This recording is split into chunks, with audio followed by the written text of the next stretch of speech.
Добре.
Participants of this international conference on the civilian military cooperation, I would like to talk about some administrative proposals.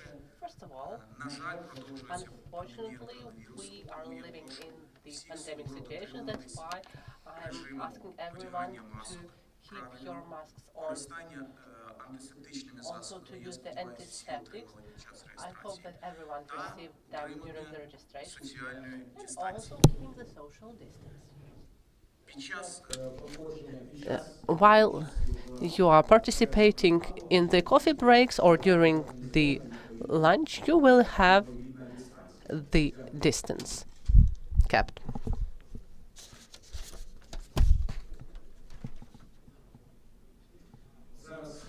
Now we are inviting the guests who will open our conference.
Шановні гості та Dear colleagues and participants of the Conference of Civil and Military Cooperation, I am the Colonel Nazdracho. I represent the Research Institute of the Armed Forces of Ukraine, and within those 2 days I will moderate this conference. The Armed Forces of Ukraine proving their convocation to the civil rights and the human rights and the humanitarian law, and according to the strategic way of Ukraine to join the EU and NATO, are implementing the measures and systems of protection of civilians in the armed hostilities conflicts. So please allow me to announce the Civil-Military Cooperation Conference open.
Take your seats. As I have already mentioned, it's the 5th conference which is held by the Armed Forces of Ukraine, headed by the Commander-in-Chief of Ukraine. But this time, we are presenting finally the results of our joint work.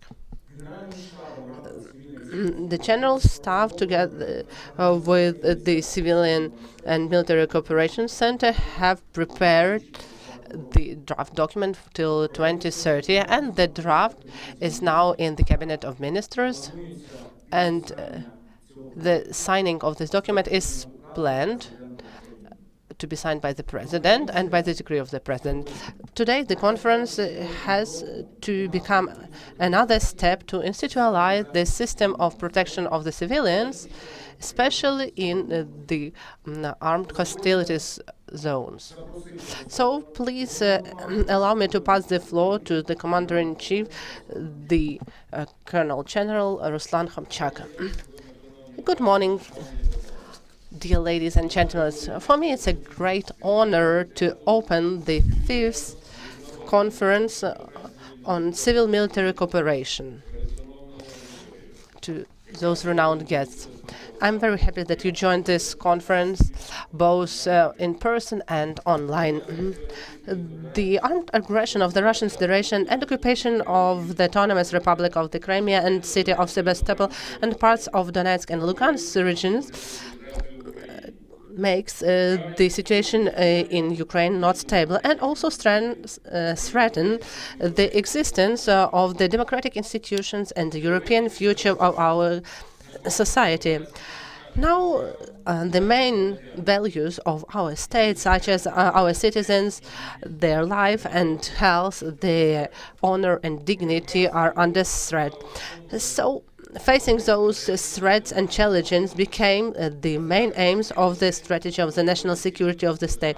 And protection of those values are the main aims of the state policies. So using the new methods of warfare requires to find new ways of counteraction of those threats. The Second World War II became the most massive and the most bloody interstate conflict in the history history of humanity.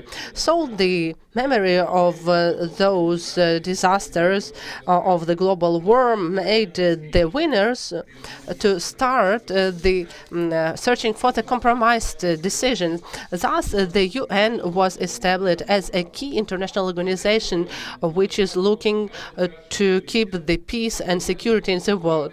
But now, at the beginning of the 21st century, we should state that the memories about the disasters of the World War II is not preventing us from recurring the similar situation. Moreover, the manipulated and distorted facts of the history of the World War II with the propaganda of new hybrid aggressions are used. And now we are living in the world of the post-truth, and the world community should join in order to counteract of the new threats. As many years ago, Ukraine and mainly city of Lviv became the turning point of the international law. Very renowned lawyers, Sergei Lauterpacht and Raphael Lemkin, studied then, and their terms as the crimes against humanity and genocide were included in the Nuremberg process. In World War II, they lost their family members, and their personal tragedies made them invent those new terms in order to prevent recurrence of such massive casualties. As for the statistics of the UN, in 2019, more than 20,000 civilians perished in the armed hostilities or were wounded in the armed conflicts. And more than 40 million became internally displaced persons in their own countries. Unfortunately, though there are a lot of efforts from the side of the state and of the armed forces of Ukraine, Ukraine is in the list of the countries which incur losses in the result of the armed hostilities. Those issues are very acute, especially that the Russian Federation is in the state of the hybrid war with Ukraine, and they have the active not only ground operation, but also in the other spheres such as information, political, economic, legal, and so on. That's why the cooperation of military men in the armed hostilities zones with the local authorities and assistance to the civilians will allow the armed forces to perform their attacks. Now the international experience show that any armed conflict is finally becoming a problem when the families are separated and disintegrated and the social security is not kept.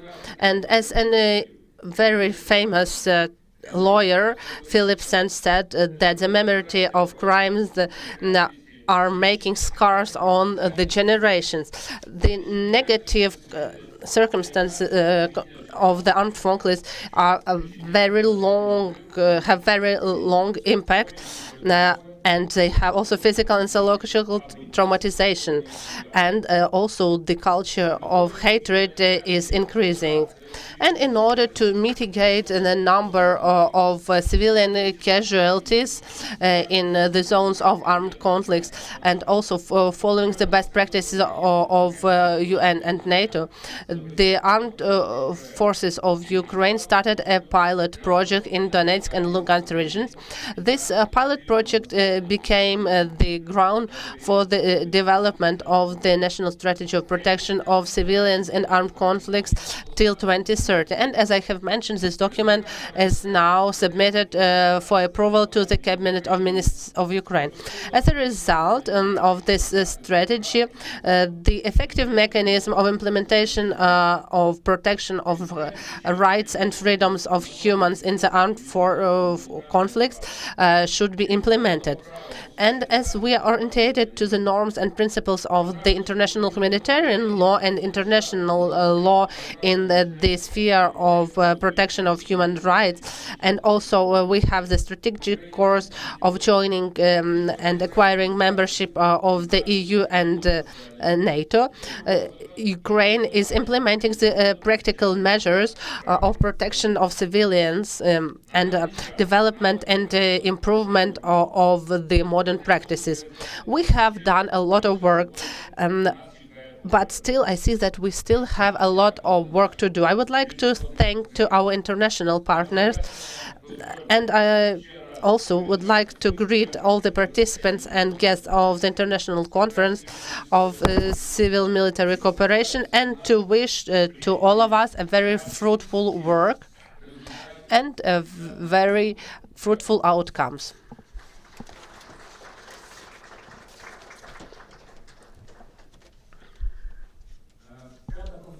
The fifth conference is held in a mixed format, and we are very happy that a lot of representatives of international organizations and also the Vice Minister on the European and Euro-Atlantic integration, Olga Stefanishin, is taking part in the opening of our conference, but unfortunately she couldn't participate in person. That's why we have her speech broadcasted. Please.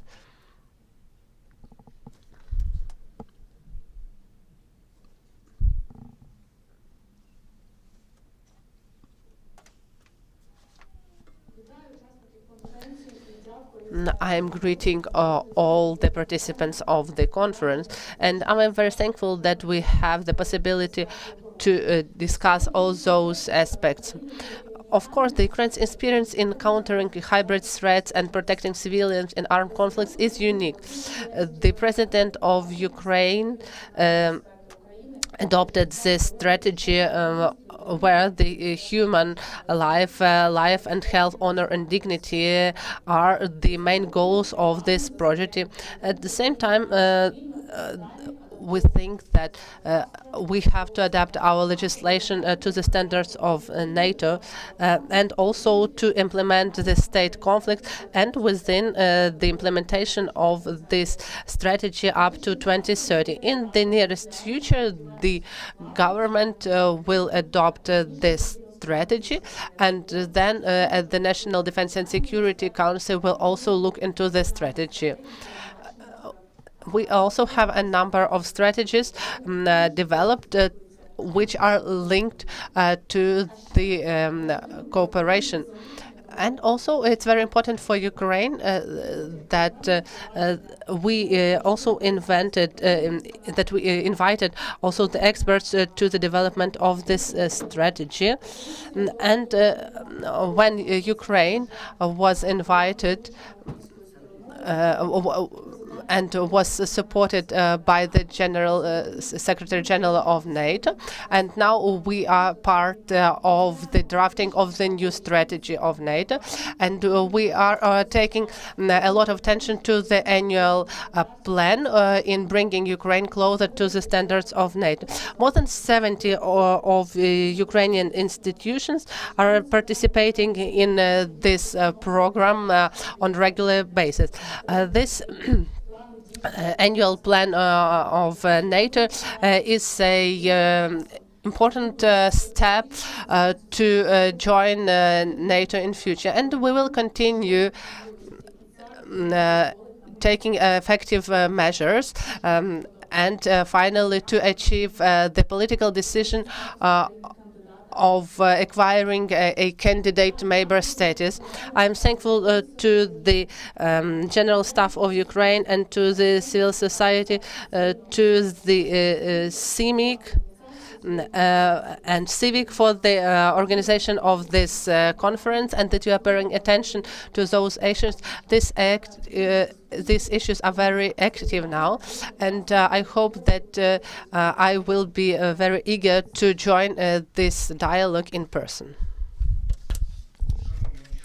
Dear participants of the international conference, holding this event would be impossible without the partners of the armed forces of Ukraine and the general staff. As Ms. Deputy Prime Minister said,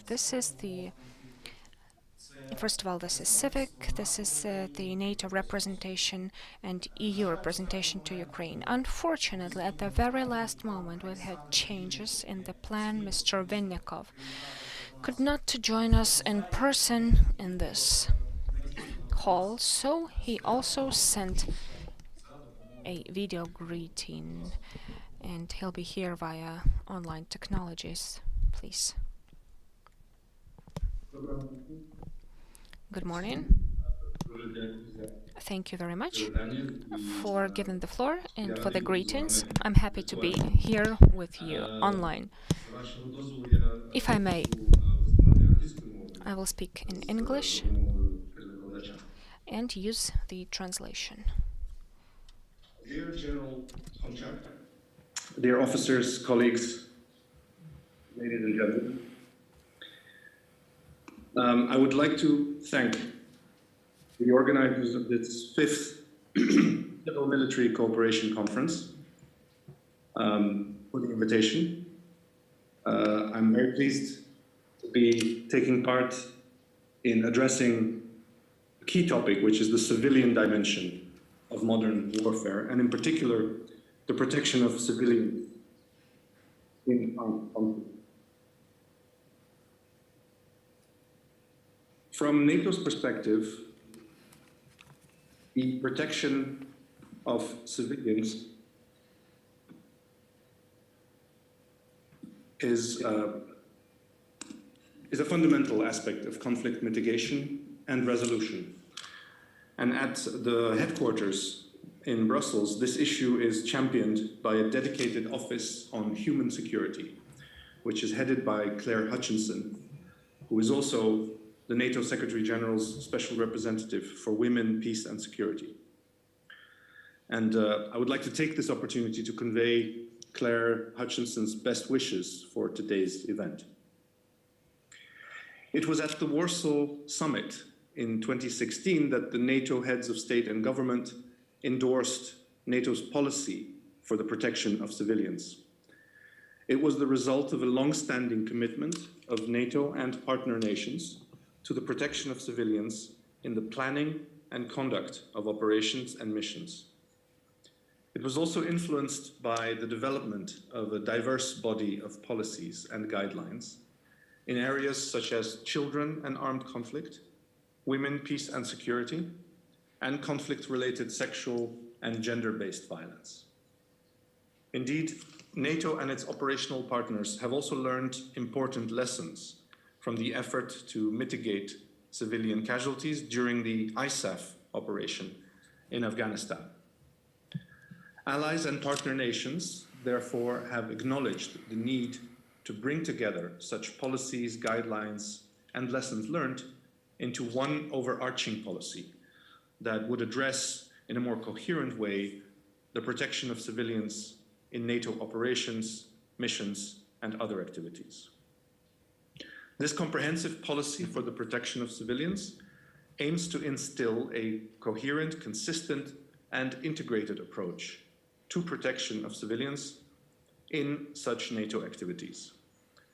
These include the planning and conduct of operations and missions, training, education and exercises, lessons learned, as well as defense and security-related capacity building activities that we do.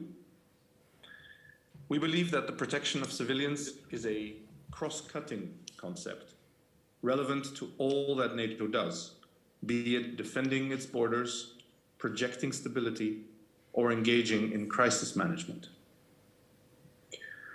NATO's approach to the protection of civilians is based on legal, moral, and political imperatives.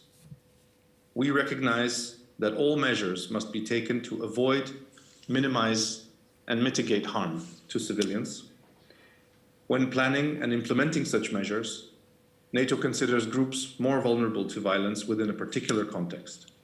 I already mentioned that we recognize children as constituting a particularly vulnerable group during conflict. And also, we recognize that women are often disproportionately affected by violence. NATO will also be developing a conflict-related sexual violence policy to complement the protection of civilians policy and strengthen this commitment to the protection of women and girls. I'd also like to underline our cooperation with other international actors, which is key for success in this area.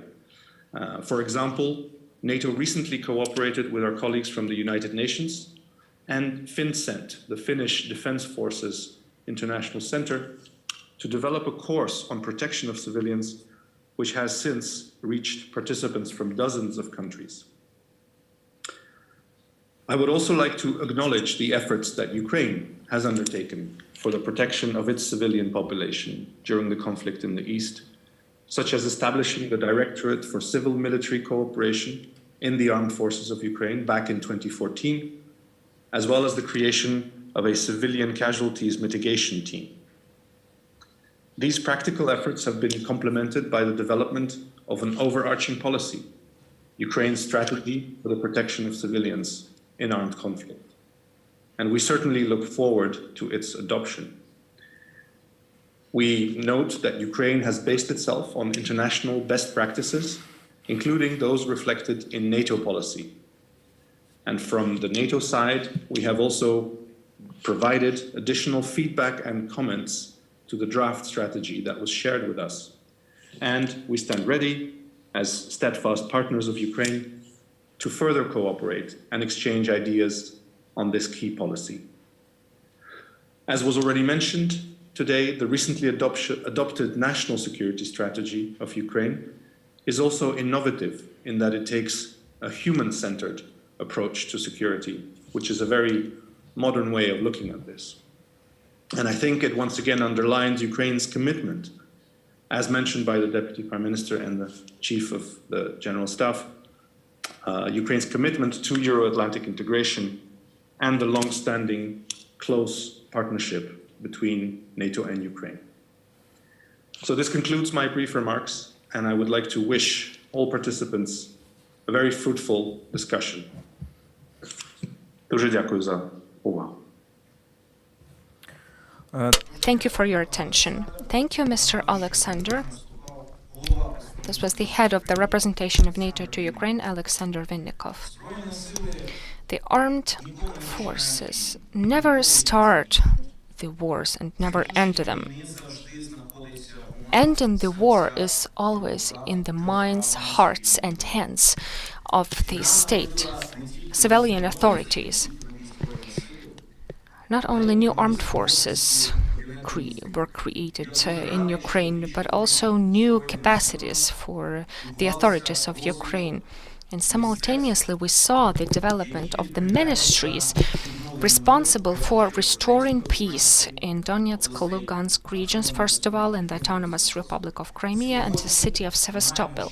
Today, we have the honor to give the floor to the Deputy Minister of the Integration of the Temporarily Occupied Territories of Ukraine, Ms. Inna Golovanchuk. Please, the floor is yours. Good afternoon, dear colleagues.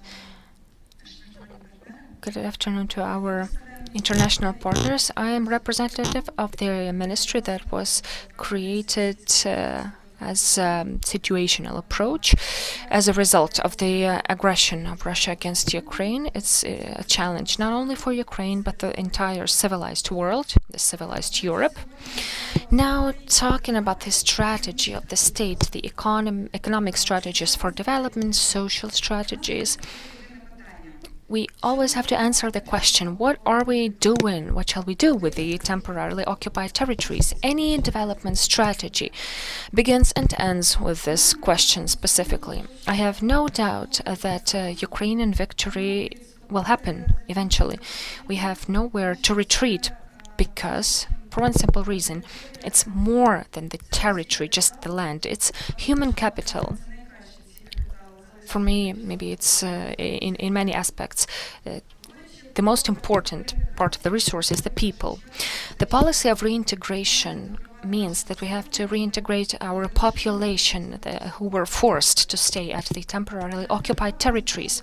Unfortunately, the state could not fully provide the restoration of all the violated rights for our citizens that keeps happening during the war. Building our strategy as the ministry, we understand the challenges that the country is facing. We also understand that fulfilling all of our responsibilities as officials and as citizens of Ukraine, it's impossible without international support. In fact, communicating with my colleagues from international organizations, with our foreign partners, for over 10 years, I'm trying to explain to them one single most important thing, the most sensitive and the most honest. The armed aggression cannot be... No country can be prepared to that, especially if we're talking about such a powerful enemy as the Russian Federation is for us nowadays.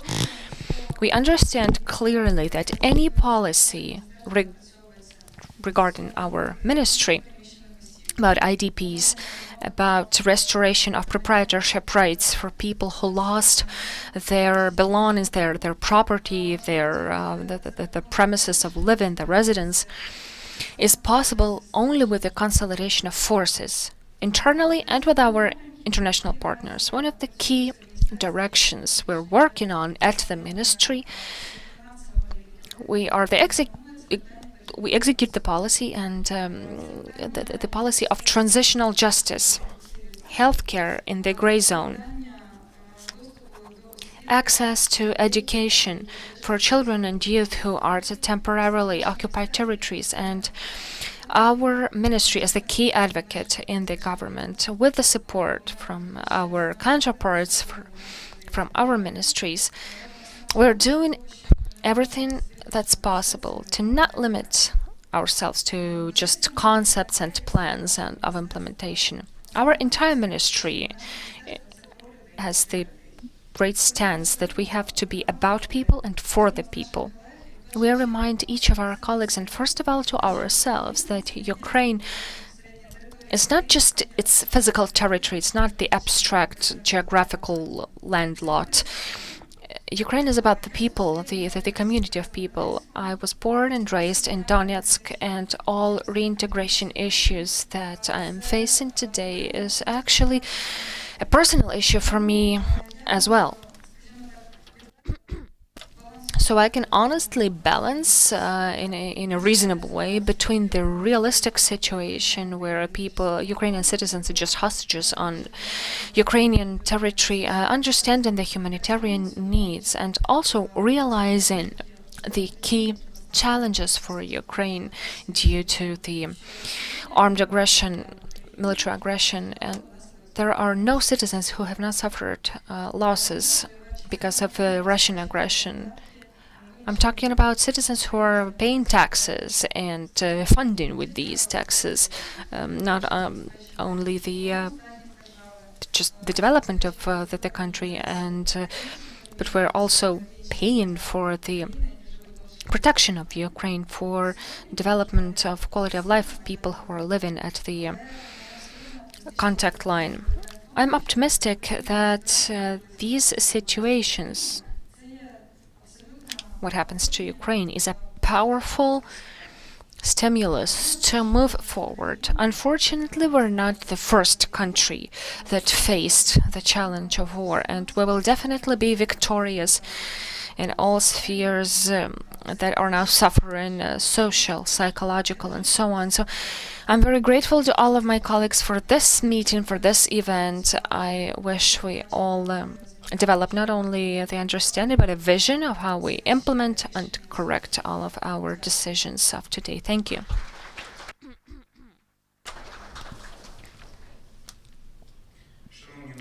Dear participants of the conference, we are moving on to the distance greetings, online greetings. Let me give the floor, unfortunately, online to the coordinator of the UN system, the coordinator on humanitarian issues in Ukraine, Ms. Osnat Lubrani. Ladies and gentlemen, I want first of all to express my thanks to the organizers for this event, which is an opportunity to underscore the very important partnership between the United Nations and humanitarian partners and the armed forces of Ukraine, as well as other law enforcement actors. It's important in coordinating safe, secure, and timely humanitarian response, and especially important for the population residing in isolated and highly insecure settlements. The armed conflict in eastern Ukraine has taken a heavy toll on civilians.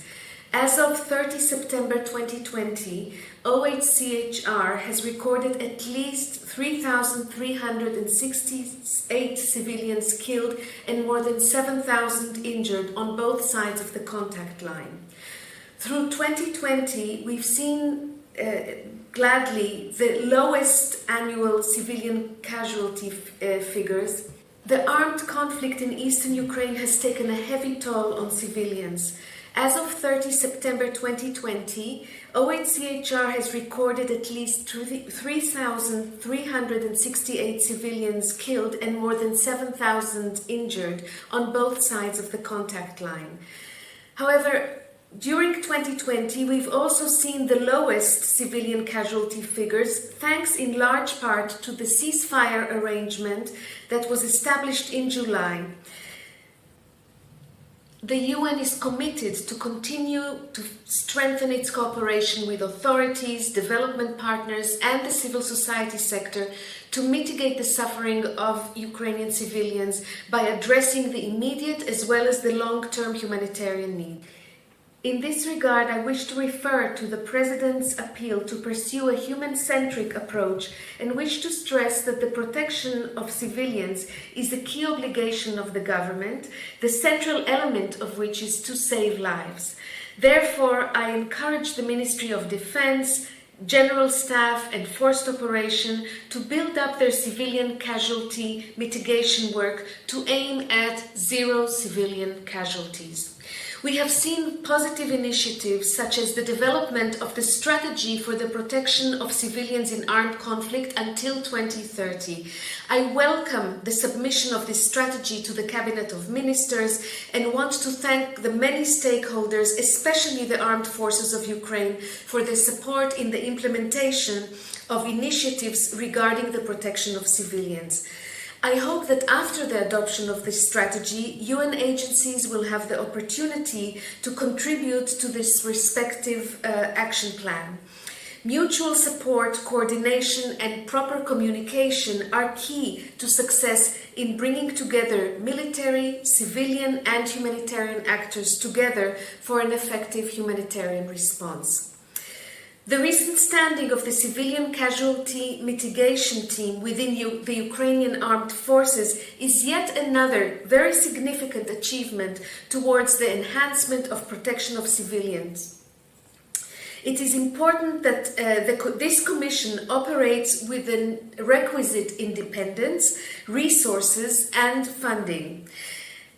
In addition, I call on all involved government structures to continue to exert the maximum efforts to increase the protection of those people living in the vicinity of the contact line and to provide them with assistance in accordance with international humanitarian law and international human rights law. We have seen visible improvements, but at the same time the situation remains fragile and complex, especially now during the COVID-19 pandemic crisis. As humanitarian coordinator, I shall continue to advocate for safe and sustained access for principled humanitarian operations, as well as facilitation of regular effective coordination, including with civilian military actors at the national and subnational level. Finally, I would like to stress the paramount importance of the provision of remedy and reparation for civilians for the loss of life, health, and property. Here I want to note in this regard the progressive development of two relevant laws in the Parliament, which the United Nations is closely monitoring. I would like to encourage government agencies to positively contribute to these very timely efforts. Let me conclude by saying that while the number of civilian casualties has thankfully been reduced during the course of this year, it remains very important to continue the dissemination of basic IHL principles within the armed forces and other law enforcement actors. It is also important to integrate IHL provisions, including customary IHL, to the statutes of armed forces and establish the mechanism for investigation of the alleged violation. I thank again the organizers for organizing this very important event and wish you very fruitful discussion. Thank you for your attention. Під час підготовки цієї конференції While we were preparing this conference, together with the Civic, of course, we were in need of different international organizations, and I would like to invite with great honor, unfortunately online, the head of the cooperation by Stefan Schlöning, who is the head of cooperation of the EU delegation to Ukraine. This event on behalf of the European Union. As you know, this event is part of a project funded by the European Union that seeks to contribute to conflict prevention in eastern Ukraine by building capacity for civilian protection through the institutionalization and implementation of improved protection of civilian norms. As such, it is an important part of our efforts to support Ukraine in mitigating the consequences of the conflict in eastern Ukraine, where millions of persons have been affected by the conflict in their daily lives. Since 2014, the EU has provided over 550 million euros worth of support for initiatives and projects aimed at eastern Ukraine with the following objectives: improve the functioning of local governments in eastern Ukraine, protect basic living standards, alleviate suffering of conflict-affected populations, and ensure respect for international humanitarian law and human rights. Support social and economic recovery in the government-controlled areas of Donetsk and Lugansk oblasts and the broader Sea of Azov region. Promote people-to-people contacts and better connectivity within and between government and non-government controlled areas, contributing to recovery, peace building, and reconciliation. With respect to the protection of civilians, we know that considerable steps have been taken by the Ukrainian armed forces, focused on the reduction of harm to civilians, such as the establishment of a civilian casualty mitigation team, equipped with standard operating procedures, but we are convinced that an even more coordinated approach is needed. The adoption of a national strategy on protection of civilians will allow Ukraine to establish an effective and comprehensive system for the protection of civilians in armed conflicts, in alignment with international standards. As a result, it would enhance the safety and security of Ukrainian citizens affected by the conflict in Donbass and could clarify legal pathways to legal redress and guide approaches to civilian engagement and protection, including adapting military procedures and techniques accordingly. We therefore welcome the fact that the national strategy has been submitted to the Cabinet of Ministers for their review after many months of discussion and consultation. This is an important step forward, and we hope that the strategy will be approved soon. You can be sure, all of you working on the protection of civilians in Ukraine, that the EU will stand by you, and you can always rely on our support. I wish you a successful and productive event and discussion today.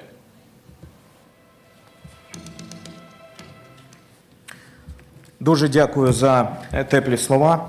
Thanks a lot for those warm words. Since 2014, the armed forces of Ukraine started the civilian cooperation and developing it right now. The urgent need to develop this area was due to the Russian aggression. This system of cooperation is being developed only under the standards of NATO and UN, and also at the results of the capacities built and the operations held in the armed hostilities areas. And frankly speaking, without our partners, international organizations and the central authorities, this development couldn't exist, in fact. That's why I would like to pass the floor to Mr. Federico Borrello, the Executive Director of Center for Civilians in Conflict. This organization is supporting our work for many years. They have been assisting us for many years in drafting this document, and we hope that this year will receive the national strategy of protection of civilians in armed conflicts.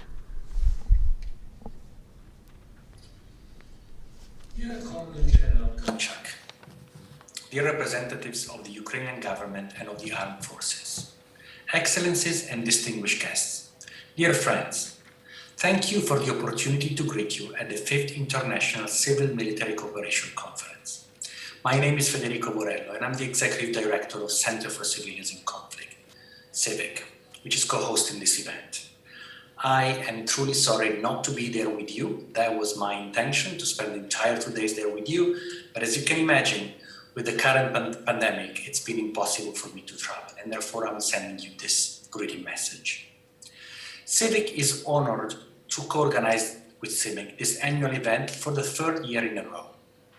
It is also an honor to see such a distinguished assembly gathered to discuss the topic of the civilian dimension of modern warfare, global trends and perspectives. As we all know, armed conflicts entail a long list of risks and losses for those who do not directly participate in the hostilities, civilians. It is especially true in modern wars. Contemporary armed conflict is often protracted and complex, with wars increasingly fought in urban environments among civilian populations. In these environments, civilians suffer the devastating consequences of warfare.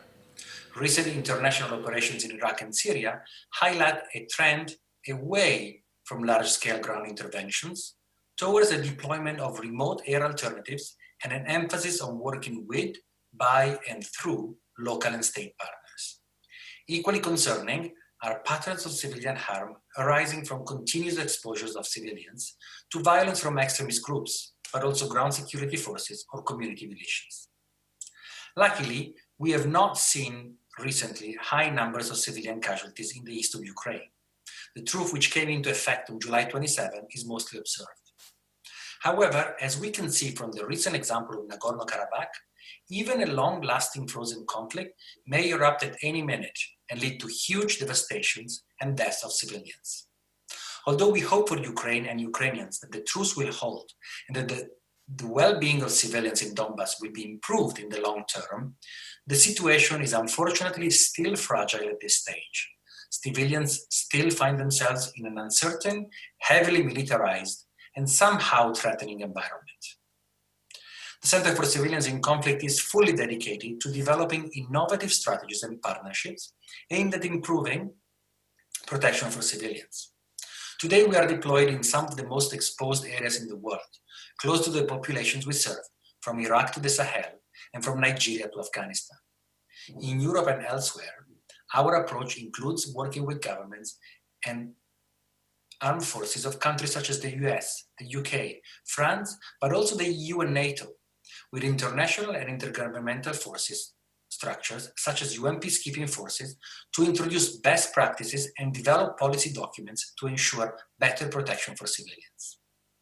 One of the concepts to be explored during this year's conference is human security and how it relates to the protection of civilians.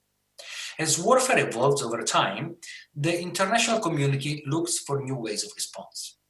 A 25-year-old concept created by the United Nations in response to profound changes in the global environment, human security has recently made a comeback in security and defense circles as a mechanism to address growing threats to the safety of those, individuals and communities, faced with violence and instability.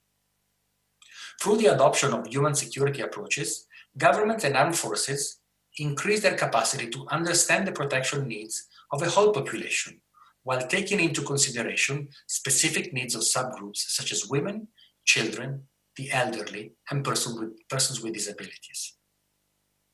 Ukraine is at the forefront of adopting and adapting the human security concept.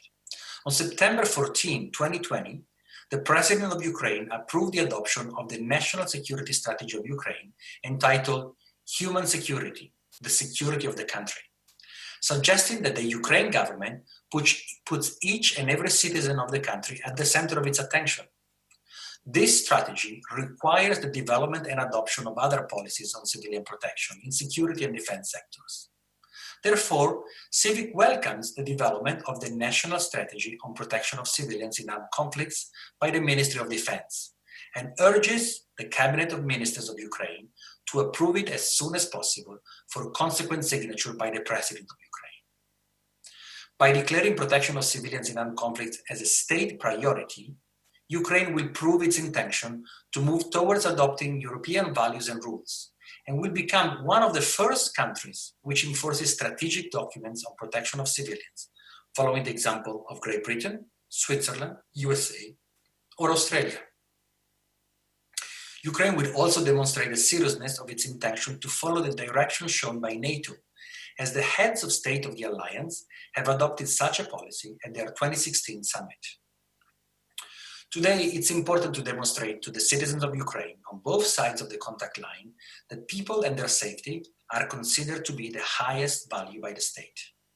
In modern-day wars, the civilian population is not merely a group of people caught in a conflict area, but also agents of their own protection and major stakeholders for all parties to the conflict.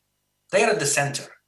Population's acceptance, perception, and collaboration have become a key factor of success while providing a necessary response to humanitarian and ethical imperatives. At CIVIC, we believe that the adoption of the National Strategy on Protection of Civilians in Armed Conflicts would be a clear first step in this direction. As we know, however, the adoption of laws and policies is only the first step. With the efforts of Ukrainian ministries and institutions, including the armed forces of Ukraine, we will need a solid commitment to implement such a policy and transform it into concrete actions towards better protection for civilians and better assistance for harmed civilians. During the upcoming 2 days, you will have the opportunity to discuss various approaches towards the protection of civilians in modern warfare, looking, for instance, at civilian harm mitigation in urban wars, or exploring the civilian implications of hybrid tactics. The contribution of each of you in this cause is extremely important. On behalf of CIVIC and as the co-host of this conference, I encourage you to actively participate in discussions and provide recommendations as to better protection of civilians in the east of Ukraine and worldwide. This is a unique opportunity to join the efforts of politicians, government officials, the international community, and civil society to bring together a better future for civilians in the east of Ukraine. Once again, I am truly sorry not to be there with you. And I promise that as soon as this global travel ban ends and I am able again to travel, I will come back to your country where I have fond memories. I've been there twice already, as we were setting up and developing our program. And I'd love to come back. I hope to see you all, possibly in the first half of 2021. I wish you a fruitful work, and I look forward to hearing more about the results of this conference. And thank you for your attention. Хочу підкреслити, що I would like to underline that our conference is being broadcasted to all the countries, to the US and to Vietnam and to all the European countries. That's why all the topics which will be discussed during the conference are interesting to different countries. When the national strategy will be adopted, Ukraine, as already mentioned, will become of the forefront countries, in fact the sixth country, which will adopt the strategy and will start work in this area. That was the final speech of our opening part of our fifth conference. Let me again greet all the guests and all the speakers.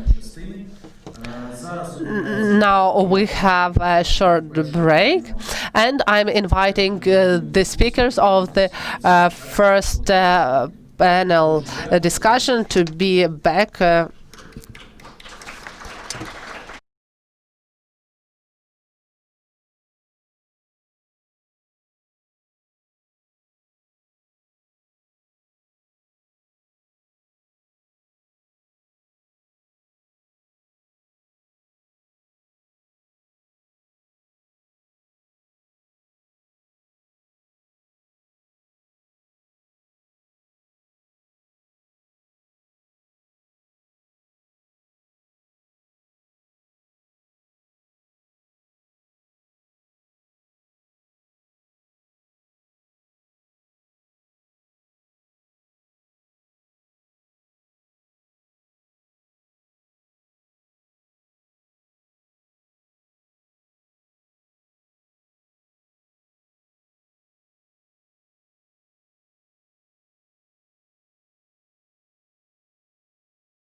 participants of the 5th anniversary Civil Military Cooperation Conference. We're beginning the panel discussion, and I'm happy to give you here the people who will talk to us and to each other and to exchange experience. They're not just participants of this panel discussion. For years, they've cooperated and served together with us. First of all, I'd like to present the moderator, Ms. Beatrice Godefroy, Europe Director for the Center for Civilians in Conflict. She will be moderating our first panel discussion.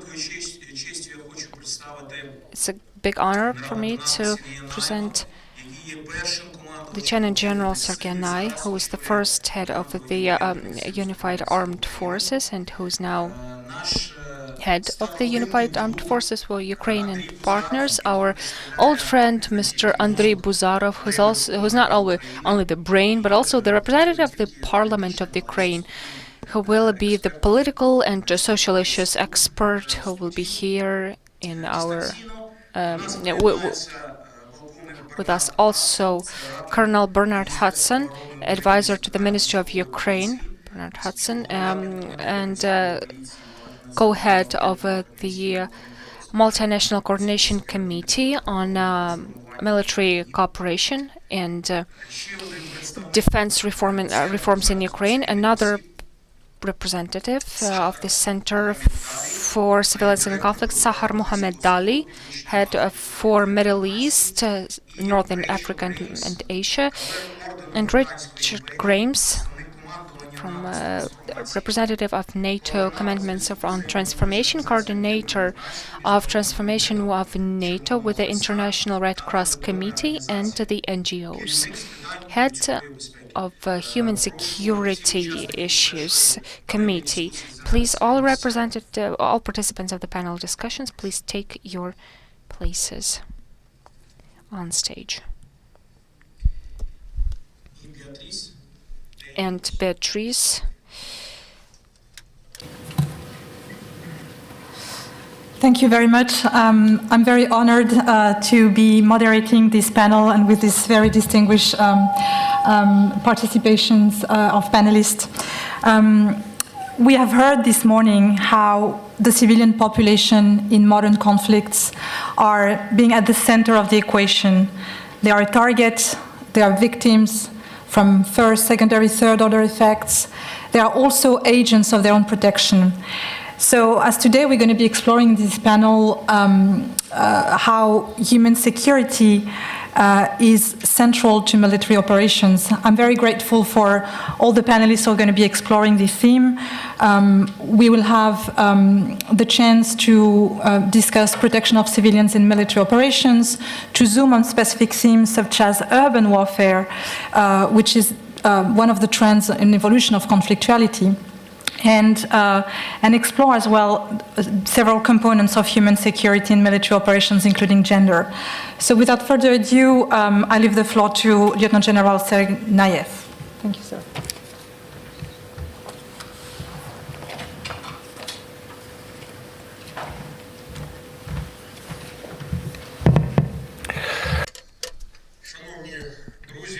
Dear friends, dear colleagues, distinguished representatives of mass media, the occupation of the Autonomous Republic of Crimea, the armed aggression in Donetsk and Lugansk regions, the information, economic and diplomatic war against Ukraine from Russian Federation were the steps of the new form of war against our state. It's all known to the world as hybrid war.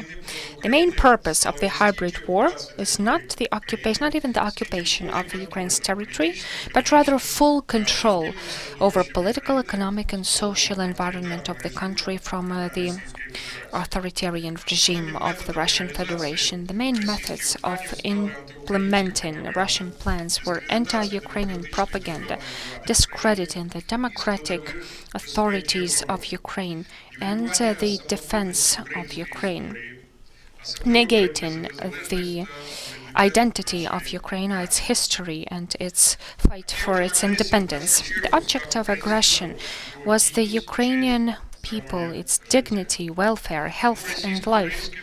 So Ukrainian-Russian war that began in Ukraine, what is ignited in Crimea and eastern Ukraine, brought so much suffering to our population and to the civilians of Donetsk and Lugansk region. Before the beginning of the Joint Forces operation, before April 2018, the number of victims of civilians in Donetsk and Lugansk regions was about 10,000 people, and out of them over 3,000 people were killed. Thousands of premises, of residential premises, transport infrastructure, industrial infrastructure of these two regions. Private residences suffered losses.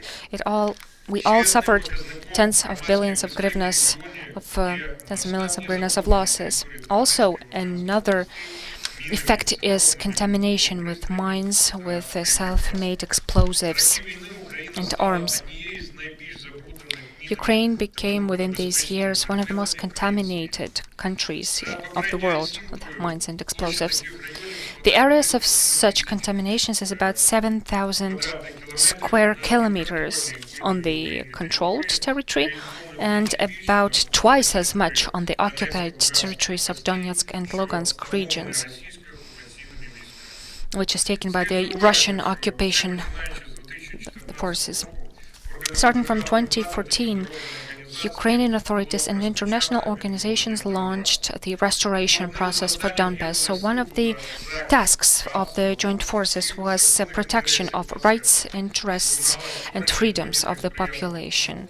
We had to create the favorable conditions and to enforce humanitarian help, humanitarian aid to the vulnerable population. Of course, security is one of the conditions for that. Protection of civilians in the war zone became more acute, and the joint force operations started together with the civic, together with the center.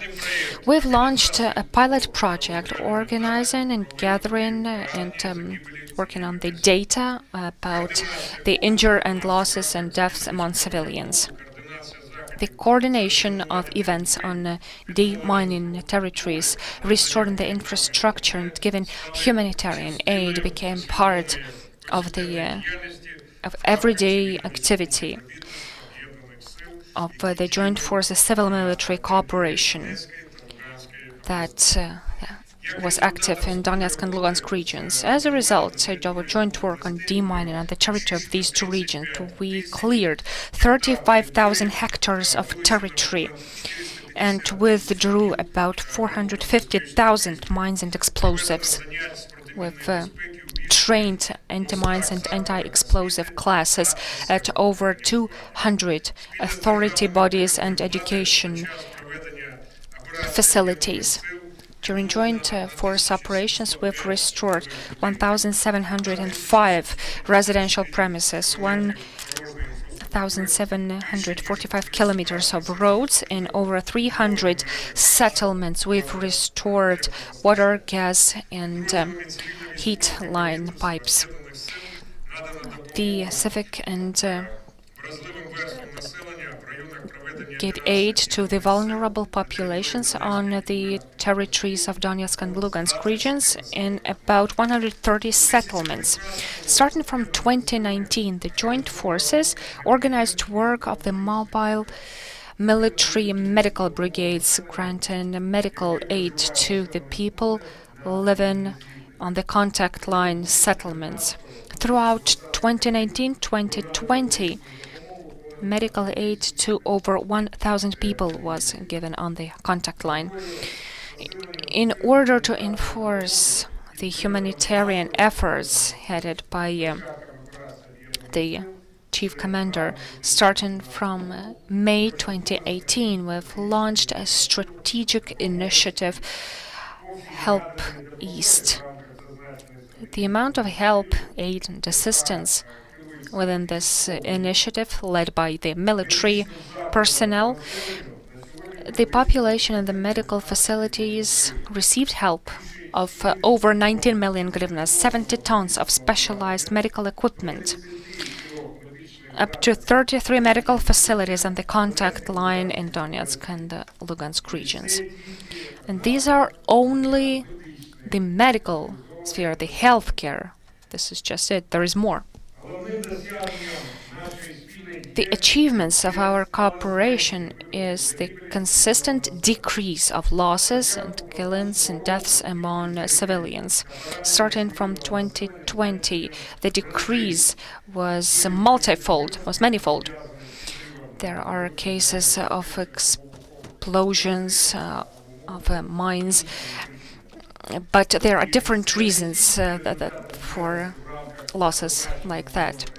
So these successes were not just due to this piloted launched project, but this is the result of understanding the complex approach from the heads of the military units of Ukrainian armed forces and other law enforcement agencies participating in the joint forces operation, the international organizations, local authorities, especially the citizens, just the civil population of Donetsk and Lugansk regions. Summarizing it, the joint forces have created and continue to build, preparing the project of the draft national strategy on protecting civilians in a war conflict up to 2030, prepared by the General Staff of the Armed Forces of Ukraine, and is now awaiting pending approval in the Cabinet of Ministers of Ukraine, implementing the requirements of the presidential decree dated September 14th, 2020, and approving in the future the draft national strategy to protect civilian population, is bringing the armed forces of Ukraine on a par with the key members of the North Atlantic Alliance. Taking into account the armed conflict with the Russian Federation, it's making us an active contributor to exchange experience and create new methods to protect civilians during armed conflicts in the world in general. Dear colleagues, dear friends, representatives of mass media, I thank you for your attention to my words. Thank you.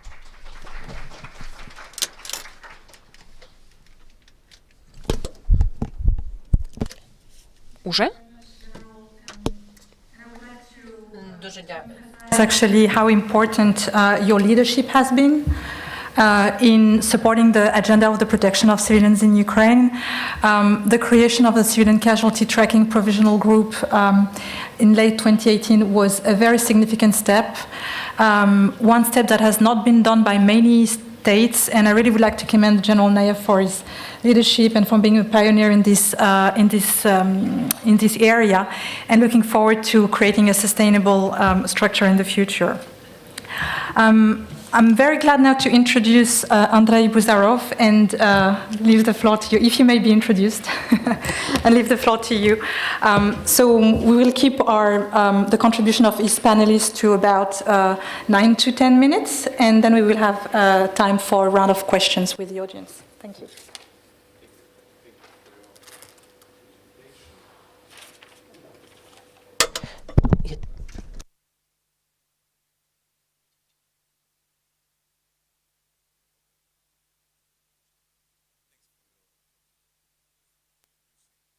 Спасибо за очень содержательное выступление.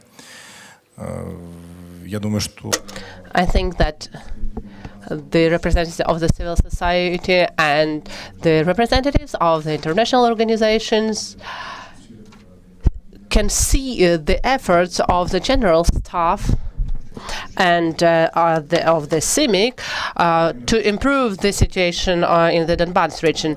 When I was invited to the conference, I think that it's my 4th conference. I'm present here every year. So they asked me to tell you something interesting. So Beatrice came to me before my speech and asked me what I'm going to talk about. As you know, the topic of Donbass and the humanitarian dimension is very important for Ukraine, because we can see from the geopolitical point of view what is happening around Ukraine, Belarus, and Nagorno-Karabakh, Kyrgyzstan, and so on. I think that in Ukraine we under-evaluate the humanitarian factor. When I was listening to Colonel Khomchak speech, I was also looking at the address of the President of Ukraine in the parliament. So I recollected two things about Donbass. First of all, he announced that tomorrow 120 MPs will visit Donbass. 120 or 130, they will be living in this area, will talk to OSCE and with the military men, servicemen. Because you quite clearly understand that the military men and the international organizations cannot solve the issues. Also, the executive power and the legislative powers should be involved. So the president mentioned that those who are willing to enter the university but living in the occupied territories can freely enter the universities. We can quite clearly remember this voting several months ago when the right for those students to come and to enter to the universities. But we quite clearly also remember how this process was blocked. Some political forces were trying to block this adoption of this law, but we are happy that it was adopted. So being a professional analytics and also an expert of the committee of the parliament, it's quite complicated for me not to go into politics in detail. I will try not to, but only 2 points which I will mention. But I think that it will be interesting for everyone. I witnessed some events in the last year concerning the humanitarian dimension. So I will touch two aspects: institutional one, and all the architectonics of the institutions responsible for Donbass, and the second one, the humanitarian one, of the issues which are not yet solved. So if we recollect the conference 3 years ago, we could say that now, after 6 years of conflict, we have even more issues. So I compared the conferences of 2017, 2019, and 2019, and this year's, but the number of the issues increases. And I'm very thankful to the general staff that they developed this strategy of protection of the civilians.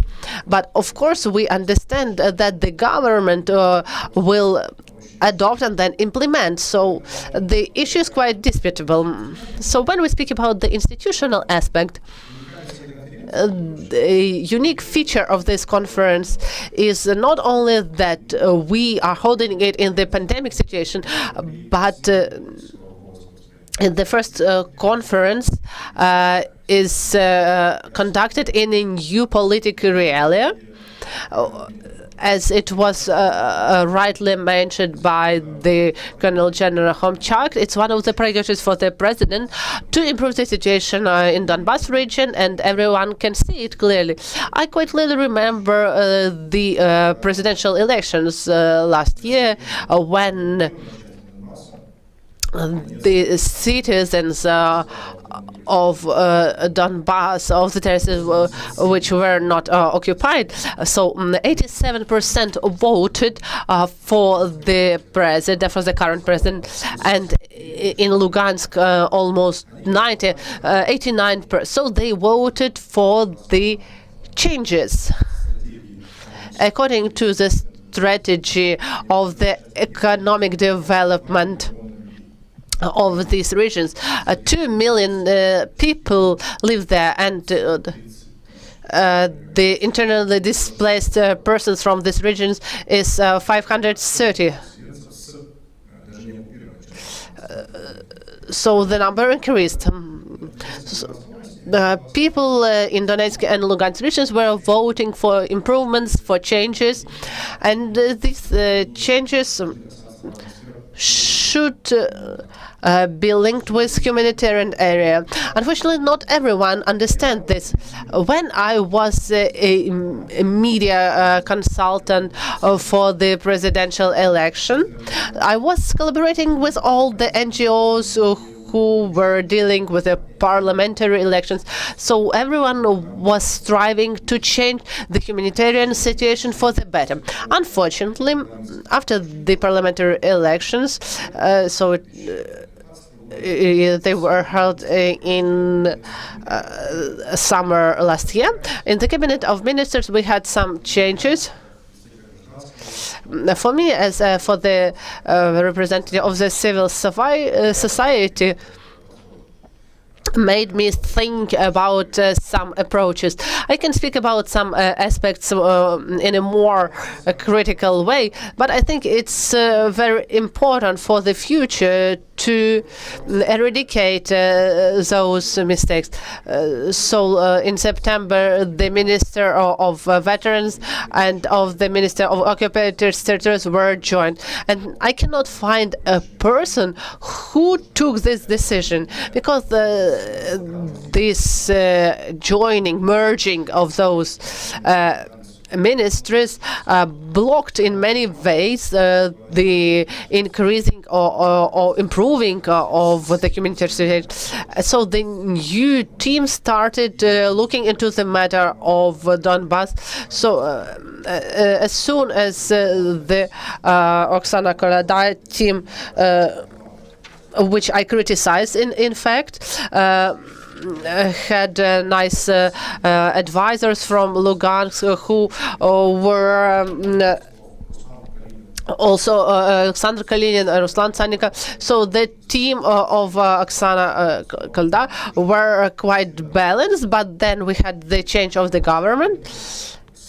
And on the 7th of March of this year, a new ministry was established, and it was established in a very interesting way. So there was a decree of the Prime Minister on the renaming of the ministry, and also a new vice minister was added. So a new team arrived. So they were started looking into the humanitarian matters and learning them. And from the March of this year, and they in fact are not moving forward. It's my point of view. The idea of Andrei Busarov, it's not the opinion of the committee where I'm working.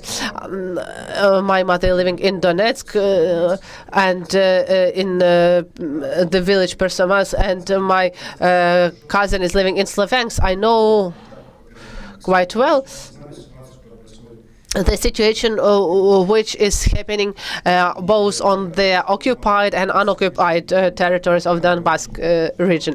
So when we are speaking about the human resources, about those who should implement the strategy which we have drafted and to change the policy, there should be a balanced approach. So when I saw Alexei Vasilyevich Reznik as a minister, I supported this appointment because he is a very knowledgeable lawyer. But the deputies which were adopted, there was no one from Crimea or the Donbas.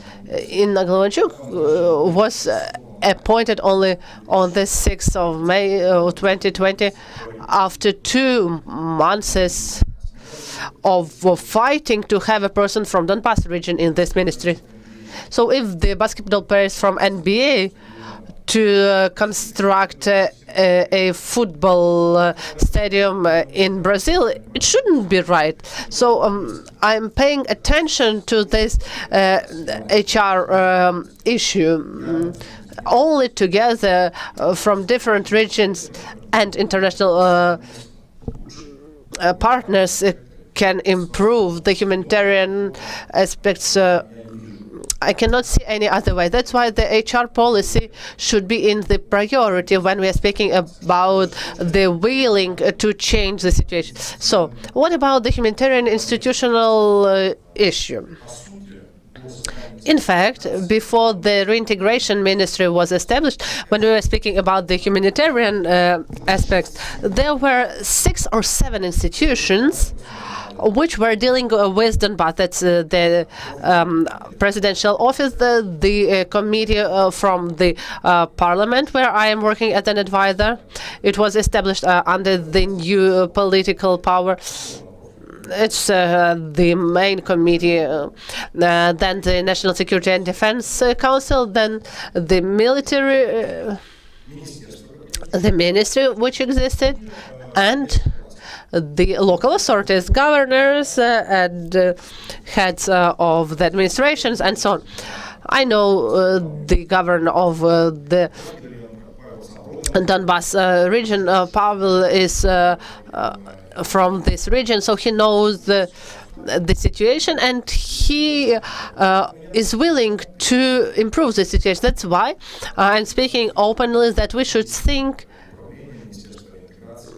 about moving some departments or ministers to the Donbass region itself. It will foster, it will boost the situation. So when I saw the interview of the minister, and I asked him, do you know that the checkpoints were closed? He said, no, why, how? So there is a distortion of communication between Donbass and Lugansk regions and the minister. So I'm trying to put it in the most diplomatic way.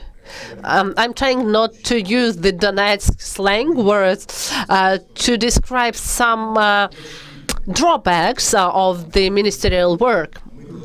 As for now, we should think more about citizens, what the president is speaking. I'm not speaking about the Minsk agreements, because this is geopolitics, but we should think also about the development of the region and the human and social reintegration. Those issues are still open.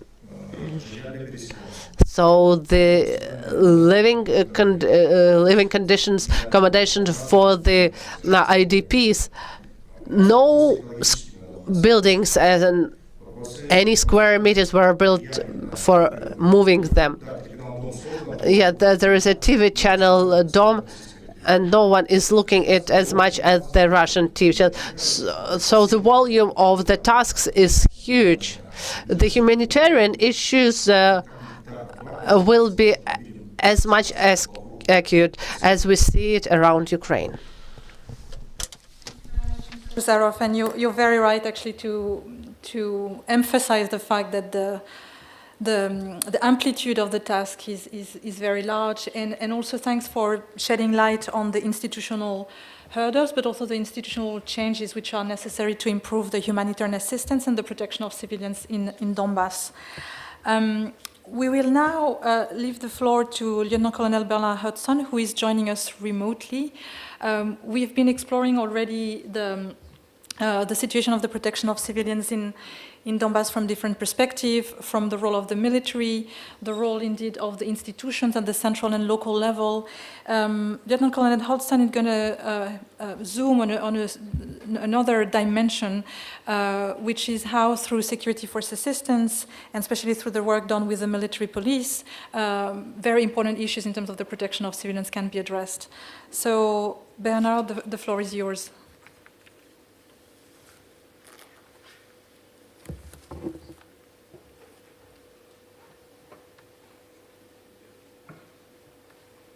Can you hear me?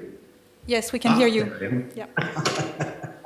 Okay, well, good morning for me, good afternoon for everybody. I'm very happy to be joining you from Canada. Unfortunately, I cannot be present in Kyiv because of the COVID situation. I brought a couple slides. Can you see those? Yes, we can. Ah, wonderful. If you want to flip to the second slide, I'll start there. Military police reform in the Ukraine is a multifaceted activity involving 10 partner military police countries, but also we are linked heavily into the 4 main military capacity building missions in the Ukraine. We work with a number of civilian police partners as well, but we're also linked to a number of NGOs and partners, including the Center for the Protection of Civilians in Conflict. Our reform program spans from the tactical to the strategic, and we're involved in not only training, equipping, and promoting structural reforms, but also in comprehensive institutional reform. And as such, we're involved in supporting the passage of legislation that restores the authority to conduct pretrial proceedings and criminal intelligence to the military law and order service of the Ukraine, or the future Ukrainian military police. When this legislation is passed, the military police in Ukraine will become a special law enforcement agency within the Ministry of Defense, and they'll be outside the command structure of the armed forces of Ukraine, but still subordinate to the minister. Why this is important is it creates the separation between the military police in Ukraine and the armed forces, allowing for police independence. And it's that independence that is important so that it can allow the Ukrainian military police to hold the armed forces accountable. And by being able to conduct credible and transparent investigations without threat of influence by the chain of command. Next slide, please. Military police reform also includes NATO interoperability and the integration of the NATO military, or the Ukrainian military police, into the NATO military police community of interest. This has been achieved through doctrine reform, where the Ukrainian military police doctrine is aligned to the NATO military police doctrine, but also through a number of series of training, briefings, and forums where Ukrainian military police officers participate with their NATO counterparts. This, of course, is a two-way street. It not only allows Ukrainian officers exposure to what's going on in the NATO military police community, but allows them also to brief what is happening in the Ukraine to the NATO military police community. And first and foremost of this is hybrid war. The military police community with its, in NATO, with its Ukrainian counterparts, have explored many aspects of hybrid war in the last few years. A lot of this, though, has to do with protection of civilians. What we've discovered through a lot of these events is that there is a thread that runs through military police activities in hybrid war, and that is the protection of civilians. In 2019, we hosted an international conference in Kyiv on these topics, and just recently, last week, we hosted a webinar with the NATO Military Police Center of Excellence on hybrid war. And again, protection of civilians became a key issue that we looked at in that webinar. Future, though, we are looking at putting together a hybrid warfare course in Ukraine at the Military Police Training Center in Lviv as part of its PTEC certification. That's the Partnership Training Educational Centers. It's a NATO initiative to align schools and training centers back to NATO. And so hoping in the next year to build a hybrid warfare course there. And again, protection of civilians is going to be a key piece of that program. Can I have the next slide, please? And so this is the kind of thing that we've been working on and what we've noticed. First off, military police have two roles. The military police essentially are created to police the armed forces, and in that, they address ill discipline, corruption, and criminality. But military police also have a number of specialized capabilities that they deliver to the mission. And I'm thinking here things of counterterrorism, escorts, traffic, captured persons, and lastly, supporting local police.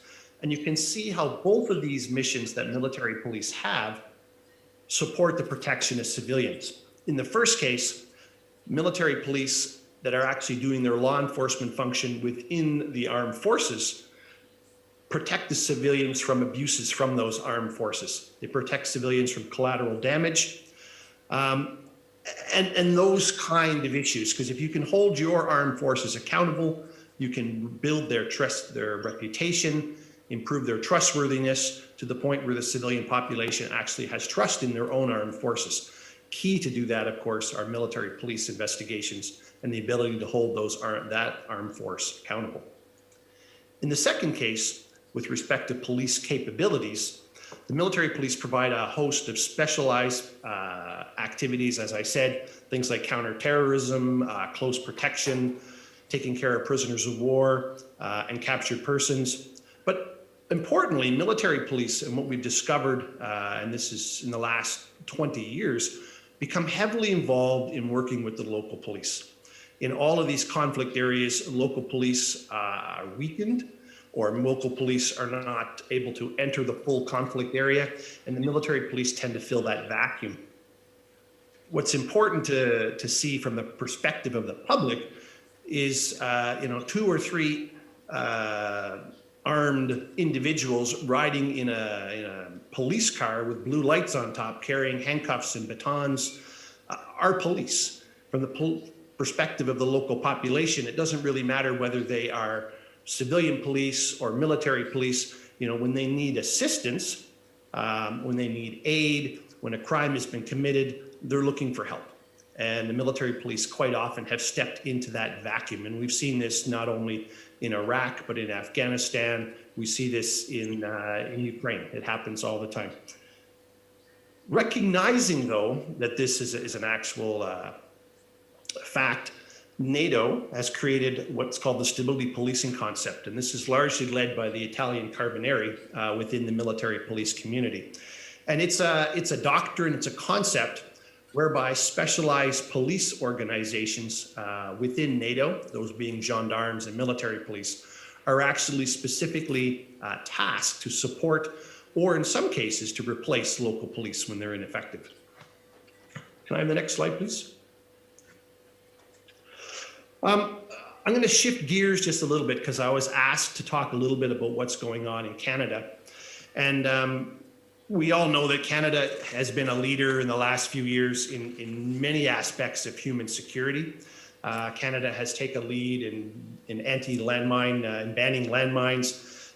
Canadian police have been leaders in the world in doing police reform in conflict countries. And most recently, Canada has stepped into the foray of child soldiers with the Vancouver initiatives and Vancouver protocols. One of the most interesting things, though, is very recently in Canada, it was the establishment of the Dallaire Centre of Excellence for Peace and Security.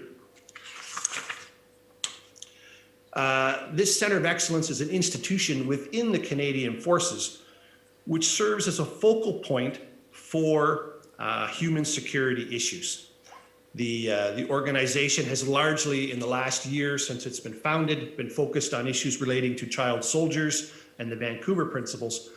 But as it develops and continues to grow within this space, we expect that it'll expand into a lot more of human security issues.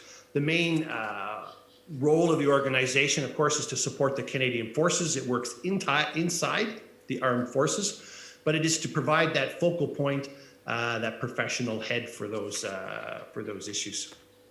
Can I have the next slide, please? In conclusion, I guess 2 points. I'd just like to thank you for this opportunity to give you a little insight into what we are doing within the military police community. If you're interested and if you'd like more information, please do not hesitate to contact me. My contact information is on the slide. And also, if you're interested in the development of the Dallaire Centre in Canada, please feel free to contact the interim director, Ms. Melinda Mansour, and her information is on the slide as well. Thank you very much. Thank you very much, sir, for this very insightful presentation.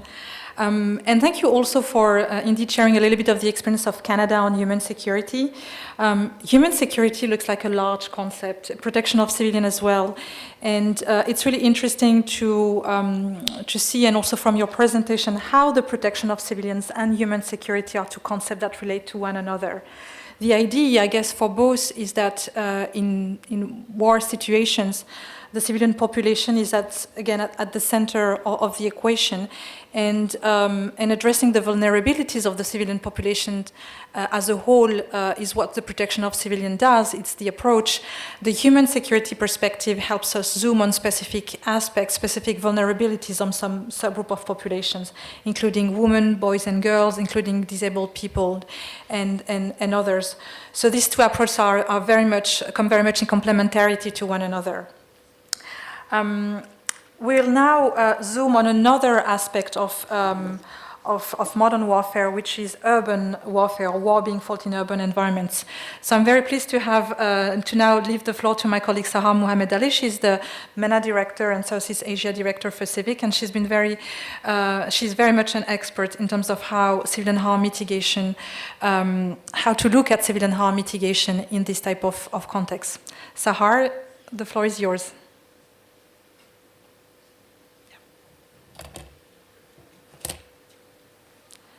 So we can see you, Sahar. Can you hear us?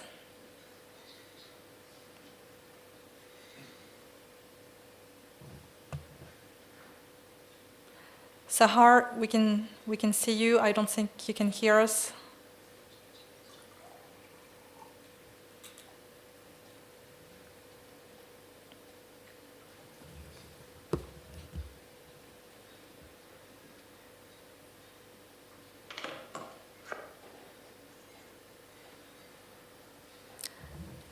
I guess by now, after all these months of COVID, we are getting used to these few seconds of fixing technological issues.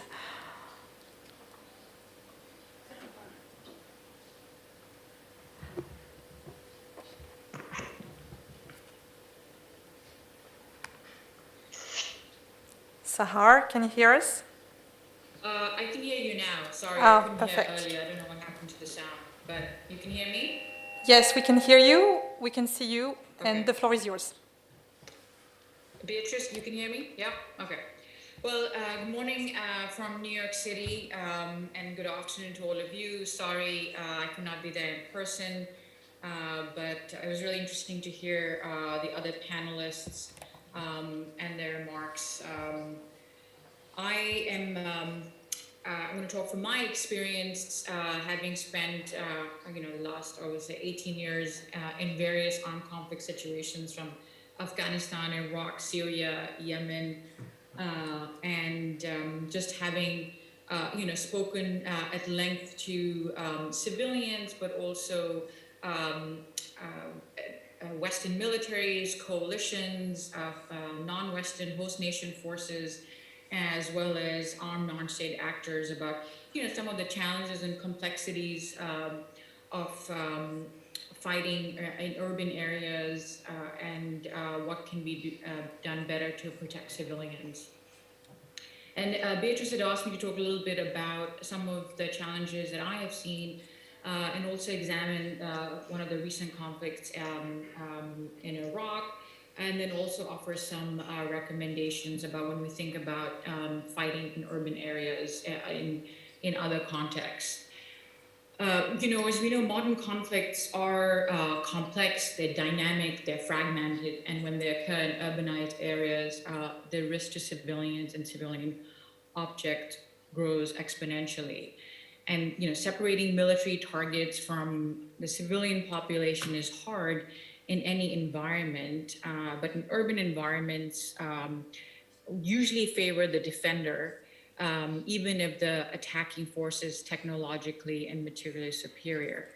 And the terrain of urban environments makes detection and identification difficult, as surface and subterranean areas can be used to cover, conceal military objectives, and to launch attacks from.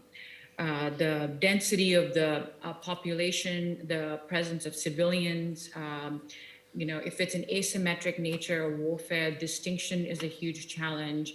The preservation of infrastructure, because we've seen in recent conflicts, unfortunately, military objectives are located where civilians are present and near civilian infrastructures such as hospitals and clinics and schools.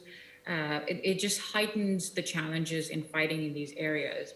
And, the infrastructure is also vulnerable to attacks also vulnerable to cyber attacks because, again, these critical infrastructure that civilians rely on, and some of them could be, are dual use, also used by the military, are also vulnerable to cyber attacks, and how to plan and how to mitigate the risk to civilians who rely on the critical, infrastructure, the water treatment facilities, the power grids, the medical facilities, is a huge challenge in urban areas. The other challenge we've seen is the munitions effect.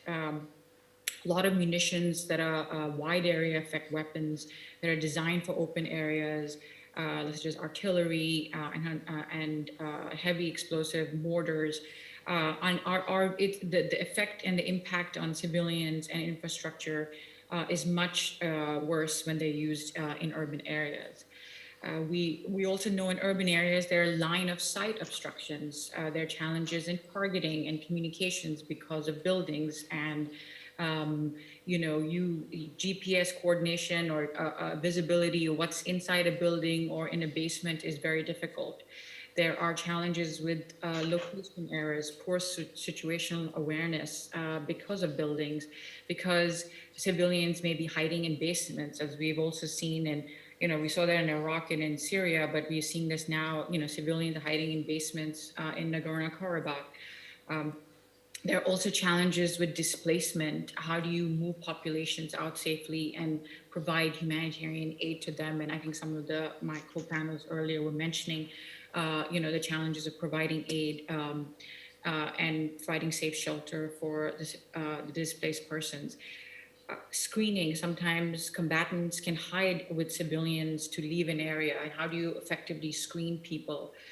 The enemy tactics, enemy TTPs, and how to adjust and integrate them and foresee those, how enemy TTPs could impact civilians and how you integrate those into your planning, your trainings, your guidance. And when you're conducting operations in urban areas, it's a very compressed time to think and act. Force protection is a huge concern for most of the commanders that I've spoken to.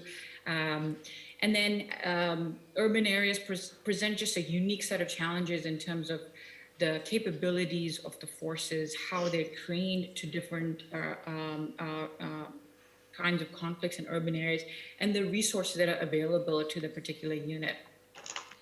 And when we think about these challenges, it is unique depending on the kind of conflict. So it can be counterinsurgency or asymmetric warfare, great power competition, which can include, high intensity conflict, but also cyber attacks, which impact civilians and essential services.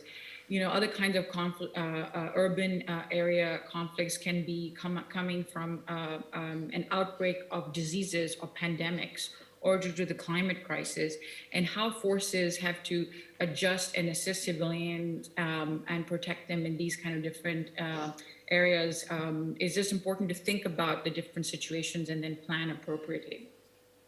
And that's, I think, building capabilities across the spectrum of these operations and types of conflict necessitates foreseeing risks to civilians and civilian objects and planning, training, and resourcing to mitigate those risks. And I'll briefly touch on the recent operations against ISIS in Iraq. I spent a lot of time from 2015, basically, visiting areas that were being retaken from the Islamic State. And this was both a coalition and operation led by Iraqi security forces, including Peshmerga forces. And so I spent a lot of time, talking to civilians, talking to the different armed actors, and getting a better sense of the challenges. And when the fight got deep and intense in the city of Mosul, which was at the height of the operations, there were still about, when the operations began in 2016, there were about 1.5 million people straddled across both East and West Mosul, divided by the Tigris River. Since the conflict began in 2014 against ISIS, over 4 million persons had already displaced since 2014. But when the fight began in Mosul city, civilians were fleeing at the height of the fighting. So, civilians were leaving as Iraqi security forces were approaching their particular block. There was civilians were entrapped and were prevented to leave and were being targeted by ISIS as they tried to leave. There was extensive booby trapping of buildings throughout Mosul city.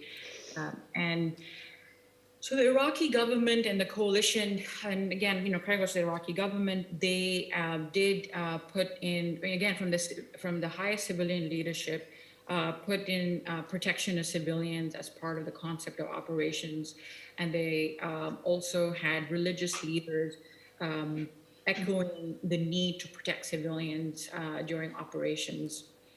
There was a joint humanitarian contingency plan that was set up. There was coordination with the UN and different aid agencies on how to handle displacement, how to pre-position medical kits and emergency medical hospitals, and getting supplies to the areas of displacement.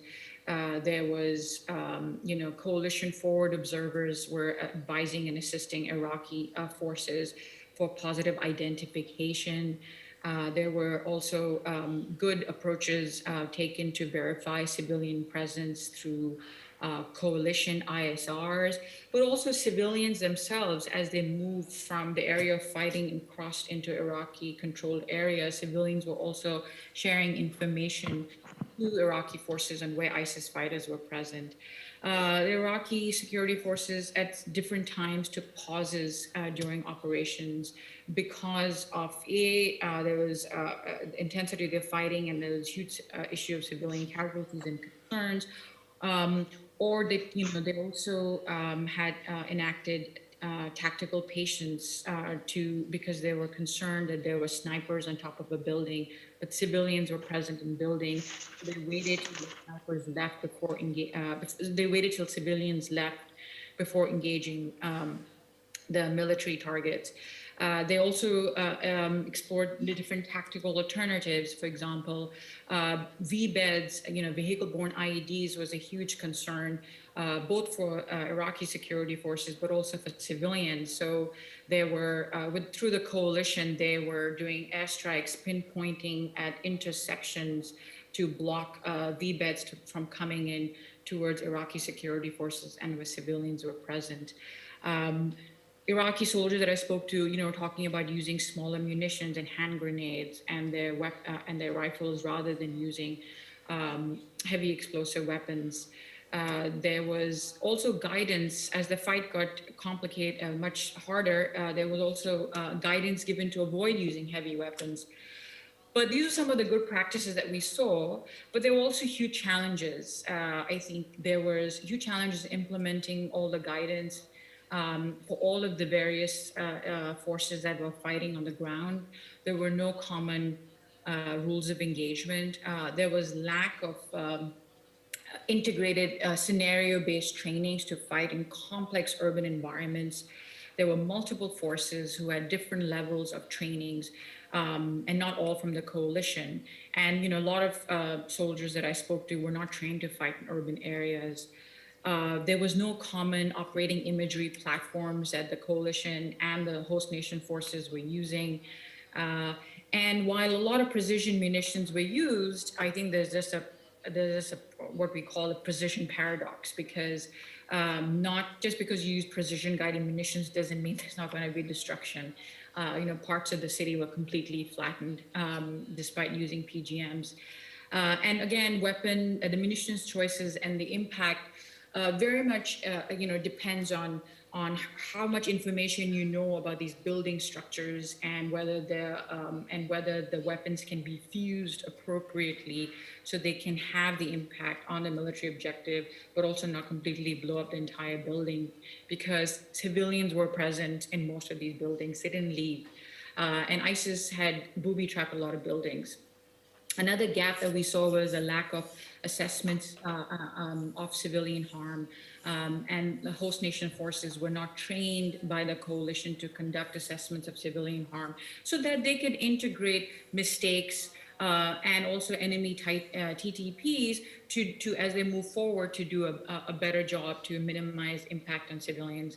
And again, as I think as some of my co-panelists mentioned in the context of Ukraine, there's this widespread unexploded ordnance, IEDs in the fight against, just in the aftermath of the fight. So that being said, I mean, there were some good practices that were enacted by Iraqi security forces, but also gaps. And we did a pretty extensive study on this. It's on our website. I'll just show you, this is the report that we did on policies and practices to protect civilians and, against ISIS in urban areas. And from that, and I should wrap up, sorry, I've spoken for a while. When I think about protecting civilians in urban areas, I think one of the key issues is, how you integrate commanders' intent and protection of civilians in mission mandate in the planning process. I really focus a lot on planning. How do you foresee risks to civilians and civilian objects? Not only the first direct attack, but also from the second, third order effects. And that will allow, when during the planning phase, that will allow to resource and train your forces accordingly, depending on the kind of urban environment that you're fighting in. How do you better improve coordination within the coalition? Because that is a problem when you're fighting in a coalition, because there are different capabilities, resources, different caveats when you're working in a coalition. How do you overcome some of those to better protect civilians? What sort of early warning mechanisms and crisis response needs to be planned for? How do you coordinate with protection actors? Really thinking through the munitions impact when it's being used in an urban environment, and, getting urban planners and engineers and experts to help you advise on your munitions choices. And again, when you're working in a coalition with host nation or with advanced Western militaries, having a common operating picture and platforms to share imagery is very important. How do you coordinate on returns? How do you plan to have essential services restored? And very critically, the role of the J3 of the operations team, folks in assessing civilian harm, and then coordinating that with your J7, J9 folks, civilian affairs, and your lessons learned integrated in a timely manner. I do think that a lot of this, if you what at Civic we call this having a comprehensive approach to protect civilians in urban area is again applying like a very comprehensive civilian harm mitigation approach in all phases of the operation. But I'll stop there. Sorry, Beatrice, I spoke longer than 10 minutes, but I'm happy to take any questions. Thank you. Thank you very much, Sahar. I think your intervention shows how much there is actually to delve into and to discuss when it comes to protection of civilians in urban warfare. So maybe that's inspirational, and next time we need to do a full workshop on this topic. And I really also particularly noted and appreciated what you say in terms of how in urban context the time is compressed, and there is a compressed timeline to think and act, and therefore how preparation and planning is important. That's also why it's so important to have these conversations today, to better anticipate and think through the implications on the longer term. So last but not least, I would like to invite Rachel Grimes from ACT NATO to speak. Rachel is an expert in human security and gender and the protection of civilians, and she will have she will share actually her extensive experience working on this topic and integrating a human security and protection of civilians approach in military operations. Rachel, if you can hear me, the floor is yours.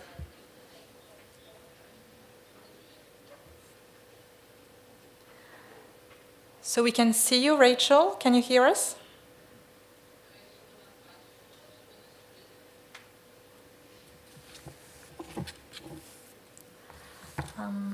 Rachel, can you hear me now?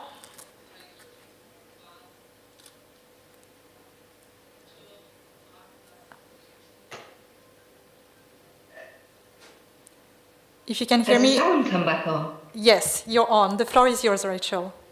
Okay, I think I've got to stop. We can hear you very well, loud and clear.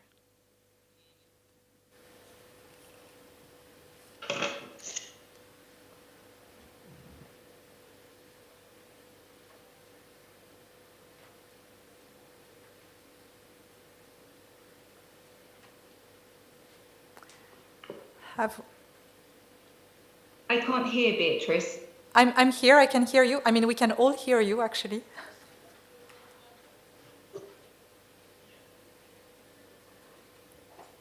Can we maybe send a message to Rachel that we can still hear her and maybe she can just move forward with the presentation? Should I just start speaking? Yes, please. Okay, the sound's not very good. Great, hello everybody. My name's Rachel Grimes. I was a Lieutenant Colonel in the British Army up until a couple of months ago, and now I'm a NATO international civilian, and I'm coming to you live from Norfolk, Virginia on the east coast of America. I hope the slides are up. If we could go to the next slide. So the scope of the next 10 minutes talk, I'm going to just give you a civilian-centric perspective of my operational deployments, looking at it from a human security angle. We're then going to try and translate the very wordy UN Security Council resolutions and policy into tactical activity. And then I'm going to offer some tips as a conclusion. Now, you might think that the screen has gone slightly strange because it's blue and pink and it's a cheap shot, but I'm trying to get people to think about civilians, not just in the generic word of civilians, but to break it down between how do men, women, boys and girls experience conflict, because they often have very different, conflict often impacts on them in different ways. And if we forget that, then we will lose our way in designing, sorry, message just come through on my phone. We'll lose our way in designing tactical and useful plans. And finally, I'll conclude and give you some points for staff officers who are tasked to work in the implementation of Security Council resolutions. But before I go any further, I'd like to acknowledge that within the room and the Ukrainian armed forces and the NGOs and IOs who are operating in Ukraine, you've got far more experience than me, and I've learnt from you from what I've heard this morning, and I'll continue to learn from you tomorrow. So I'm not an expert in this, and definitely not compared to the situation that you're going through. Next slide, please. Back in the early 1990s, when I was young and fit, I didn't want anyone to notice that I was a woman in uniform. I just wanted to be treated like one of the men.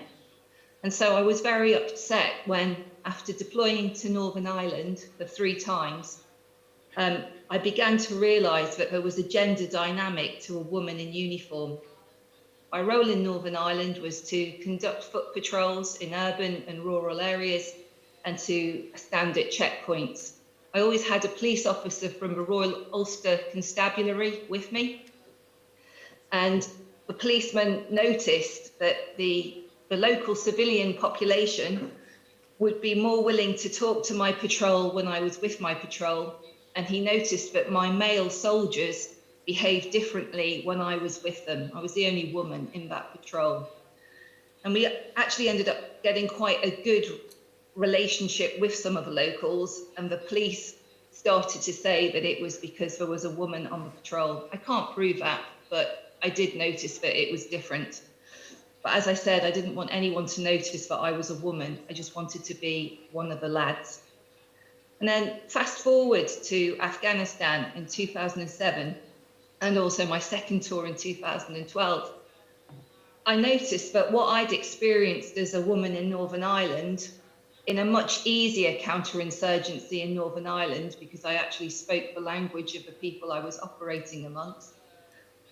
But in the Afghanistan counterinsurgency, I noticed that there was a switch from being enemy-centric to looking at it from the civilian population's perspective. So that became the centre of gravity. David Kilcullen, an Australian military officer and an academic, wrote about the 28 articles, and he started encouraging people to engage for women. NATO principles of counterinsurgency were talking about winning the hearts and minds of the population by talking to the entire population, not just the insurgents or the male leaders.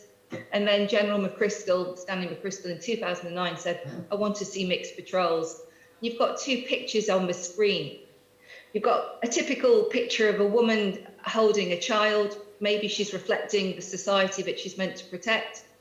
But then at the bottom, you've got a woman searching and somebody wearing a burqa.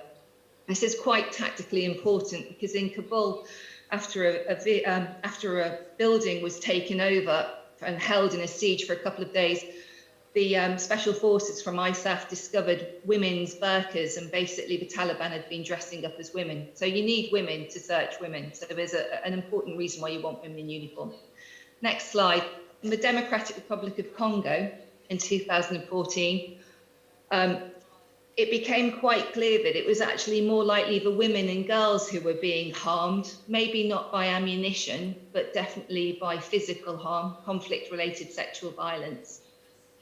Now, men also are raped in the Congo. Something like 2 million women have been raped since 1994, but statistics are suggesting that there's been male rape in the Congo of about 100,000 men. Men are far less likely to come up and tell you that they've been raped. But women also don't tend to come to the military and say that they've been attacked, but it is more likely to happen to them.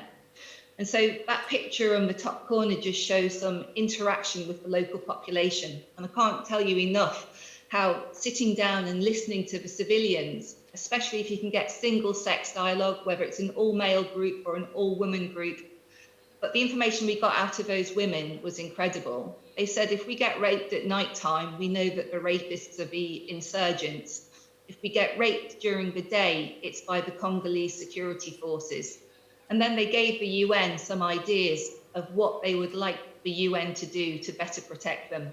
And we wouldn't have got that information if we hadn't talked to the women. Incidentally, there's a woman standing up at the back of that photograph.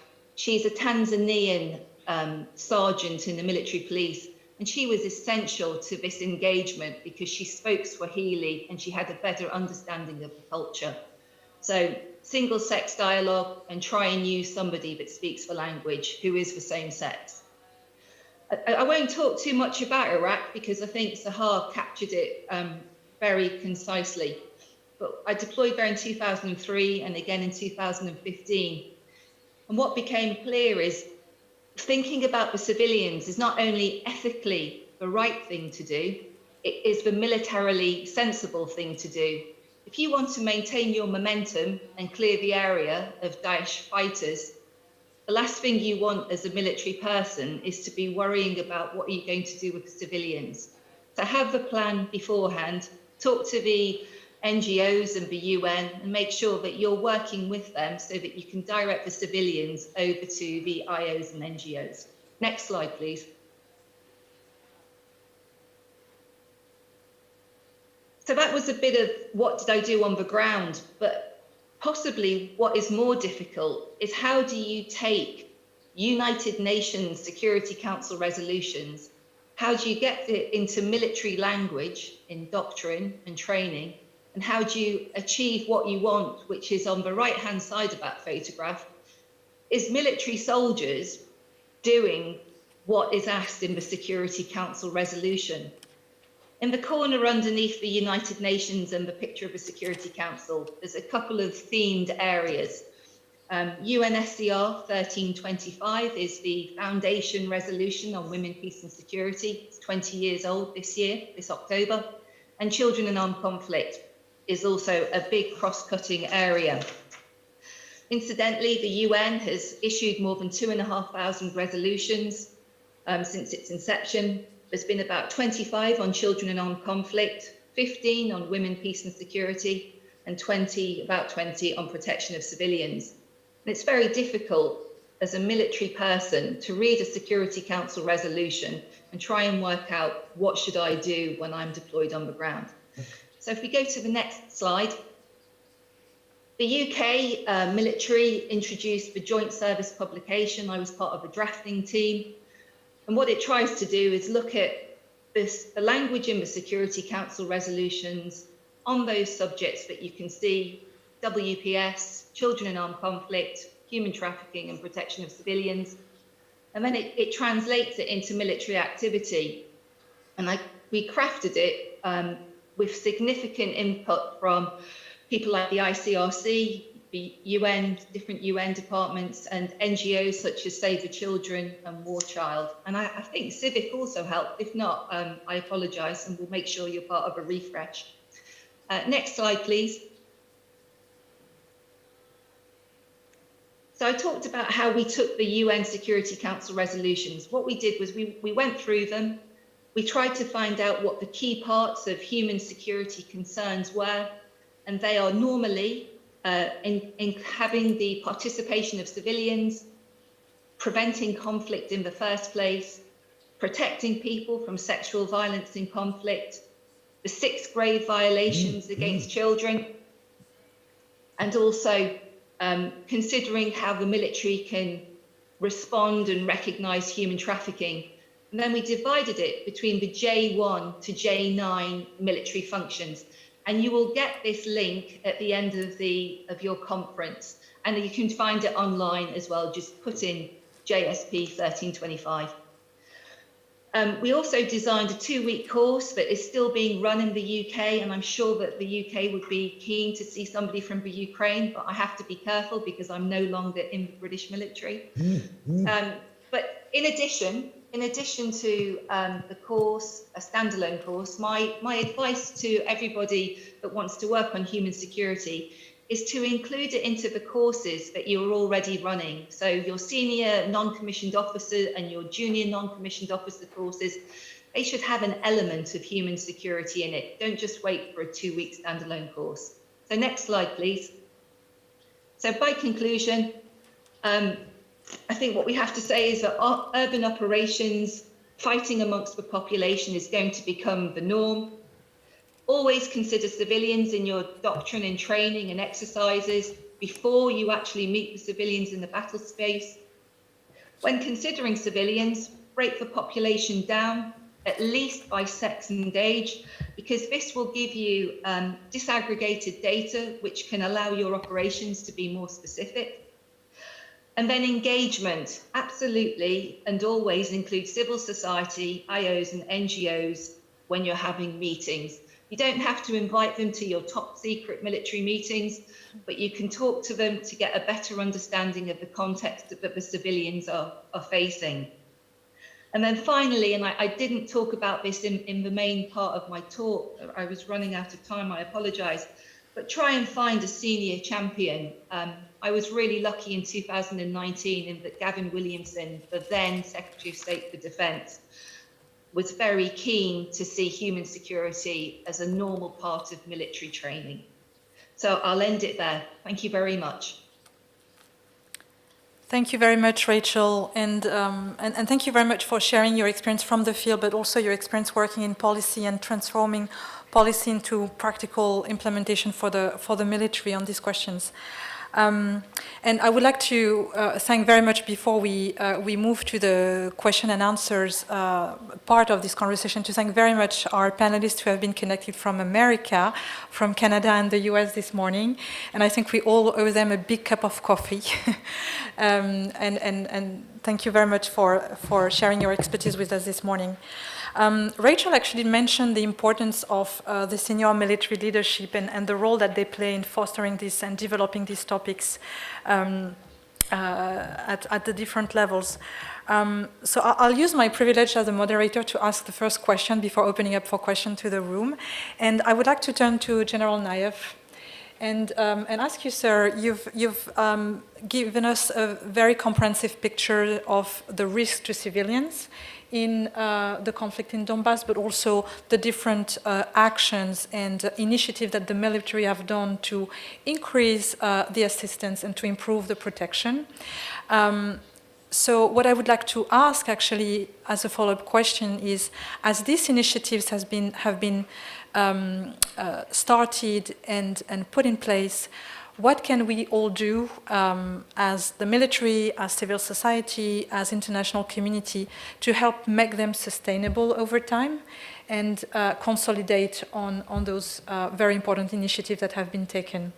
And I guess my second question to you is also how you see the role of the engagement with civil society, local civil society, but also international civil society, to help move in that direction, to improve the protection of civilians and to render the tools sustainable. Thank you, sir.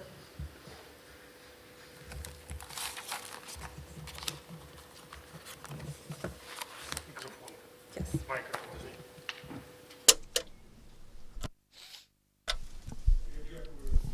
Thank you for the question. Thank you for the question I received. I have my personal experience. I was head of the operation of joint forces that was launched on the 30th of April 2018 and up to May 6, 2019. Currently, I am Commander-in-Chief of the Joint Armed Forces of Ukraine. It's a new force created as a result of the defense reform in the armed forces of Ukraine, and currently the joint force operation in Donetsk and Lugansk is not within the joint forces under my command. I command over the national staff outside Ukraine. And I also overlook the stabilization operation in the south of Ukraine on the administrative border on the occupied Crimea. After the relevant capacities are received, a decision might be taken to give over to my command the situation in Donetsk and Lugansk region. That's what I just wanted to mention. Concerning your two questions, I'd like to mention that the military command that overlooks operations in Donetsk and Lugansk regions are completely transparent. They cooperate with all international organizations and with heads of communities located on the territory of these regions. Also, it's completely open to the civil society of Ukraine, who also participate quite actively in reintegrating Donetsk and Lugansk regions. We are all aware of the law that was adopted about the specifics of a state policy on keeping the sovereignty of Ukraine in the separate territories of Donetsk and Lugansk regions. According to this law, we know the responsibilities and accountability of the military command officers, and there is also the accountability features of the local authorities and civil authorities. So our stance is that we are happy to receive any assistance, any help from international organizations and from the civil society of Ukraine, because it's only together, only jointly, that gives result. Due to the military operation, it's coordinated by the military command, of course. It is subordinate to the general, the commander-in-chief, the president of Ukraine, and the cabinet of ministers of Ukraine.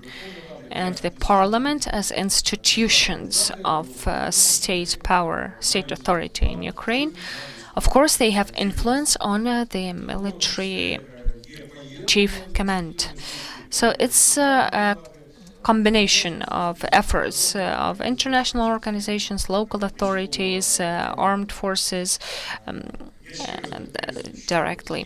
So the actions of the armed forces of the chief office is absolutely transparent. Once again, you can see that on how we cooperate with the international partners. We kept having meetings with representatives of the UN, of the Red Cross representatives, and with other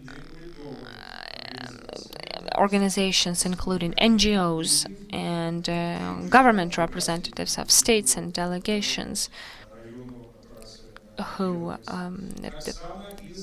visited in person the joint force operation area. The same with the NGOs and state authorities of Ukraine. We were always in agreement, in negotiation with the active participants of reintegration of Donbas. A proof of that and evidence of that is launching a number of joint projects and joint activities. For example,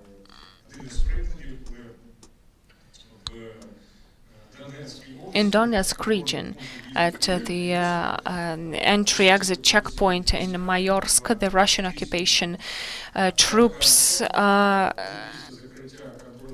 made a provocation when at the checkpoint they let enter about 50 citizens of Ukraine and just let them left them high and dry out there.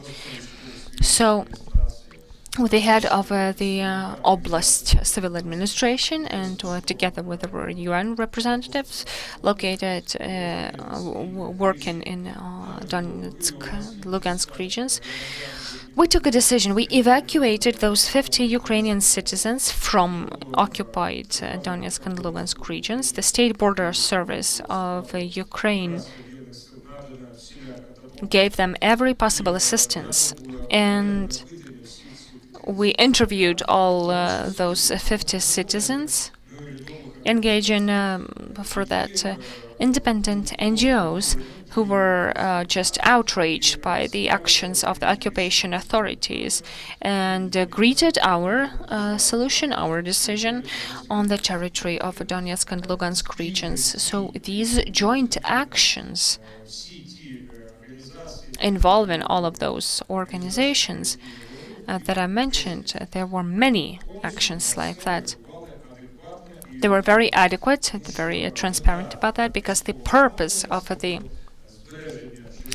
our military authorities was to keep people alive and keep people safe and enhance their safety on the territory of Lugansk and Donetsk regions. Concerning the law enforcement activity during my command on the territory of Donetsk and Lugansk regions, we didn't record any abuse of power by any level of military men towards civilians. I'm not even talking about rape. That never happened. 0 cases from our part. The security service of Ukraine, the national police, the state border guard did everything to keep the safety like that. They did everything to keep law enforcement happening on the territory of the joint force area. For the military men, sometimes they were involved in car accidents with losses, with damage or injuries. from the civilians. We investigated this with the help of the National Police of Ukraine, and they were brought to relevant justice. The law is the same for everybody. Everyone knew this, starting with the simple soldier and up to the general of the security service of Ukraine. This principle was effective in on the area of joint forces operation. So we created those safety opportunities, safety and security conditions to involve all government and non-government organizations granting assistance at the territories controlled by the government of Ukraine and at non-controlled territories as well. Another example, how we cooperated with non-controlled territory. By the initiative of the OSCE, we had a suggestion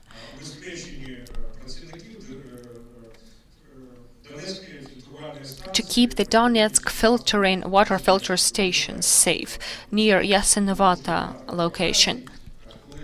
You remember there were a lot of provocative actions from the Russian occupation forces. So what we did was we created all safety prerequisites so that the occupation forces failed with their provocative measures. We even announced that we were ready to pay for building the road for them to move around without threatening the civilians. So, coordinated with the OSCE, we started working on gas infrastructure in Maryanka and Krasnogorivka. So, the armed forces of Ukraine are always promoting cooperation. We're ready, open, and we are in for further joint activity. Thank you for your question. So I would like now to open the floor to the room for questions to the panelists who are present, but also online. Maybe there is already one intervention from the room that is ready to go. I'm looking at the people from the missions. No.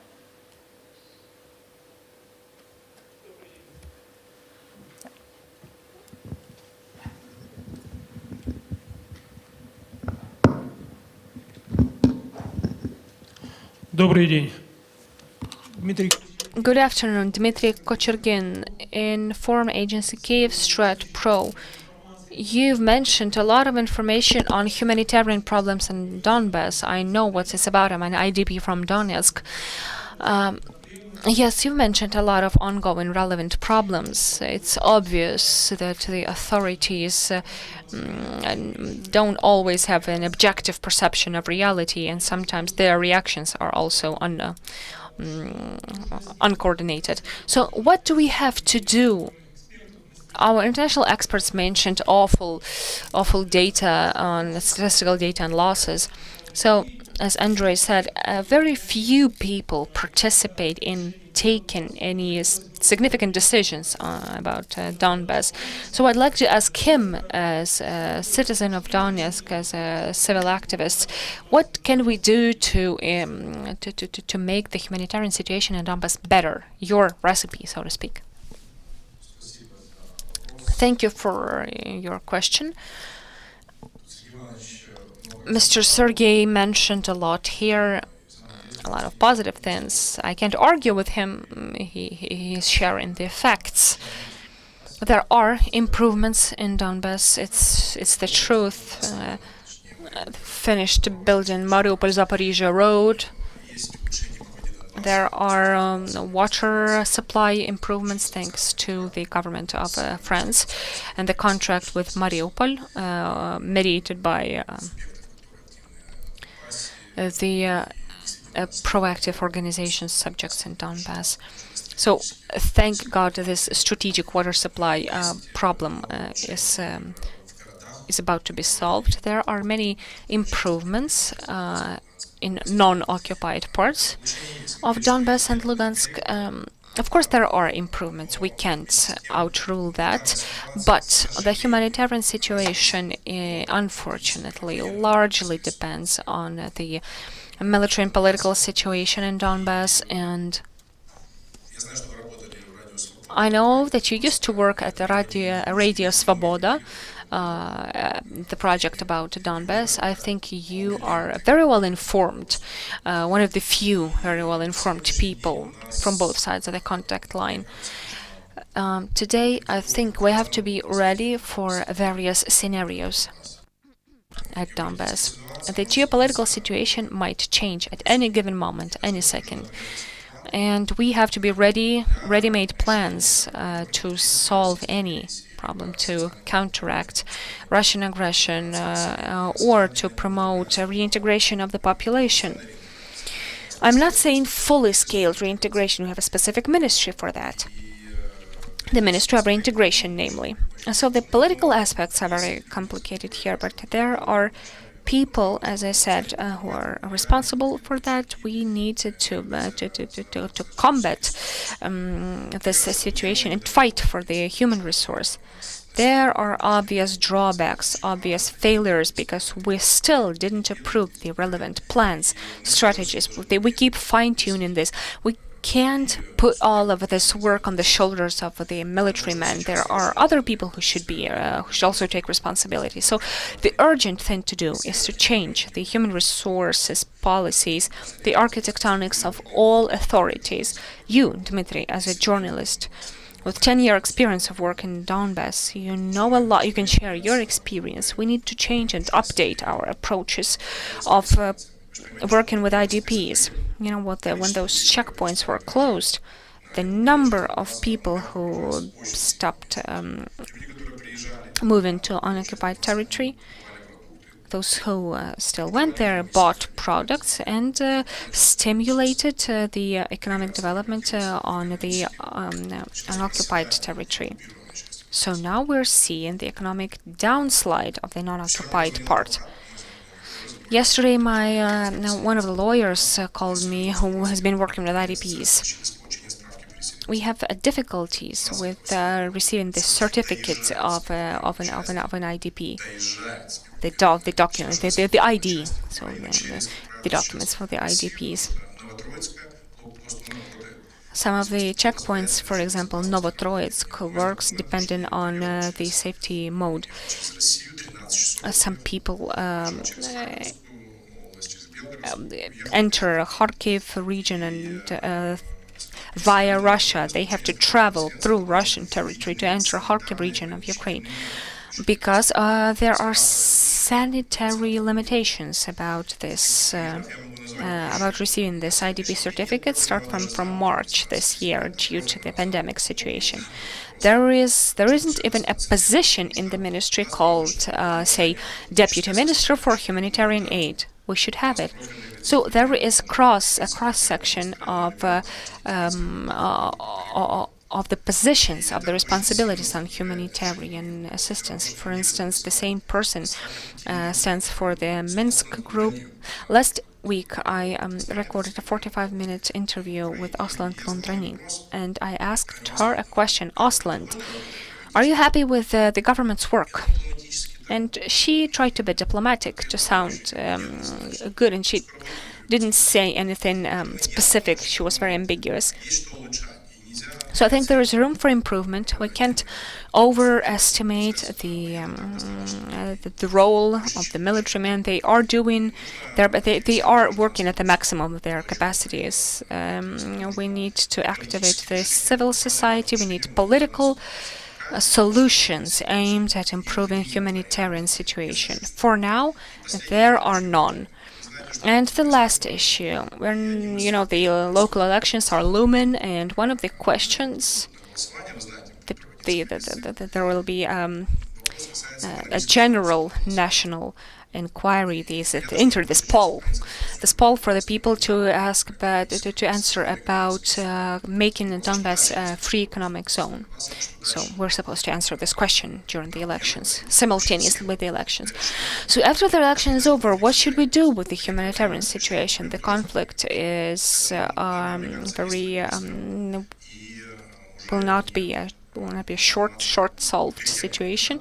So we shouldn't juggle the responsibility from one to another and think about the people more. Thank you.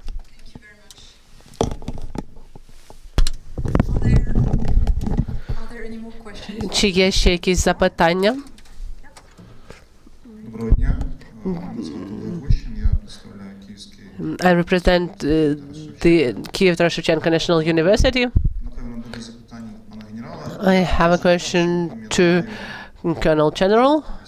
I quite clearly remember October 2018 when we were present at the presentation of the initiative in the city of Kramatorsk. It was dedicated to the establishment of the special team on mitigation of harm to the civilians there. And I remember how the civil society was interested by the creation of this group. And I would like to tell to the audience that Mr. General is the first military man who, while being the head of the joint forces, establishes this structure.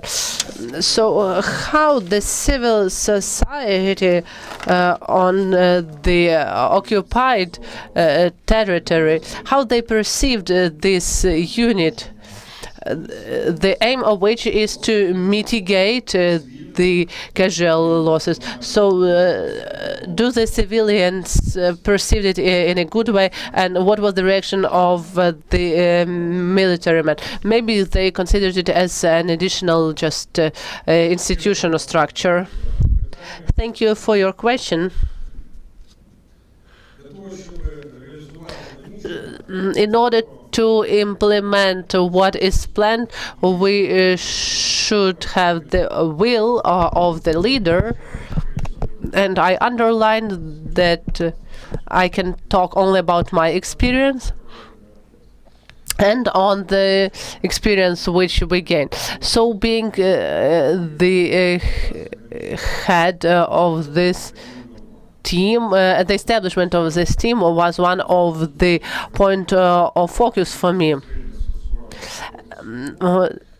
As for the civilians, we understand that the civilians who are in the armed hostilities zone, they feel the presence of military, and the number of the military men is in the quantity which is more than they used to have before the conflict. So the civilians who live there, they are perceiving any initiative in a very cautious way.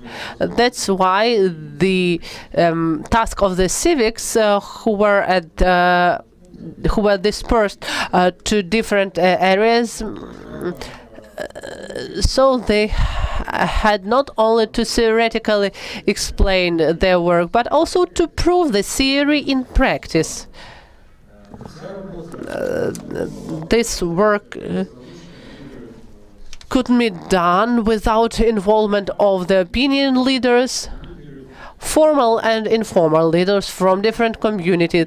That's why we were searching for those possibilities, and together with the civil society, we were conducting this work.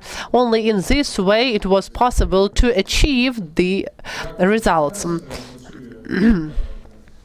How the structure functions now, we can ask the General Kravchenko, but what we see from the numbers which I mentioned, at least in the area of security of Ukrainian citizens, this area is sustainably functioning, and we can see the results. The specific actions are proving our intentions to the civilians. Only in this way we can gain the trust of the locals. But communications and openness of the military command and of the civic gives the possibility to interact with the civilians and also to receive the feedback. Being the commander, I was trying to react to all the requests. Only in this way we can achieve the trust to the military leader. And in this way I continue my work, and we did a lot of real tasks like renovation of bridges and and also reconstruction of the road from Mariupol to Zaporizhia, but also from Konstantinivka to Bakhmut to Kramatorsk, from Stanislav-Lugansk to Kharkiv highway. So a lot of projects which were implemented, and we showed the results to the civilians. Even the small things such as food and water, as Andriy mentioned, in Pesk and Pervomaisk and in Opatne, where the former advisor, Mr. Sivoga, visited these villages in both to old people and to young people. We showed our support through real actions. So first of all, we need the trust. And we shouldn't ignore any requests, and we should answer all those requests, never to be closed, never to keep the information, to be as much transparent as possible, and we should do the real work.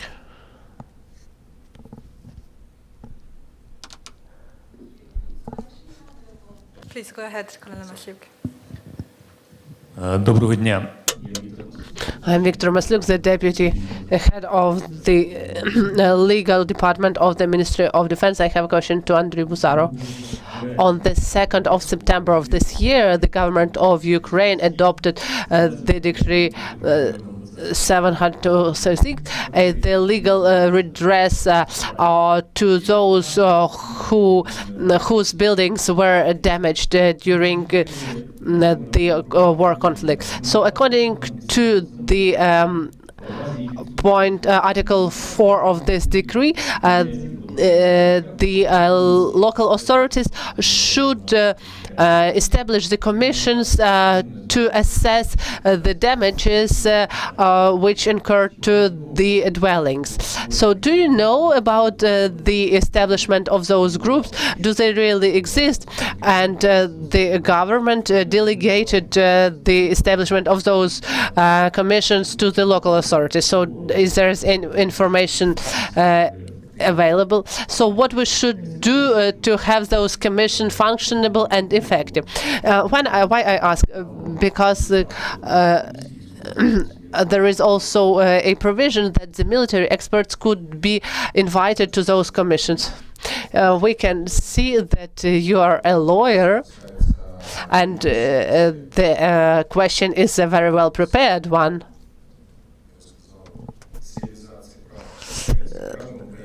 And so you are speaking about the legal redress. So I'm not an MP or a part of the legislative power, but I was present at the readings. There is a special law And there were four categories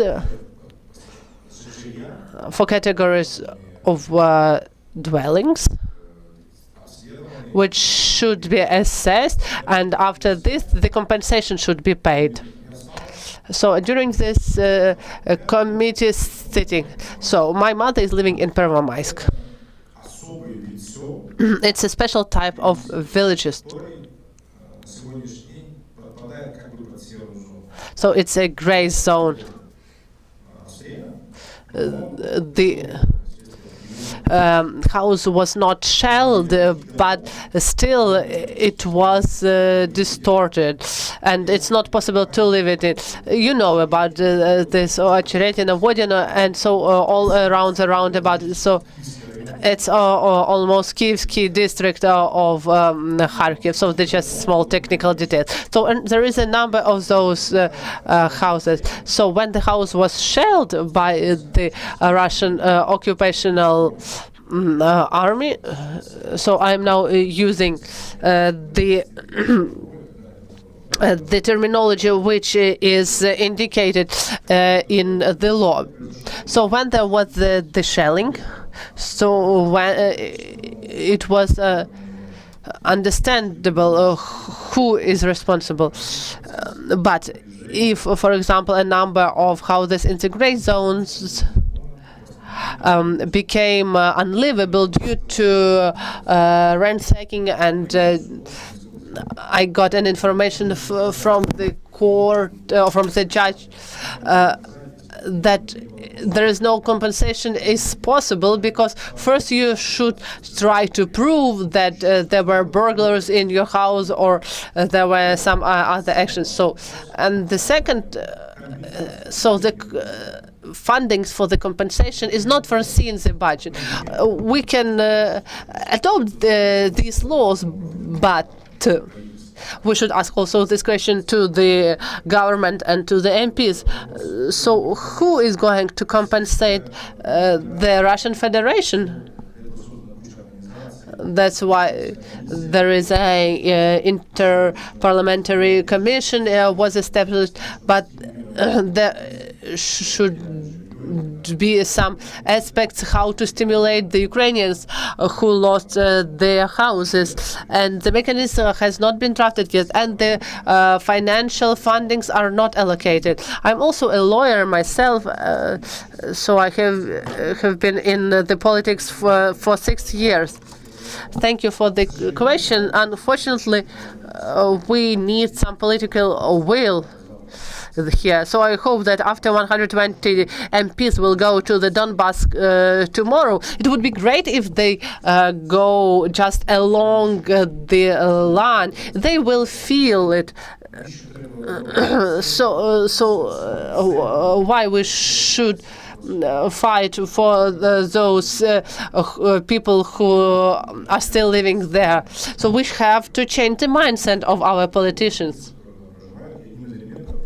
So one of the elements is to approve some legal framework for the legal redress and compensation. Thank you for your question.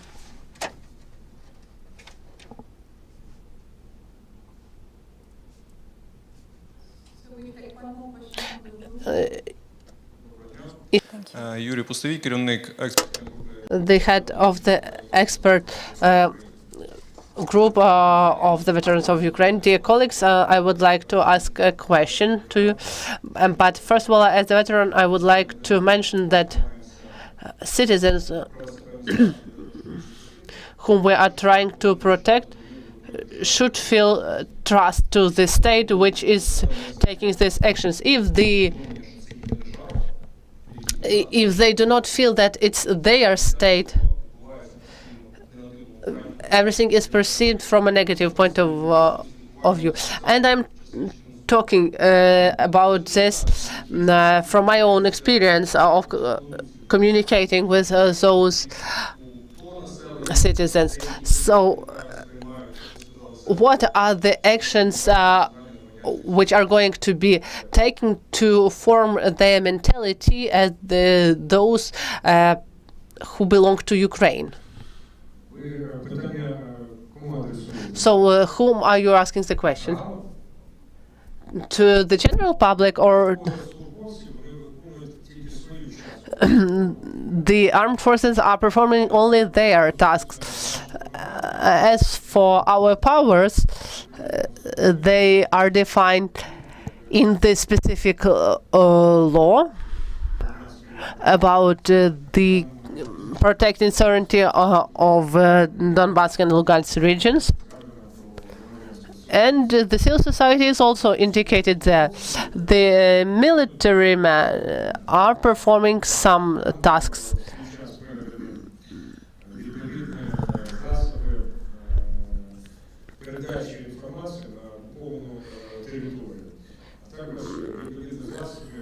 And also the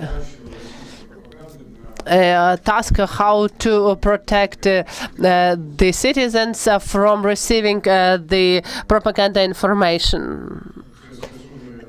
That's the answer to the question about how to form the right mentality. So through the communication tools. Also, it's a very active work of developing of Ukrainian environment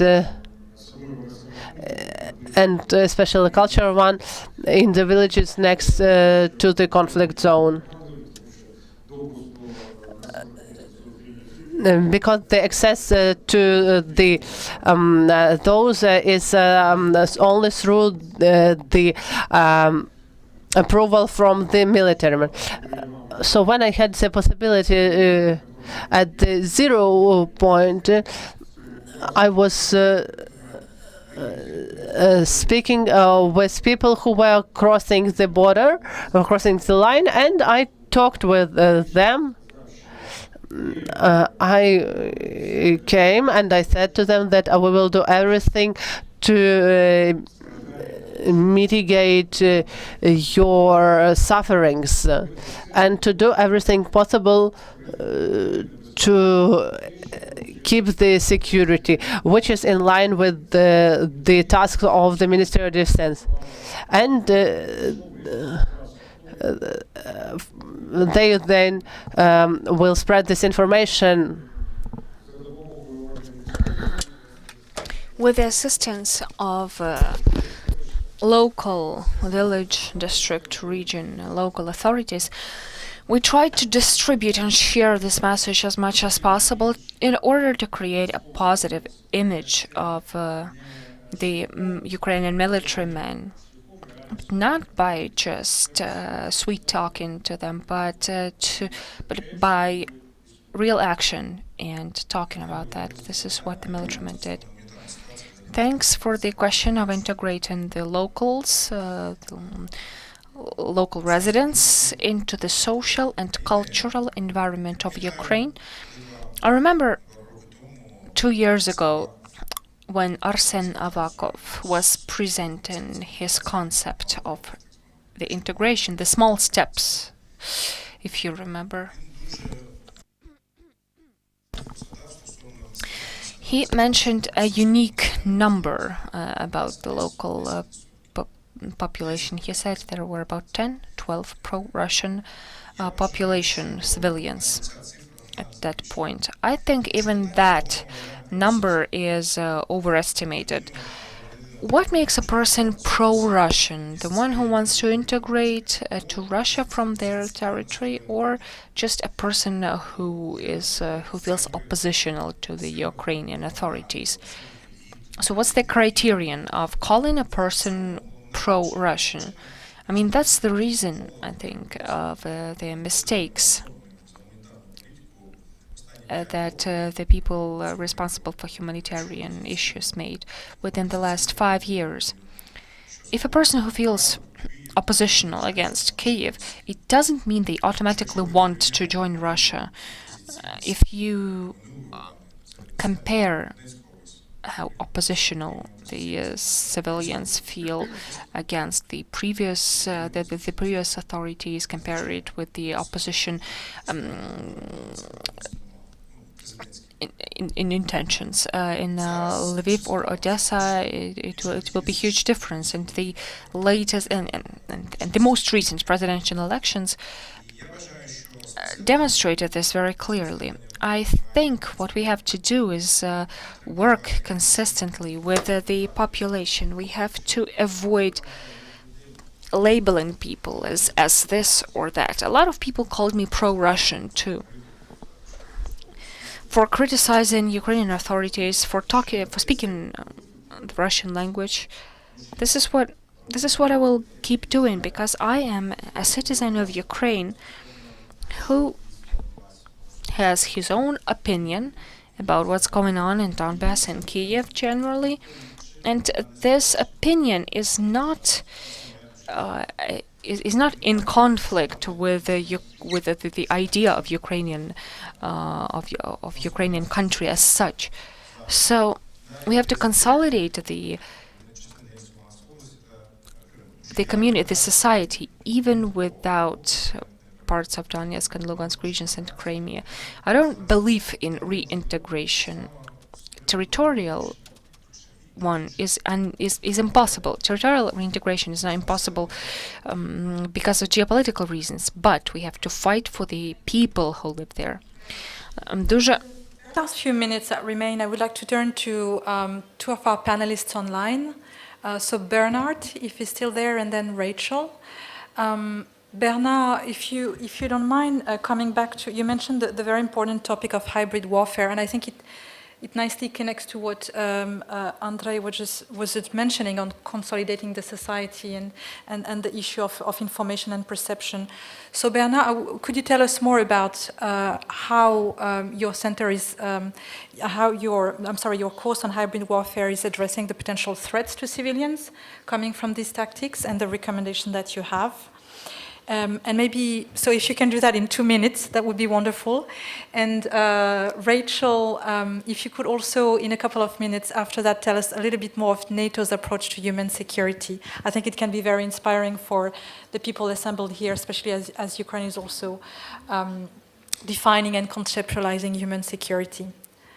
So I'm looking at the technology. Yes, super. Bernard, you're online. Thank you. For us, the issue here is accountability. The only way we're going to affect change in this space is for the local population to have trust in not only the armed forces that are protecting them and are affecting the conflict, but also in the government. And accountability is one of the issues that's missing here, is that the local population doesn't feel that the armed forces are accountable, that the government is accountable to them. My question is how do you build that accountability? Well, there's all kinds of pieces that go to that. And I think General Naev has hit the nail on the head on a number of those things. I mean, it's a hearts and minds campaign. But you also have to demonstrate the transparency and build that trust in the community. And the only way to build, or one of the ways to build that trust in the community, is to have a military police force that has the ability to investigate and hold the armed forces accountable for any transgressions or any issues that happen. And that's part of the maturity. Canada had this issue in Somalia many years back, and we've all grown through this. The British have gone through this in Iraq and Afghanistan. So, this is part of a natural growth. And I think that is one of the big things that I'd like to see here moving forward, is that building of accountability. Thank you. Thank you very much. Rachel, if you're online, could you tell us a little bit more about human security at NATO?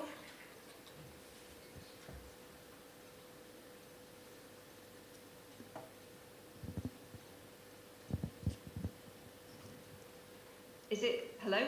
Yes, you're online. Great, and are the slides up? I sent through 2 slides last night. It might help the audience. I'm not sure about the slides, but just feel free to simply tell us about it. Okay, great. So, basically, human security for NATO is a very new language, even though the United Nations has been using the language human security since about 1994, where it gave 7 different criteria for somebody to feel safe. 3 of those criteria are personal security, community security, and political security. And when the UK military was looking at what human security meant from a military perspective, we focused mainly on the community security and the personal security.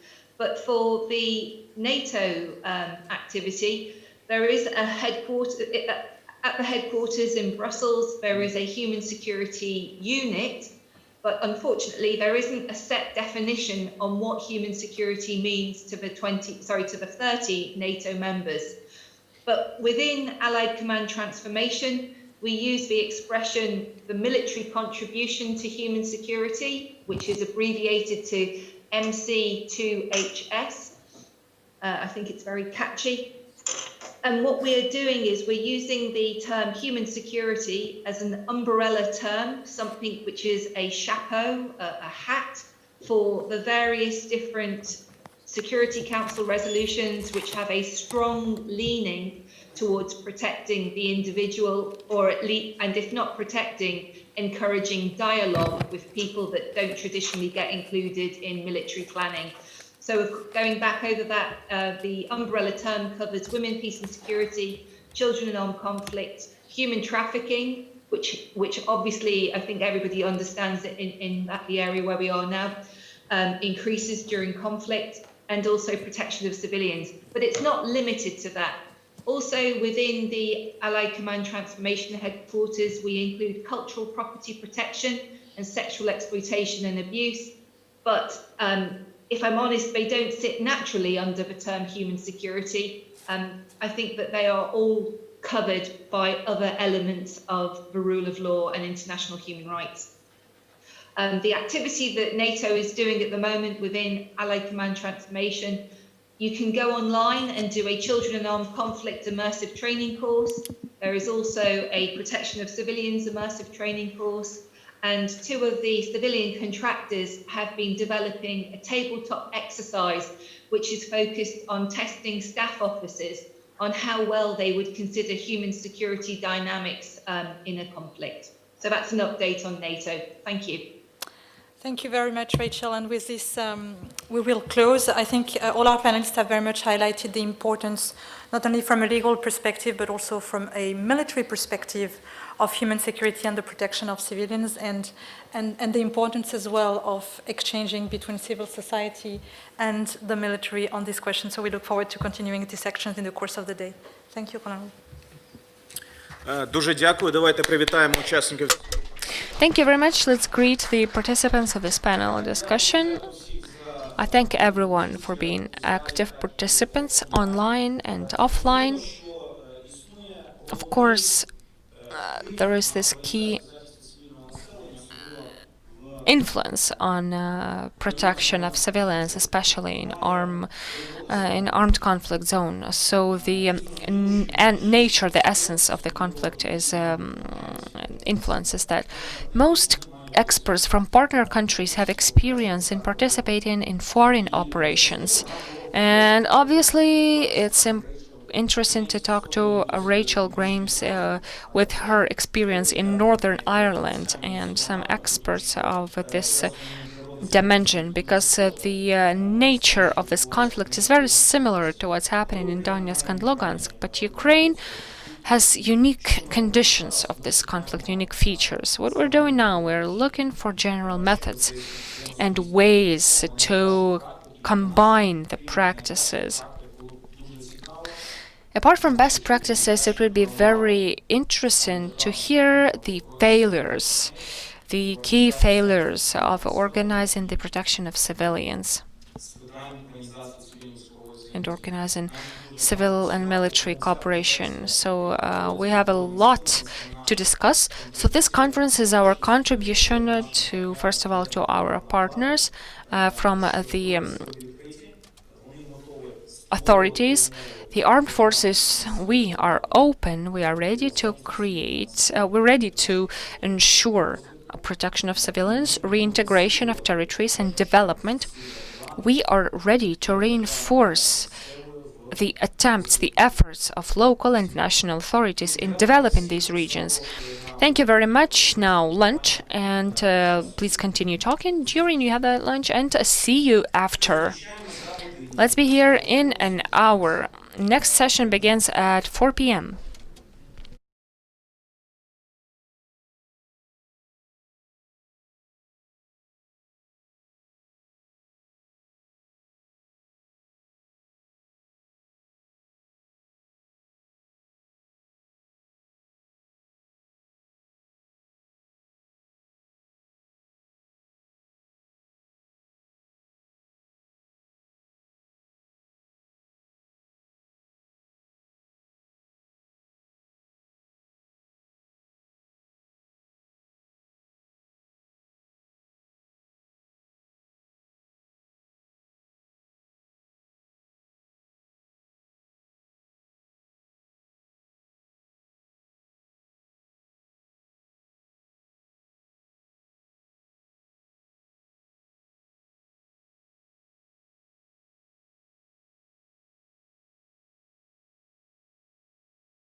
Yeah, friends.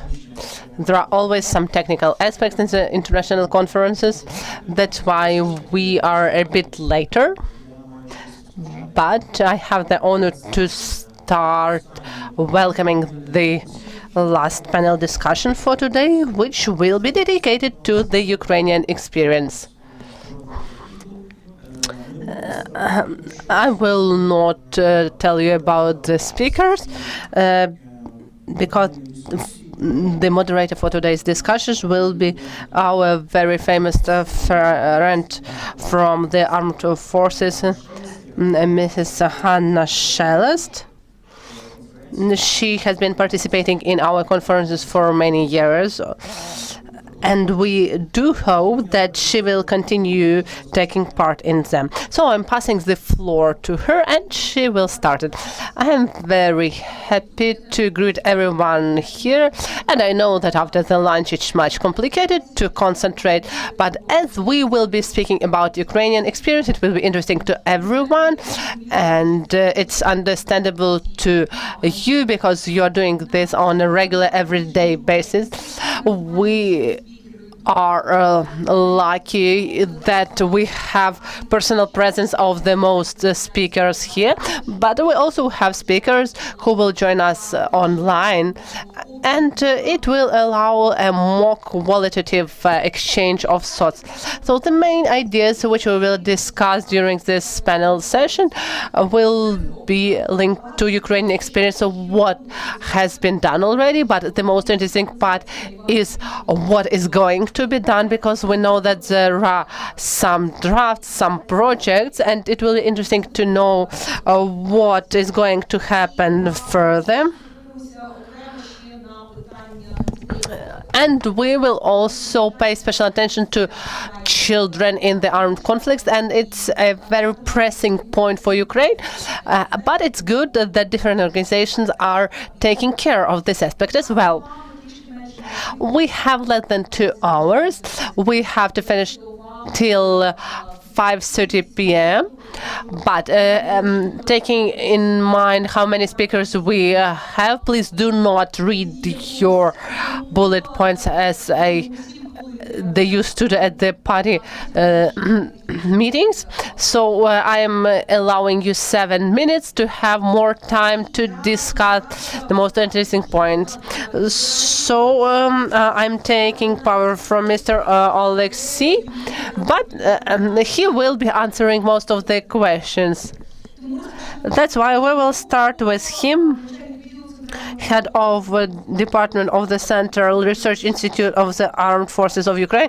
I still have to learn your new position. So let's talk about the experience of Ukraine, where we are at the protection of civilians in the armed conflicts.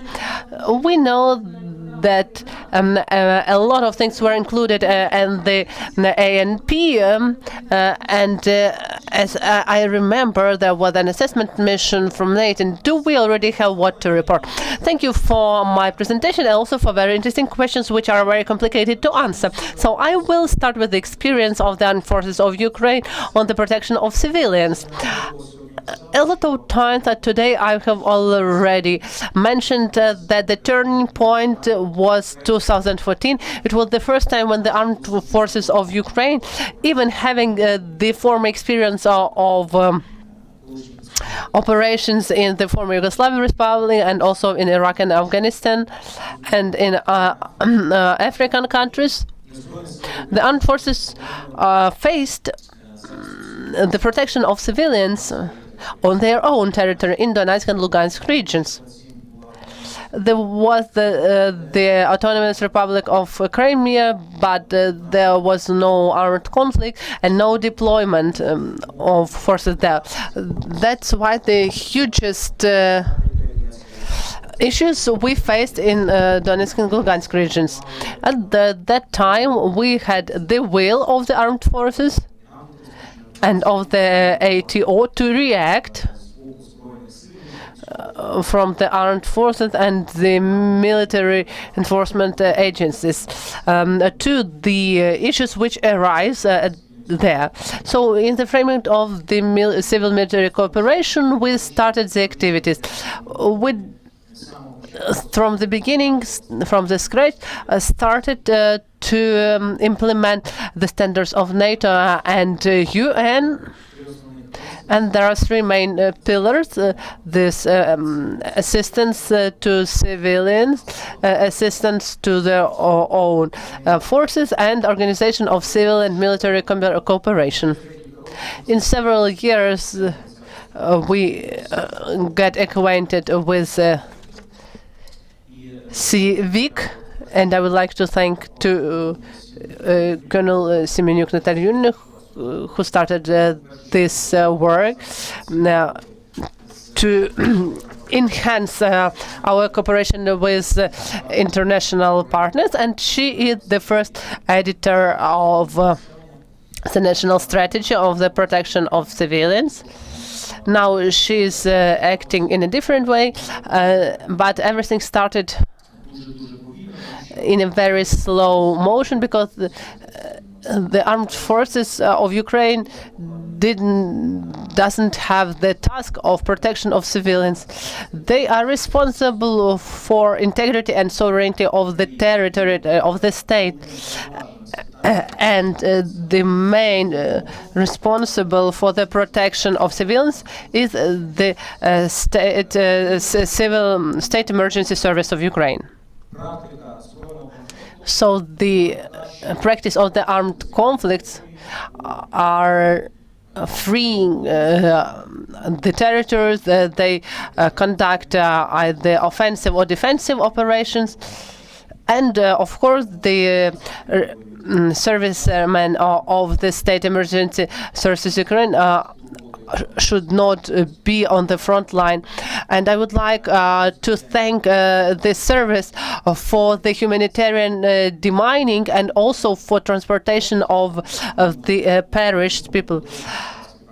We still have this collaboration, but in the acute form of the armed conflict, no other services except armed forces should be on this area. So the separate protocols and Geneva Conventions, which which force the armed forces of Ukraine to be professional and not to lose trust in front of their citizens and international communities. They should be prepared in the right way.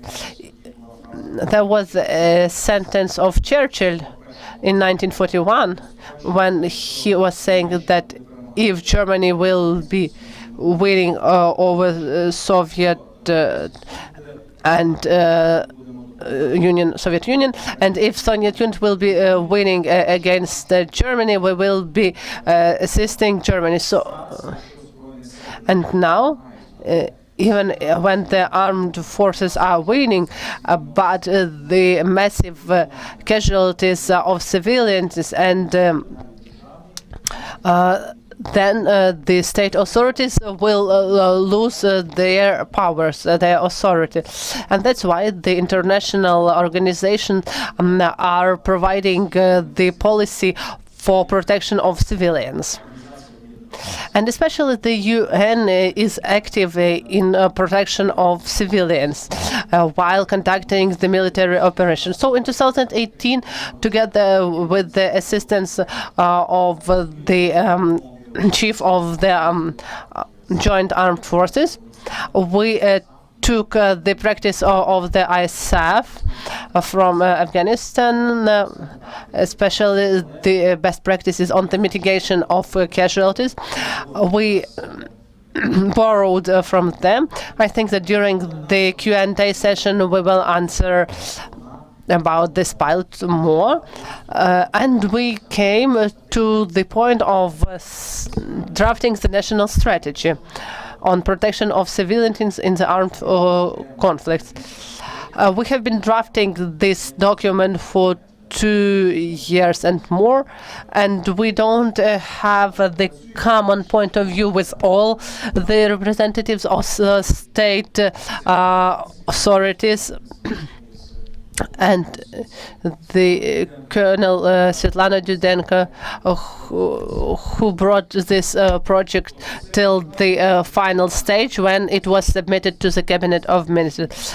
So now we are happy that our pilot project moved to the level of the national strategy, to the strategic level.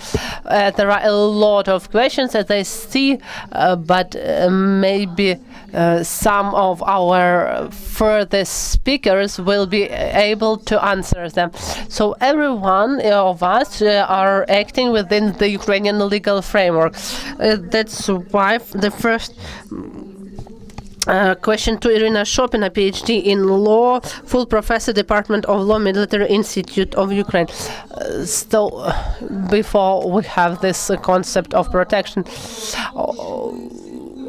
and we are following the International Convention, the Geneva Convention, and other documents. So do we have this notion of protection of civilians during the armed conflicts in the legal terms? Yeah, my speech is dedicated to this topic. So may I start? Oh, okay, good. Please, the slides.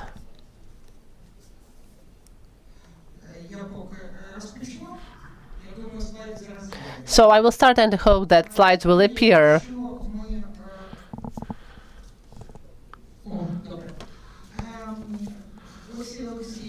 Alexei Alexeyevich mentioned the times when the CIMIC only started its activity. And I will go back to the time when the Ukrainian state was established. And one of the basic issues which became grounds to development of the legal doctrine as well. So we should move to the human-centered policy. And it was further developed in the concept of the state which is functioning for the sake of a person. And we adapted the public administration, and we're speaking about not the public ruling, but public administration. And we are only at the beginning of this way. And why? When we are saying that the human dimension of the security, we should remember that this provision, this is a dimension which is something new for Ukrainian legal science. And in the Constitution of Ukraine, in the Article 3, next slide please, it is determined that a person, its life,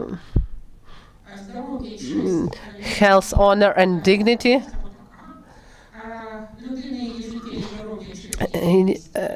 honor, dignity and security are the highest social values. And this provision which should determine the activity of the state and of all its institutions. But at the same time, there is a legal mechanism in the legal science, and to have this notion functionable in the social legal relations. That's why the decree of the President of Ukraine on the decision of the National Security and Defense Council of Ukraine as of the 14th September of 2020 about the national strategy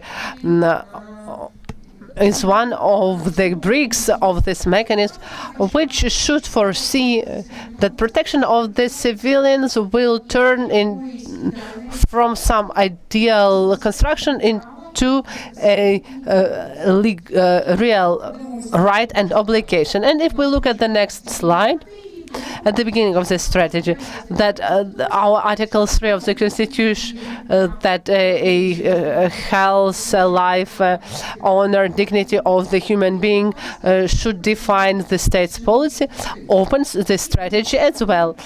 And we really welcome that for the first time in the strategy of the national security of Ukraine, in this very clear way, the priority of a human and a citizen are stipulated. But, as I already mentioned, for this notion to become our part of our real and legal life, it is necessary that there should be a legal mechanism to implement those provisions. I will not bother you with the description of all those mechanisms, but for a notion to influence the life of people, it is necessary for this notion to become the right of this person, which corresponds to the obligation of a certain civil servant to protect this right. But also the legal liability should be foreseen as well. If we look at the protection of civilians in the armed conflicts, we will see that we are at the first stage of this mechanism. We only named this notion, but we cannot speak about real functioning of this mechanism. Next slide, please. And for this mechanism to exist, we need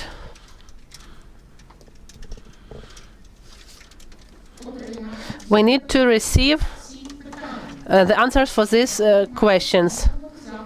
Who should protect those civilians? How it should be done? And we should improve the status of the civilians, and where and in which activities of these institutions where we could protect those rights and obligations of persons. Now, answering the question whether we have a construct to protect civilians in the national legislation, based on the project, the national strategy as it is of today in the project, we can foresee that we would need change in the following laws of Ukraine on screen. There are drawbacks and gaps in each of them. The problem of protecting rights and freedoms of citizens in armed conflict is not fixed there and is not mentioned specifically. Mr. Alexeyin mentioned about the possible amendments to the law on armed forces of Ukraine. There was quite a long period of activity that is still ongoing. We cannot boast of success here. Next, the law on national security of Ukraine, where the issue of protecting civilians is phrased like this. Chapter 4, the sector of defense and safety, defense and security. So there are subjects like the Ministry of Defense, the armed forces, and it says that they must protect civilians. It's not mentioned there. Article 18 about the Ministry of the Interior, it says that the ministry exercises protection of rights and freedoms of citizens of Ukraine. Here, protection and defense, is it the same? Legally, it's not the same, because protection is activity that happens before the law is violated, before this right is violated, and defense happens after the certain right had been violated. It should all be part of the legislative norms, legislative documents. According to Article 6, Part 2 of the Constitution of Ukraine, our bodies of executive, legislative, and judicial bodies can do only those things that are mentioned in the Constitution of Ukraine, so they should adhere to the Constitution. when, due to various reasons, violations happened. Fortunately, those times are becoming obsolete. They are almost over. And next slide. If we're talking about the national strategy to protect civilians in conflicts, in armed conflicts, so their advantages are, first of all, a systemic approach with certain subjects. We shouldn't duplicate their authorities, their entitlements. We should avoid gaps of the system of protection of the rights and freedoms of citizens. Second, should be motivated towards a certain goal.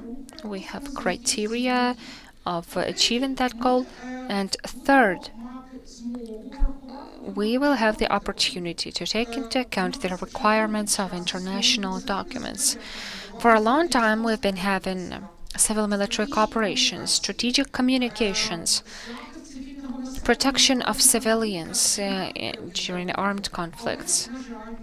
There are certain successful achievements, but as executive bodies, law enforcement authorities, and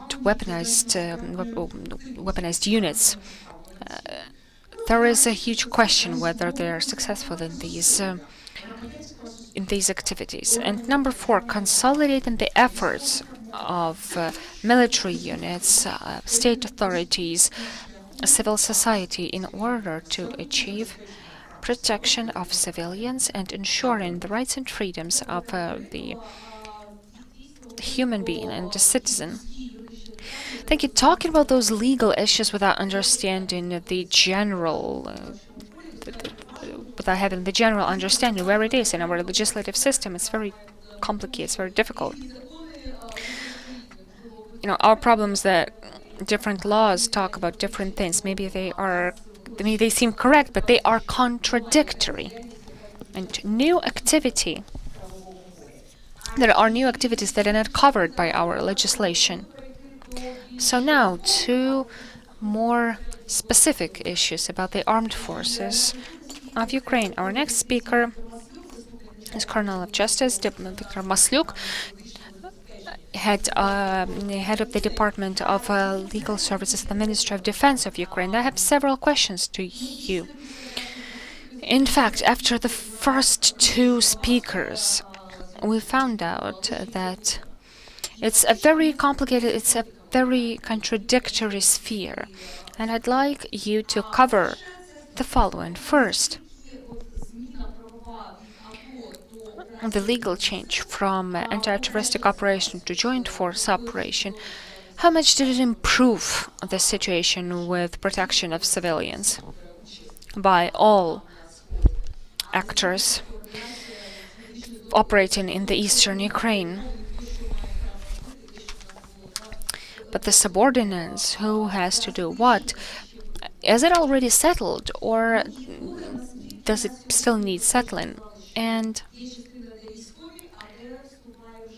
there's the part of military where the military men are entitled to act, and there is the part where the civil law enforcement agencies are supposed to do so. Do we have to look for some legal loopholes, or simply speaking, or do we have to search for legal solutions of this so that the joint force operation becomes effective in the protection of civilians and the demining and so on? Thank you for the question.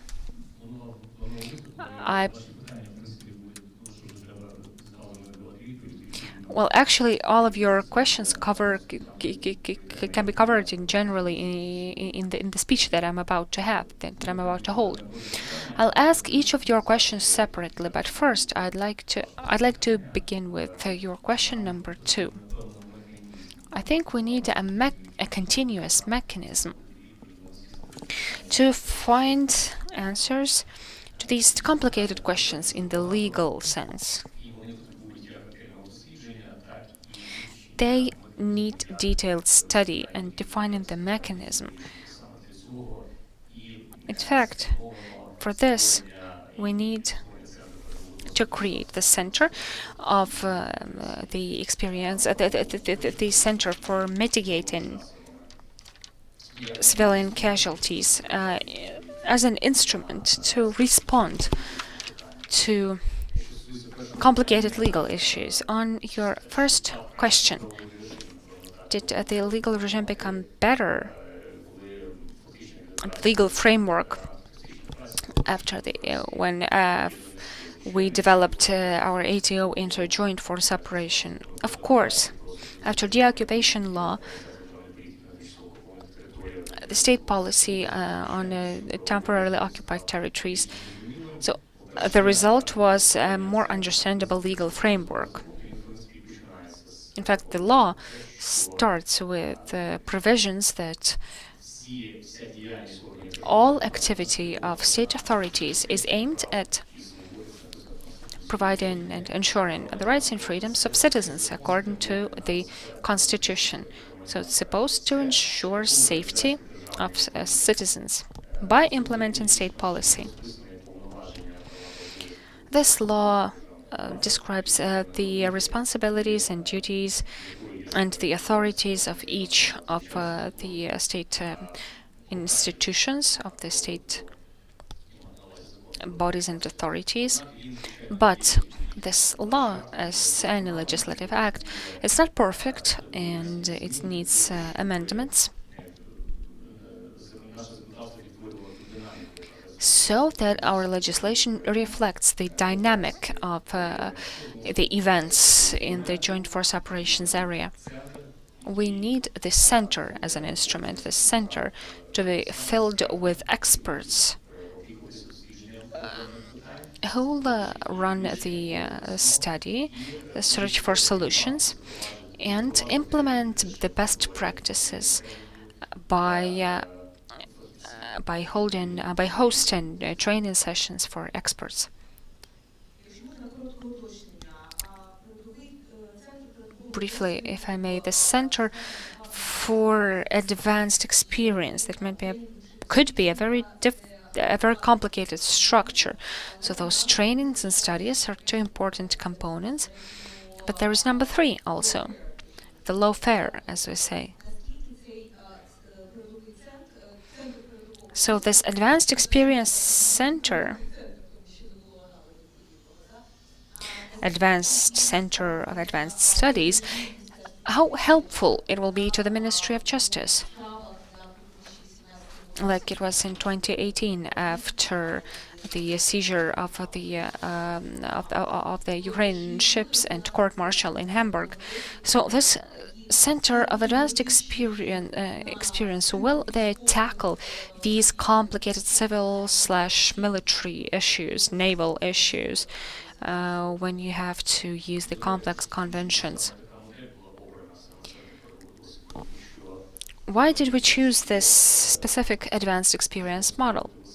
Because we don't need to reinvent the wheel, and this center with various types of activity encompassing expertise in various types of work, they already operate in the NATO system, and this construct, this platform, is the best combination of theory and practice. So the best practices of scientists and researchers can be implemented in the practical field of the armed forces in Ukraine and other law enforcement agencies. In fact, this center would ensure feedback. If we created a mechanism to be implemented into practical activity and it doesn't work for some reason or doesn't work well, then feedback will help us improve this mechanism and implement the best practices almost immediately. In fact, this center would not be a decision-making center. So that's not its purpose. It is not supposed to replace state authorities. It can be a an advisory body, an auxiliary body to the armed forces of Ukraine or to the Ministry of Justice, Ministry of the Foreign Affairs, who work in favor of the state interests. But the center wouldn't be the decision maker. They would be an assistance mechanism to study the problem, study the international experience, and suggest a solution based on this analysis, including the legal one. So, now slowly from military to civilian issues, let's have Mr. Alexei joining us.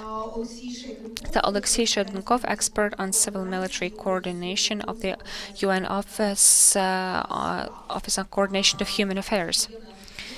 Do we have him online? Yes, we do.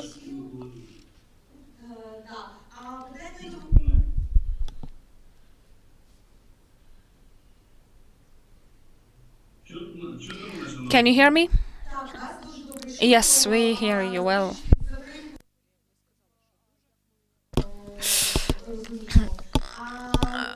Well, there's a small time lag. Question. So you are kind of a connection link between the military approach and the civilians that we're discussing during this panel session. How visible is today's problem with protecting the population? How important are the military staff right now during official ceasefire in the East? Are they still as important as they used to be, or do we have other people from other ministries who have to be in avant-garde? First of all, I'd like to thank you for the organizers for the invitation. Unfortunately, I can't be present out there with you in person, but I do hope that I'll have time to answer your questions online. I understand we're short on time. I'll be brief, and first of all, very briefly about my background. In early 2015, I was working with Colonel Nozdrachov at the Directorate of Civil Military Coordination Group, and I know very well how CIMIC works, which problems they faced back then. I was engaged there according to the mobilization, and after demobilizing, I stayed at Lugansk region, and for 2 years I worked with the Danish mine clearing group, and we provided services of civil population protection about humanitarian mine clearance. Now I'm an officer of field coordination at the Directorate of the Office for Coordinating Humanitarian Affairs of the UN. So I'm responsible for civil military coordination here. So I'll try to stay practical in responding. Comparing 2016, 2017 and what we're having now, I don't want to describe the ceasefire period, but comparing 2016, 2017 and 2020, I'd like to say that there are certain positive changes towards better protection of civilians. And also, I'd like to add that we still have to do a lot in the military sphere and also in the state authority field in terms of protection of civilians. But there are positive developments. I'd like to thank Civic Center and the Civil Military Cooperation Department who launched this extremely important cause. From a practical point of view, it's very pleasant to work in the fields. It's very rewarding to work on the contact line and having to work with brigade CIMICs who underwent training sessions and know very well everything there is to know about protection of civilians. I mean, CIMIC brigade level. They're very helpful. They're supportive of humanitarian organizations and other actors within this process. So, regardless of the positive developments, there are lots of practical steps to take. Thanks.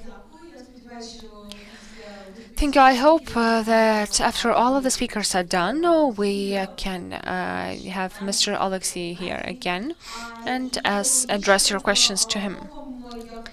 A logical step is to go to Ms. Oksana Sukharukova, representative of the Ministry on Reintegration of Temporarily Occupied Territories. You are a certain recipient of what international organizations and military men can do concerning civilian protection, but you're also provider of services before reintegration, before we are as we're waiting for it. Can you describe the main needs and the main problems for protection of civilians in eastern Ukraine? Let's leave Crimea aside for now in discussing this. Good afternoon. I'd like to emphasize that my activity in the ministry is healthcare, health services. So I'll focus on that. I've recently come back from the East. I think you know quite well what's going on there in terms of healthcare. And I visited the contact line area, and I saw, well, I had already known that, saw the situation that we're having in the hospitals. They lack doctors, equipment.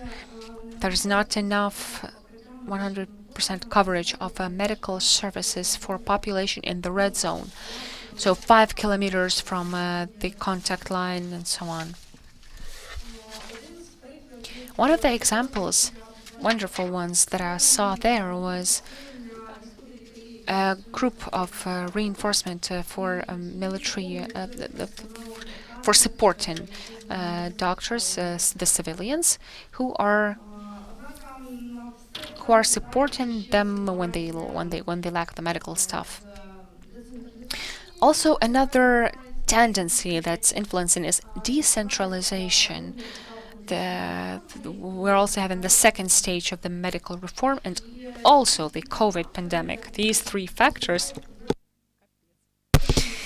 they make the problem of medical healthcare provision a very pressing one, and hopefully, thanks to our cooperation, we can reinforce this function for the. But it's the issue of the future, so to speak. I'm not ready to discuss this right now, and also wanted to share with you the entry-exit checkpoints. We all know those complicated issues.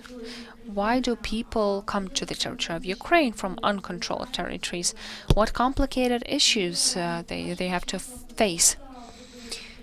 In early November, we'll launch the first service center in Lugansk region. What are the functions of this center? We have certain agreements, settlement with the providers of these services, banking services, the administrative services, the lounge zone, some recreation zone, the canteen.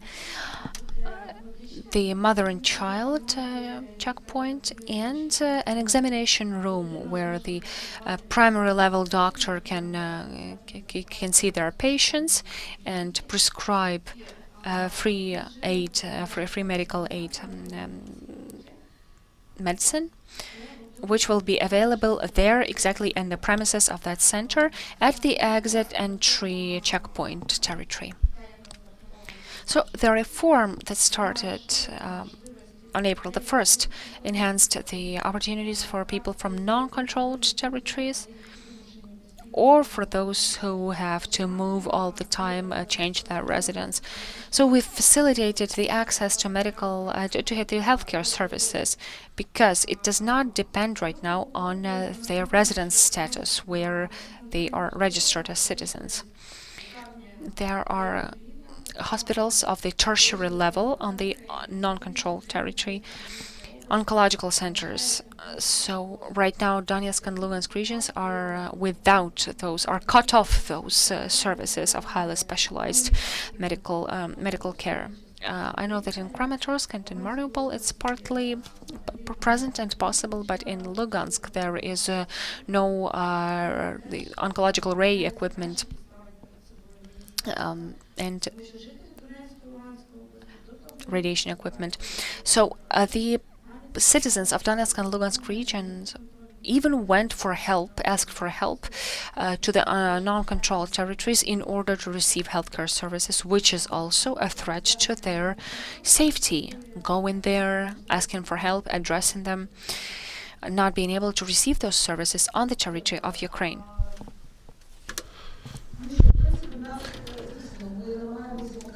We are trying to cover most possible issues. If we are looking from the UN perspective, freedom from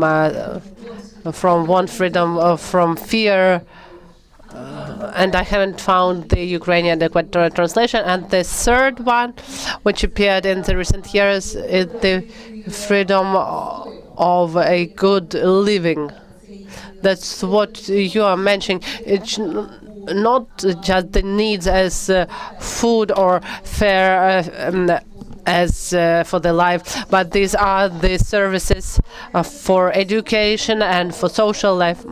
But we understand that in this red zone and uncontrolled territories, we have only one international organization, it's the Red Cross organization. That's why we are moving from the Ukrainian experience by Ukrainian eyes to the Ukrainian experience by the international eyes. Angelika Peru, the head of the Red Cross. So not to make the double interpretation for me, the Red Cross is probably the only humanitarian organization which now has the access to the hottest spots, to the most difficult spots, especially uncontrolled territories. How do you see the difference between the controlled and uncontrolled territories in terms of the protection of the human security and protection of civilians? And what are the spheres where probably more work should be done for the coordination of the assistance of organizations like yours?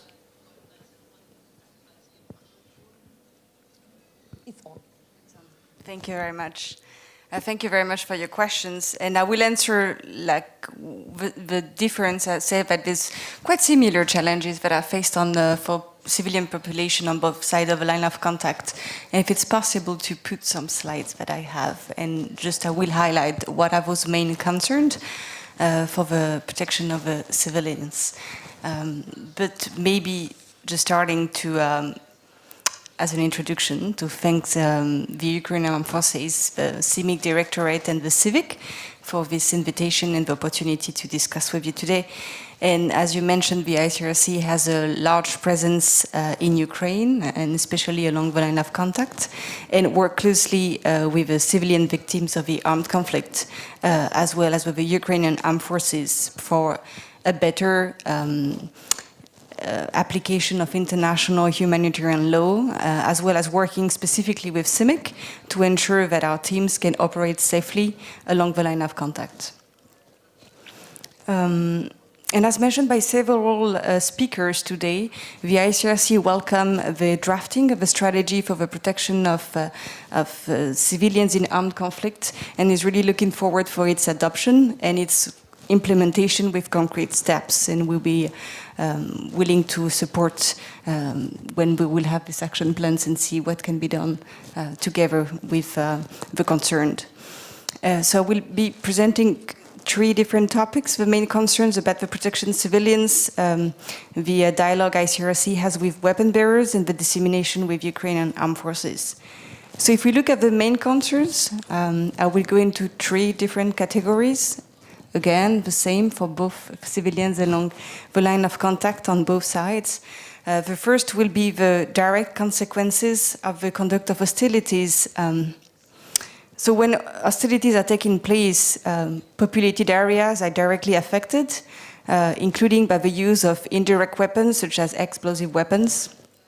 And from the 1st of January to the 27th of July, the date of the ceasefire, we could count about 56 civilians injured and 8 killed. To note that there hasn't been any victim after the ceasefire. But we do have people injured and victims from an exploded ordnance and mines, which are active all the time. The second is the protracted exposure to the conduct of hostilities.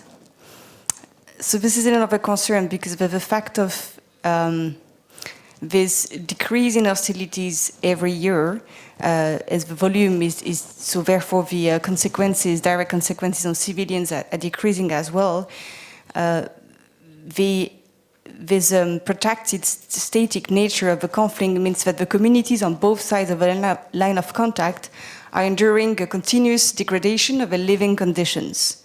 This is especially true in isolated, smaller rural communities, and that concerns includes the degradation of infrastructures such as water, transportation of gas, but more general trends like the absence of economic activity, job opportunity, and the growing age of the population that remains of the village.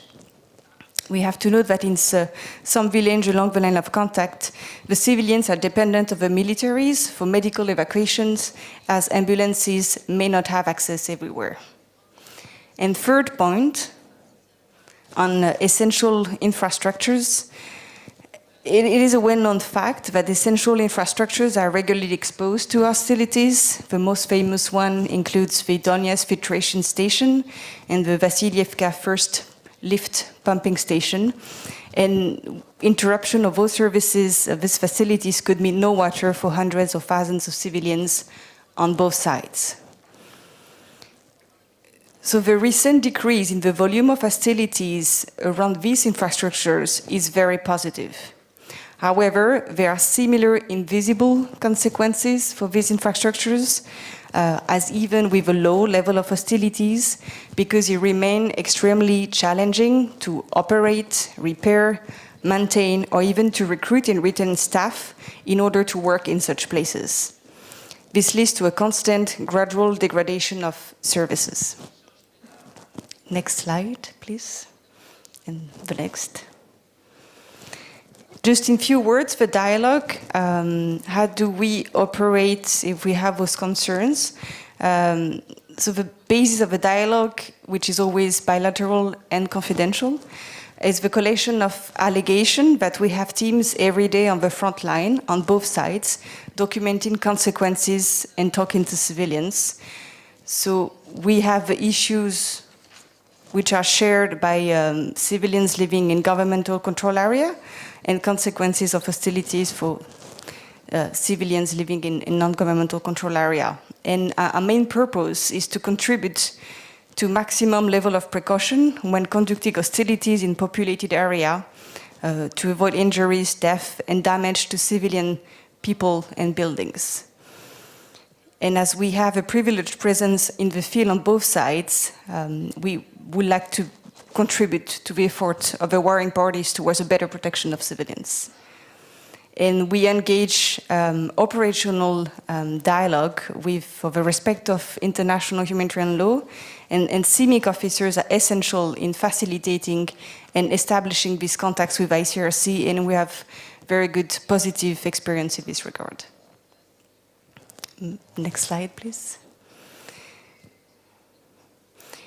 I will not go into detail, but just as a prevention, we had a really good collaboration and work that we have with the Ukraine Armed Forces and also CIMIC Directorate, where we have a plan of action and cooperation on different disseminations. Just an example that since 2015 there's been training for 5,402 Ukrainian Armed Forces officers on international humanitarian law, which is not much if we compare the whole caseload of the Ukrainian Armed Forces army.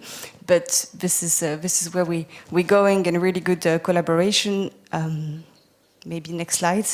And even despite COVID-19, we maintain to do online presentations and find ways to be creative as much as possible, despite the challenges. But we've all found ways around. And maybe the last one about the joint productions, because it's also good that we can translate with international treaties and support with how it can work in Ukrainian language. And with productions, for example, of his soldier's card about basic IHL and samples which has been distributed. And those are listed some couple of examples as well. This is it. Thank you. Thanks a lot. І так, в нас залишилося останнє питання. So we have the last question, which is last but not least. Because quite clearly we understand that there is a generation of children who are growing during the war conflict, and the war is already 6 years, is going on for 6 years. And in the international context we are speaking a lot about protection of children. But in Ukraine, this topic is not that pressing acute as in African countries, maybe because there are not so many children who are taking weapons and participating in the armed hostilities. But protection of children is not that of less importance. And we have the speaker from Yasmina Milovatovic. Yes, from the organization Save the Children.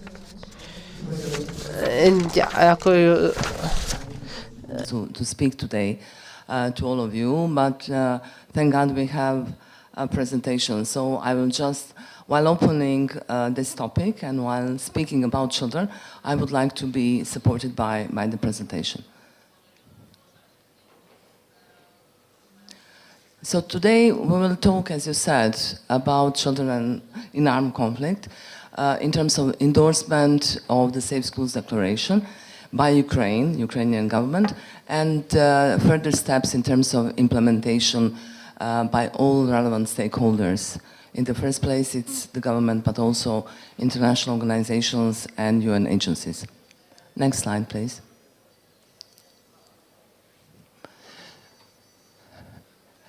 So, Save the Children, I just wanted you all to know who we are, for those of you who do not know that. We are a 101-year-old organization, and our founder, Eglanton Jebb, drafted the Declaration of the Rights of the Child, laying the foundations of Save the Children's mission. The declaration was later on adopted by the League of Nations and later formed the basis of the UN Convention on the Rights of the Child, which we all know what it is. We are at the moment operational in more than 120 countries, including Ukraine, working on child rights issues, in the first place education, also child protection, child rights governance. We are trying to alleviate child poverty wherever we are operational, and something that is very important is that we have a dual mandate. So we are working in humanitarian and in development context, with, of course, respecting humanitarian nexus. We are the member of the humanitarian country team here in Ukraine, and we are conducting a 3-year global Stop the War on Children campaign, which was launched last year in 2019, and which is designed actually specifically to protect children in conflict. So 13 countries globally are being part of it, and Ukraine is one of them. Next slide. So you see the picture. So where do we work in conflict? Ukraine is clearly part of this big group of different countries, starting from Latin America to Africa, Middle East, and Southeast Asia. Next slide, please. We have also something at the global level which is called Civil-Military Relations Initiative. So it's a huge endeavor, I would say, and it's actually our attempt to work in particular on this particular topic. So it's about engagement with armed actors. Engagement is guided by the key humanitarian principles. I like the fact that ICRC is here because we are talking about humanity, neutrality, impartiality, and operational independence, which is something that ICRC is strongly promoting. And then, you know, the spectrum of that engagement within this initiative, it's very broad. It involves very many issues, and we want to believe that it's quite sustained. Next slide, please. Why do we work on civil-military relations? We work on that because we feel that sustained engagement, access to services, giving a chance for children as the actors in one society, they need to be protected. So that's why we are insisting on that. And that's why at the global level, we work with CIVIC, with ICRC, and all those actors who are actually working on the same. Next slide, please. Could I have the slide? We are talking today about Safe Schools Declaration. So Safe Schools Declaration is actually a political commitment to states to protect education from attack. So it's about immediate and long-term consequences for students, for teachers, and for communities. And by joining the declaration, states formally endorse the guidelines and commit to bring them into domestic policy and operational frameworks as far as possible and appropriate.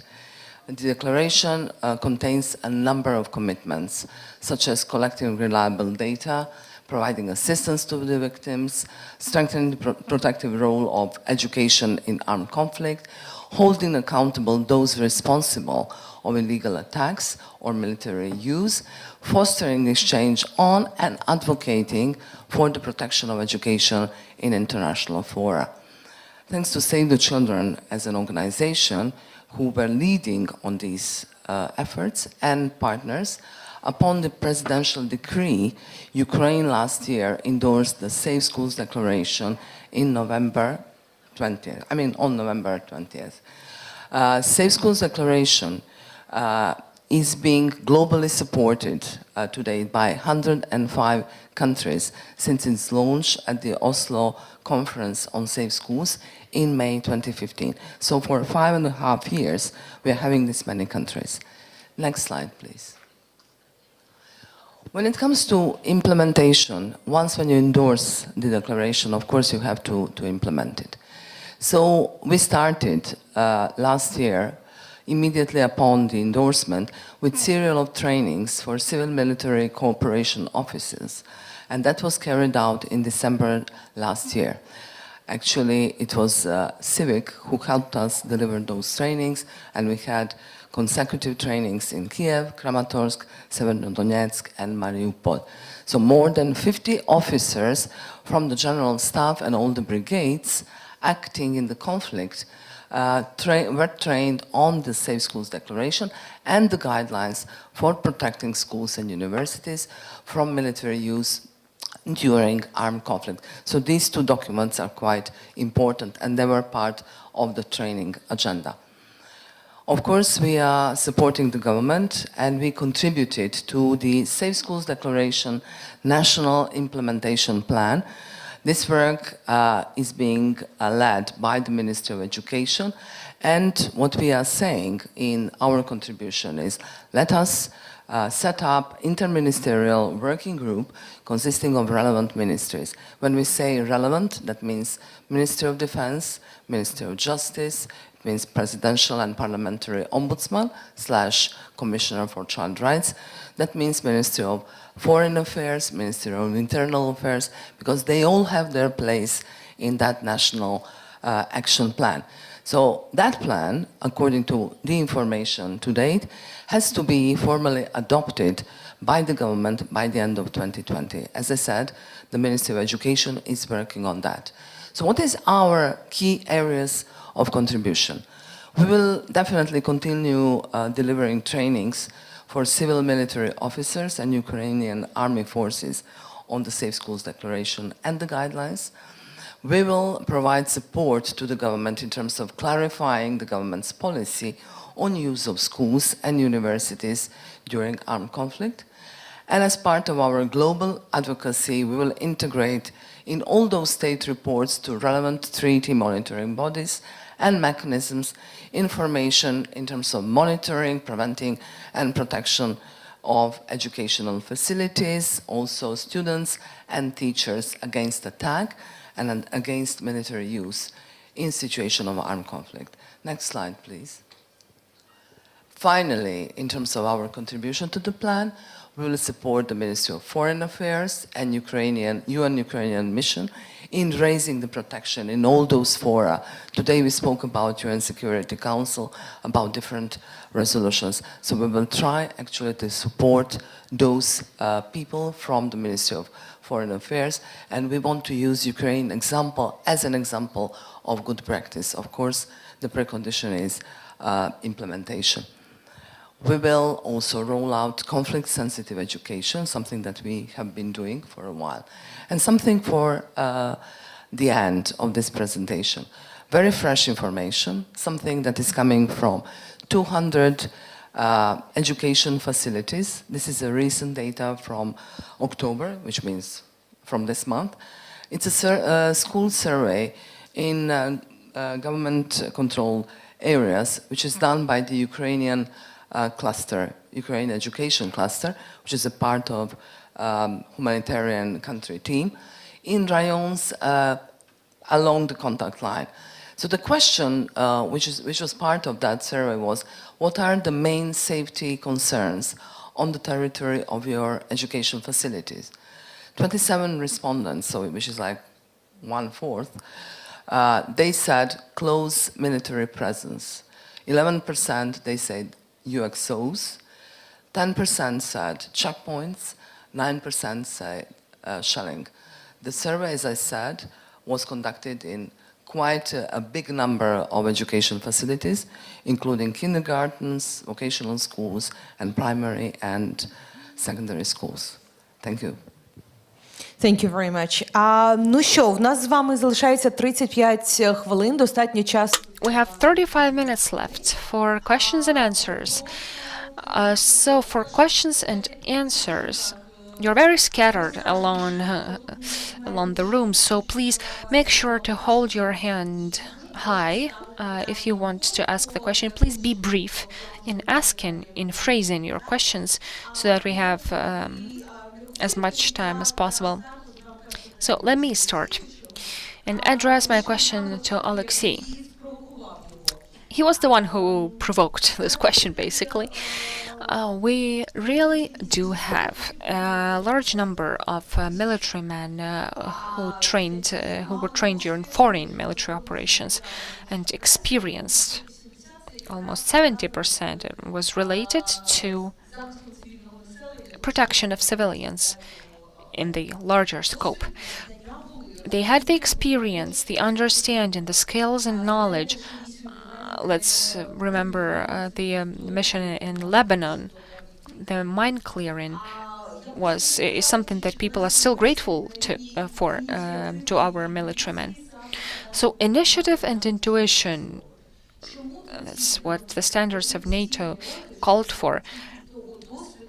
So why did it take us that long to use this initiative and knowledge to bring us to this concept of this formalized strategy and understanding the functions and the tasks for the military men in this sphere?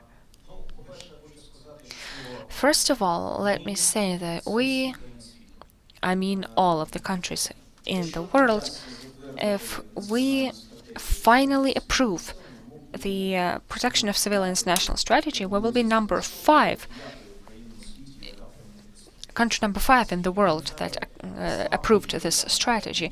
As far as I remember, the policy of NATO on protection of civilians was approved in 2016, right? In 2016. So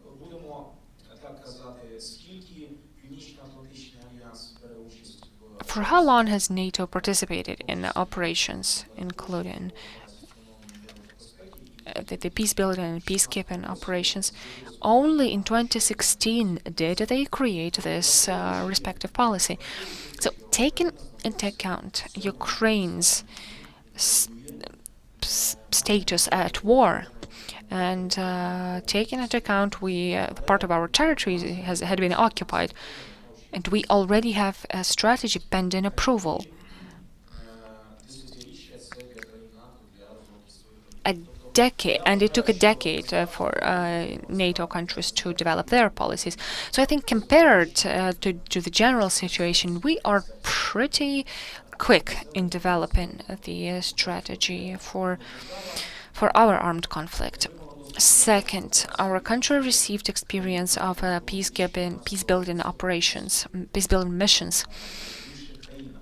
It was the experience in other countries. So before 2014, we had a Ministry of the Emergencies and the state agency on handling emergencies. So comparing to the other countries, we are pretty capable of protecting our civilians. Taking into account the tragedy of Chernobyl, that was unique in its scale. It also happened on the territory of Ukraine, and back then the Ukrainian state, the Ukrainian armed forces. So the main purpose of their activity was acting within the framework of a peace-building mission. So we were mere executives. So our war situation really changed our perspective. We gained a lot of experience when we were using it. In Austria, there is a center for protection of civilians, but they don't have a document that would institutionalize the protection of civilians. So our key problem, the armed forces are ready, experienced, coordinated, but there is a system of democratic control, and for this national strategy to work, to be working, we need to work with the central executive authorities, and they still have to be convinced that the strategy is necessary. The first draft was ready 2 years ago. We've had 3 cabinet of ministers since then, and every time we had to reapprove this document.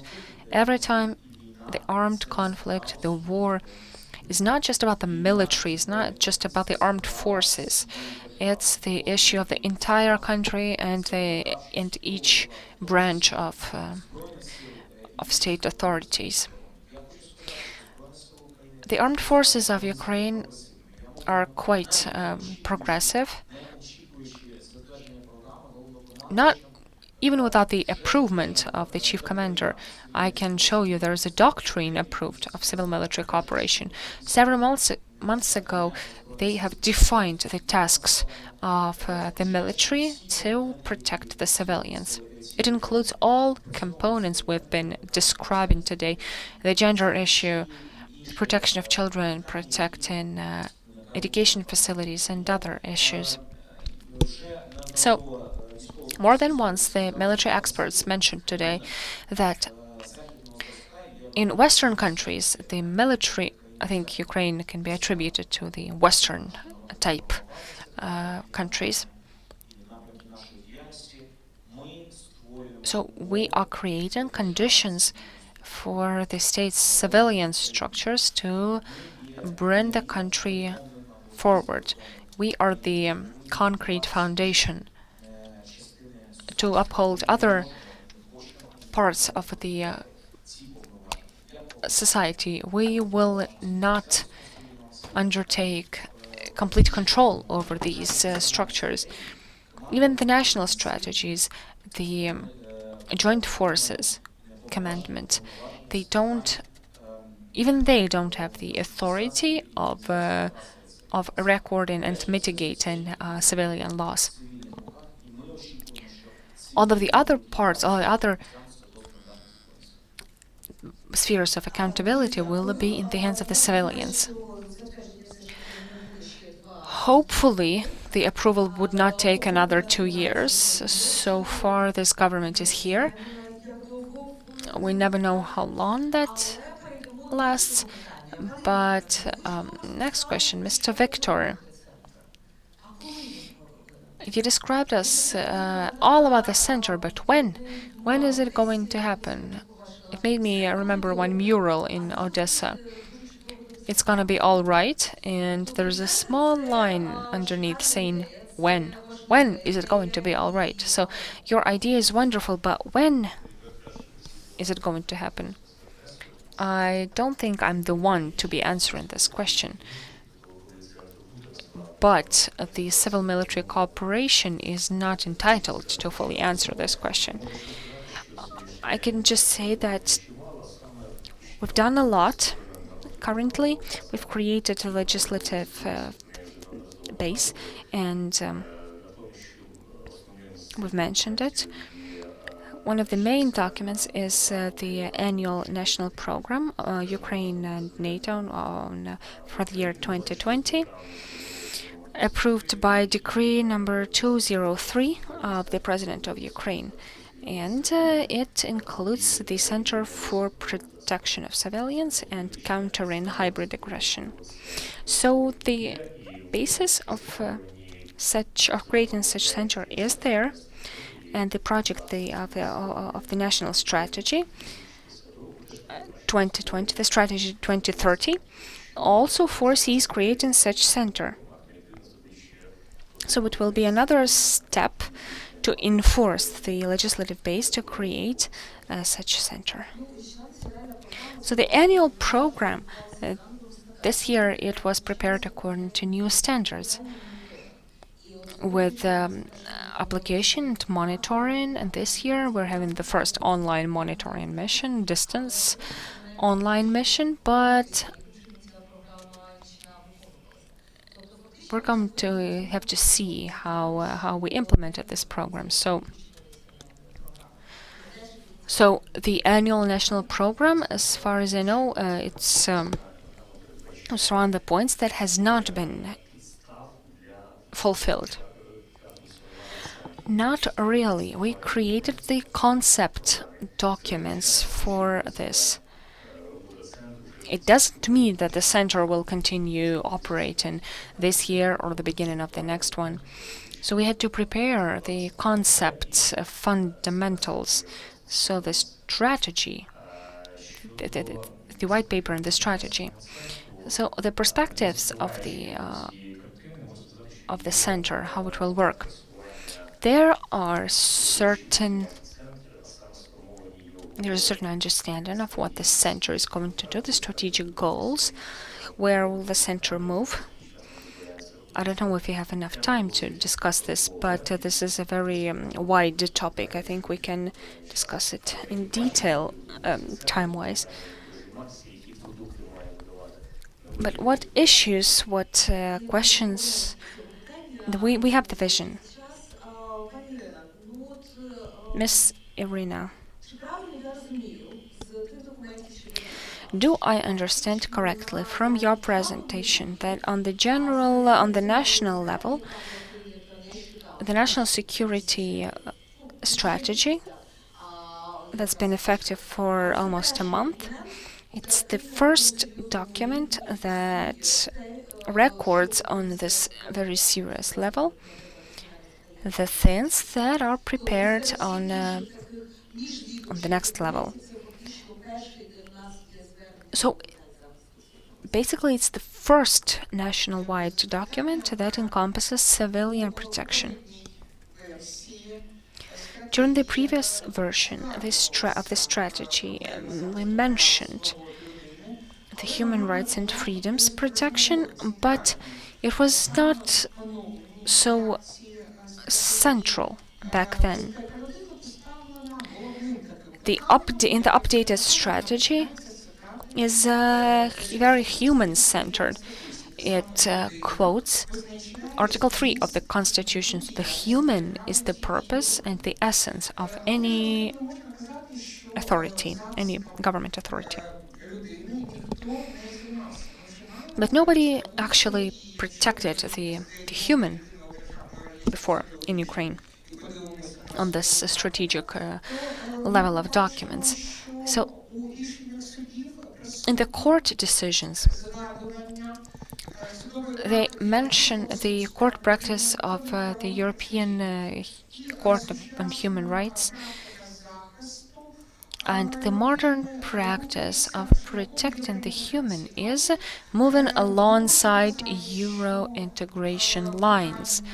We can say that creating a solid legal foundation will be created only after the national strategy 2030 is adopted and an implementation plan, and only after the implementation plan is approved.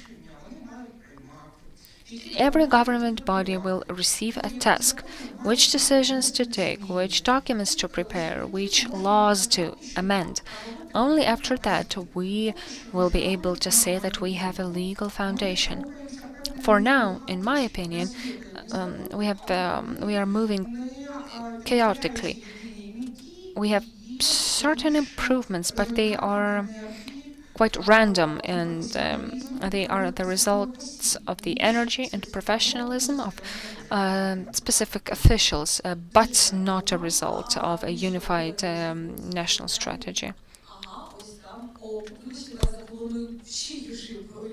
Sorry, a question from the audience.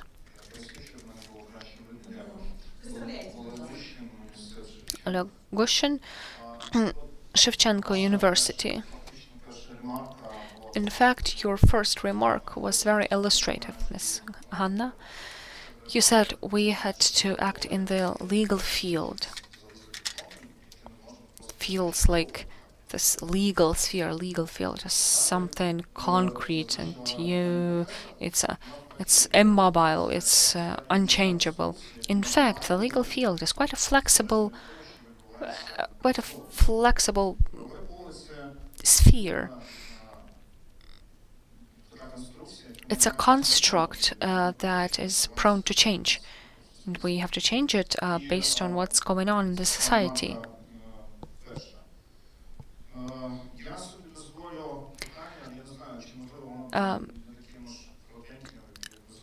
My question might not be as brief as you would like it to have. Well, try to be as brief as possible, please. Maybe this is the question to the representative of the Ministry of Defense. The concepts your presentation is dedicated to the draft, the key document, the National Strategy on Protection of Civilians during armed conflict.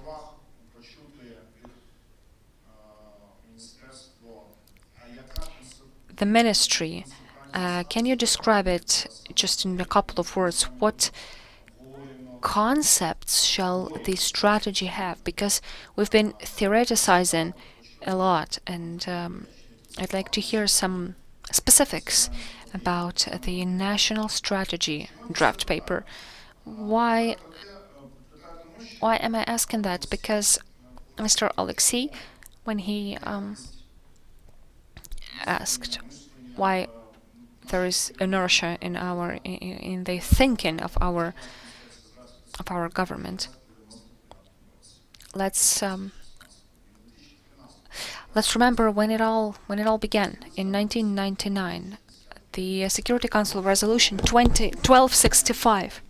It's been about 20 years since then.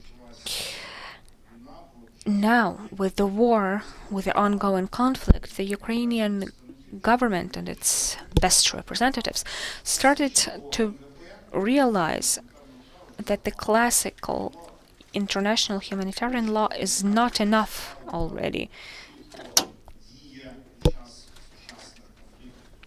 It's not so effective during hybrid wars, proxy wars, and so on. That's why we see the appearance of protection of civilians concept.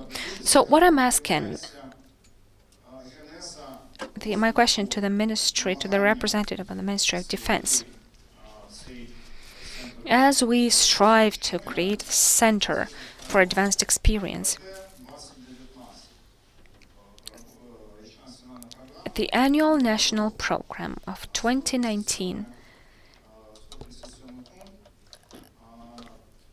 provision 137, it specifically mentioned the creation of such center.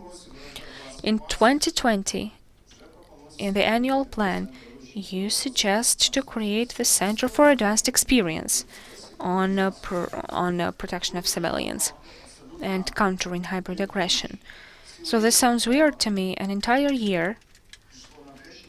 It took you an entire year to realize that protection of civilians and military administration is doesn't work well together. It doesn't. It's contradictory. So maybe this year somebody realizes that the protection of civilians and lawfare is not the same. The Ministry of Defense in 2014 or 2012 has stipulated as the only institution of the state responsible for the establishment of the center, not the Ministry of Justice, not the Office of the Vice Minister on Euro integration. No one is mentioned in this. It seems very strange to me that lawfare is the area of responsibility of only of the Ministry of Defense. I think that it shouldn't be the zone responsibility of the Ministry of Defense. That's why I foresee that some changes will happen, and I think that the name of the center will be changed. I would like to listen to the comments of the representative of the Ministry of Defense. This strategy will not be the first national strategy, but it will be the first strategy where we will have the final date 2030.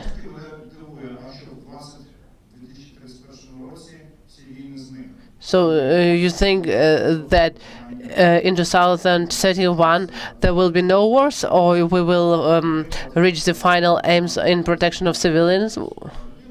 We know that there is an action plan. There is some term in the action plan, but not in the strategy of the UN.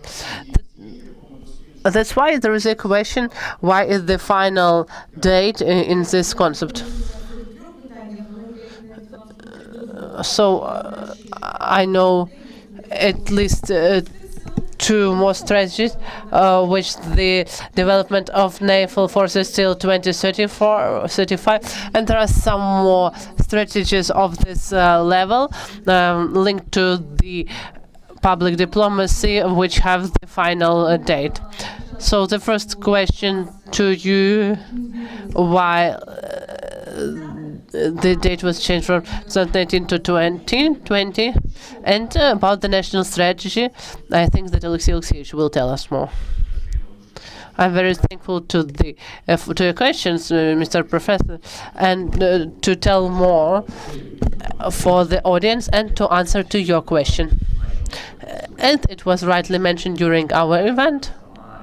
The idea of the protection of civilians is a very dynamic one and constantly developing. That's why when 2019 there was a working title as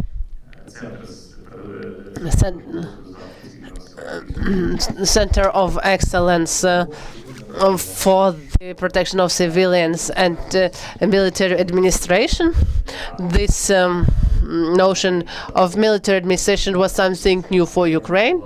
That's why this topic should be learned more, because the military administrations had to cover a large number of aspects. That's why those topics were linked. But in 2020, while we still have the conflict going on, it became apparent that protection of civilians has a very important legal aspect. And we started speaking about lawfare. I'm not sure whether the audience know what it means. In 2020, the American lawyer who served as a major general, who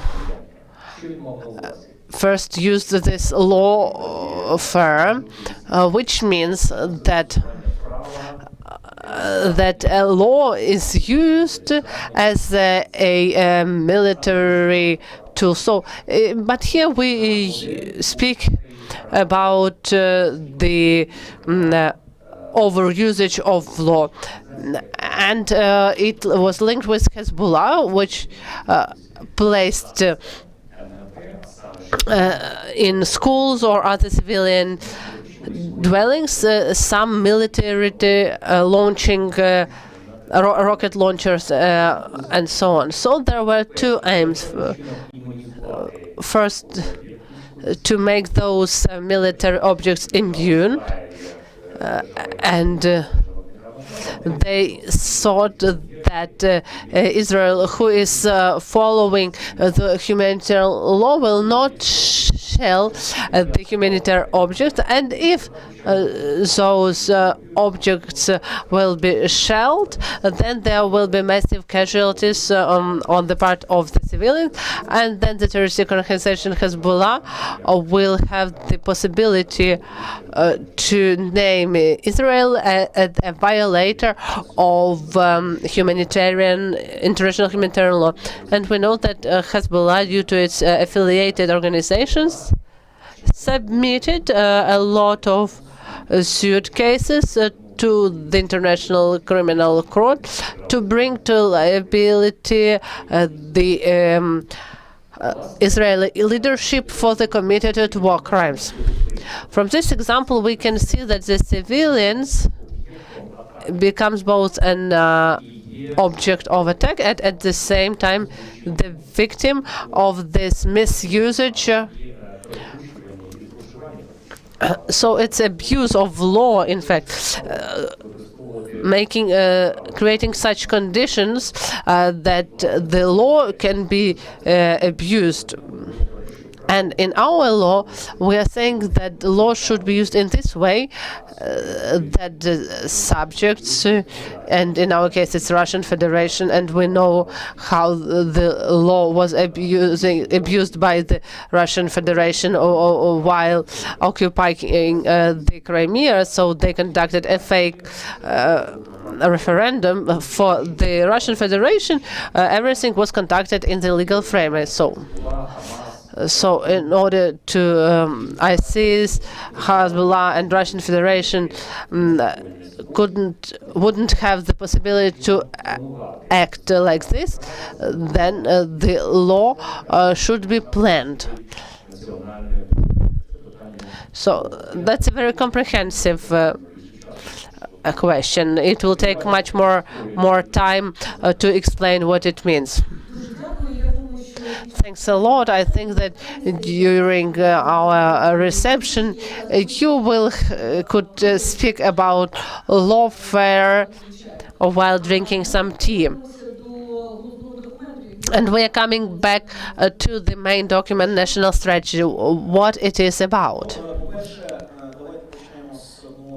First of all, let's speak about the question why it's 2030. Because for the military, when there is no final date, the process is implementation can become the goal itself. So we could do everything for a very long time. That's why we need the final date. So I will read to you. So implementation of the systematic approach to mitigating the casualties of the civilians and harm to civilians, and introduction of a understandable, sustainable mechanism of implementation of civilians' rights protection in the armed conflict. And I do hope that we will win in the armed conflict and the integrity of Ukrainian territory will be restored. But it doesn't mean that the armed forces will stop functioning. We will continue participating in the military operations. We are speaking not only about protection of the civilians on the territory of Ukraine, but also in peacekeeping operations as well. This draft of the national strategy includes, I hope that I will have the chance to say this strategy, but not the draft. For the military, it's very easy. So the national strategy makes us and also our colleagues from the security sector, that we should take into account the interests of the civilians while planning the military operations. Also, introduction of the necessary training while we prepare the military men. And it's a mechanism which includes a number of areas. So it sets the ground for evolving of this mechanism. There will be an implementation plan and action plan. And the measures of the protections are creation of the system of mitigation of harm to the civilians, providing the civilians with aid, providing the civilians protection of the and providing the humanitarian activities, investigating the incidents of the casualties in civilians, and the last one is training of the military on the topic of protection of civilians. We should have this understanding of those topics from the soldiers to the generals. And the international humanitarian law is not outdated, but the new forms, the new dimensions of the warfare forces us to improve the mechanisms of international humanitarian law. That's why protection of the humanitarian protection of the civilians is one of those tools. We still have 7 more minutes. I have a huge list, but I hope that our audience is not sleeping. I understand it's autumn and everyone is willing to sleep, and it's more complicated to sit till the end. So let's have a look at this national strategy, but from the point of view of the Ministry of Reintegration. What is your role in those measures foreseen by the strategy? Yours, I mean, as a ministry. So reintegration is the final goal. Your tasks are more sophisticated. The tasks which were mentioned by Mr. Colonel, are they similar to those you are planning, and especially in the red zones?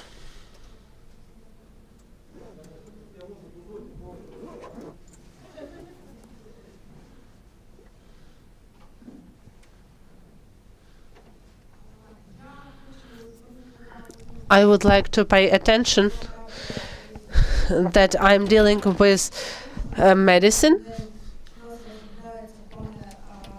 but we are drafting the plans concerning education, and some of them are being implemented into real life. As for the compensation for the destructed houses, and also medicine. So the three main humanitarian areas.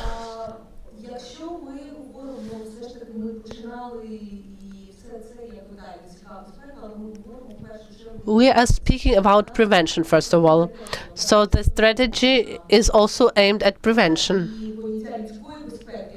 And the notion of a person's protection and safety. So not only dealing with the consequences, but also the prevention. So we will start with Ms. Oksana and we'll come back. So your final word.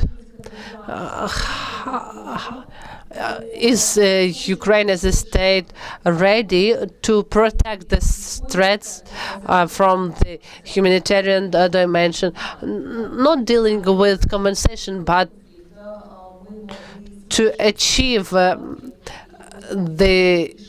statistics that the number of cases where we have to compensate is low? If to compare the experience of 2014 and 2020, we understand that that this fact can happen, that something can happen what we couldn't have imagined in 2014 when we are not prepared to the armed forces that on our territory.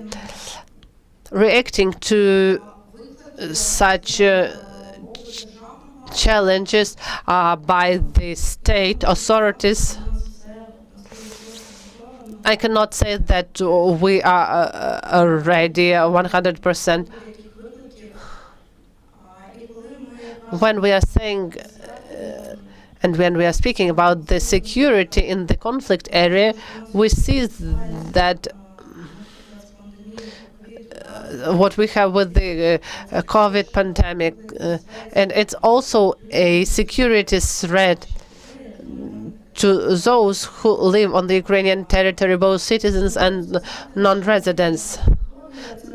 That's why we cannot say that we are ready to everything, but we already understand how to act in different situations, what mechanism we should use to prevent some threats.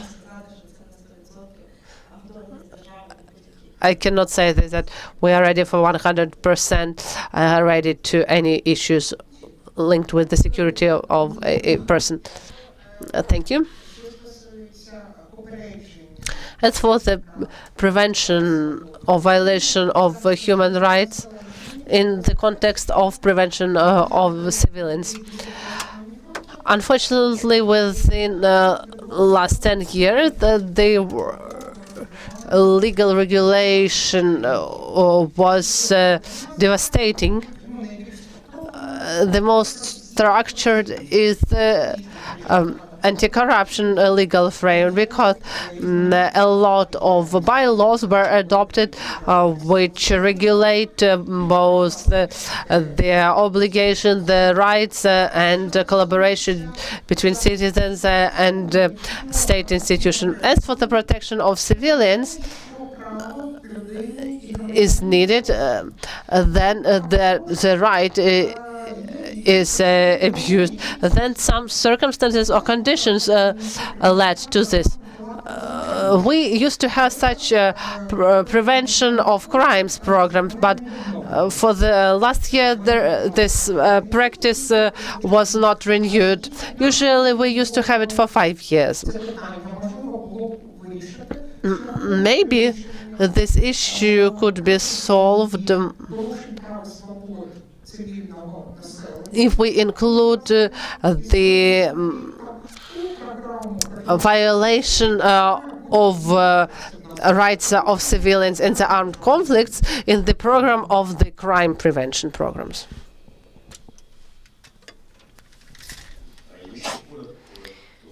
To put it briefly, I'm a lawyer. I would say it would be the rule of law, the complete rule of law, and talking strategically during the latest Normandy format. We were supposed to discuss Crimea and Donbass, but instead they started discussing gas supply and gas prices.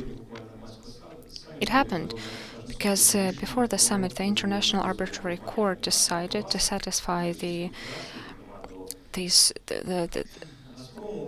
Naftogaz suing against Gazprom for compensation of $2.7 billion. And as a result of the victory in that court, Gazprom and President Putin had to talk about this, had to discuss this issue, because the Russian Federation, represented by Gazprom, had to pay to Ukraine, represented by Naftogaz.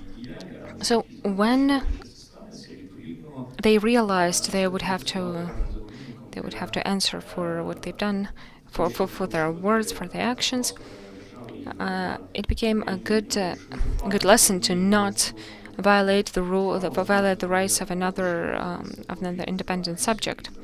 When they understand they would have to pay, like actually pay for aggression and violations.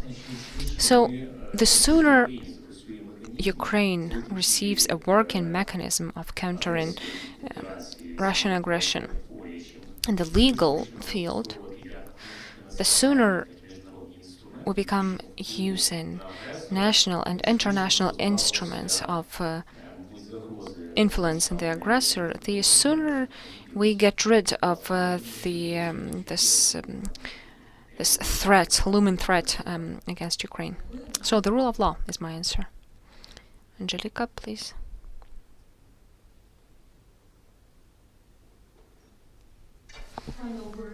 How to prevent?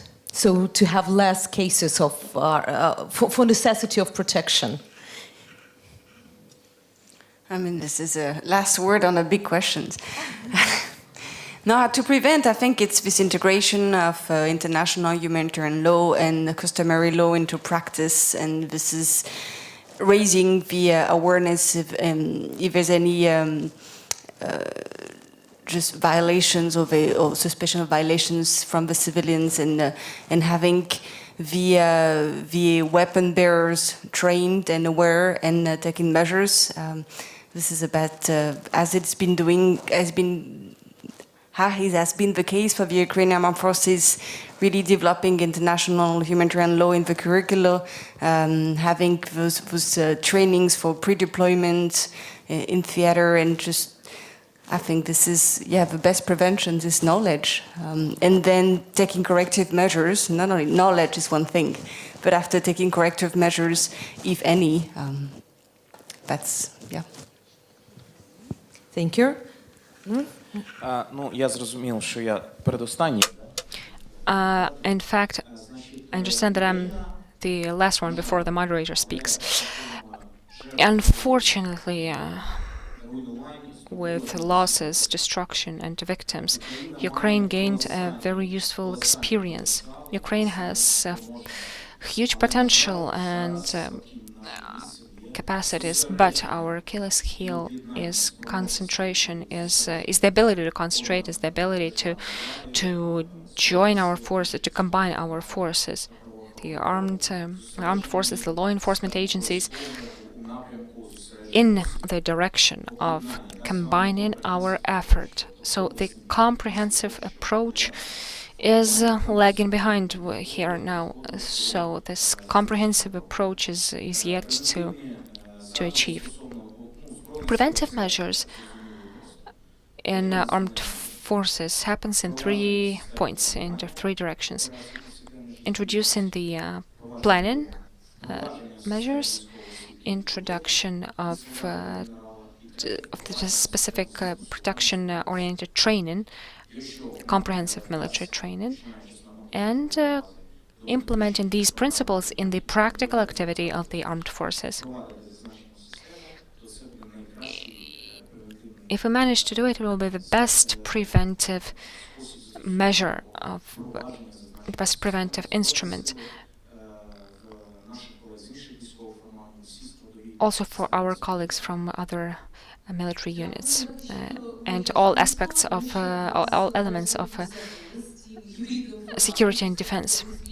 With this hybrid format, we forgot that we have another speaker online, Mr. Alexei. Are you still there? Can we talk to him? Well, your last question. The last question to you. What should we do for prevention? I'd like to add that, unfortunately, in our country, on the strategic level, generally, we're creating a concept, let's say, global things, but locally,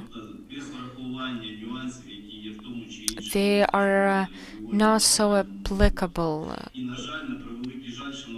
Unfortunately, very often we see that the quarantine limitations have been imposed, but the entry-exit checkpoints are closed, and on the practical level, it creates really serious obstacles for civilians for their access to basic urgent services. It's also about protection of civilians. There are a lot of cases like that along the contact line in the red zone, even in certain settlements, towns or villages that were cut off from basic services. So we should pay more attention to practical application of these strategic decisions. Thank you very much. Thanks, and let's wrap up this session. On one hand, Ukraine has done a lot already. On the other hand, we have decades to go. Let's hope we'll be conflict-free, and we'll have to concentrate on preventive measures or best practices for other countries in other corners of the world. So let's thank our speakers who were right on time and hopefully were useful to you. And Ms. Lisa, the final word to you, or Mr. Alexei.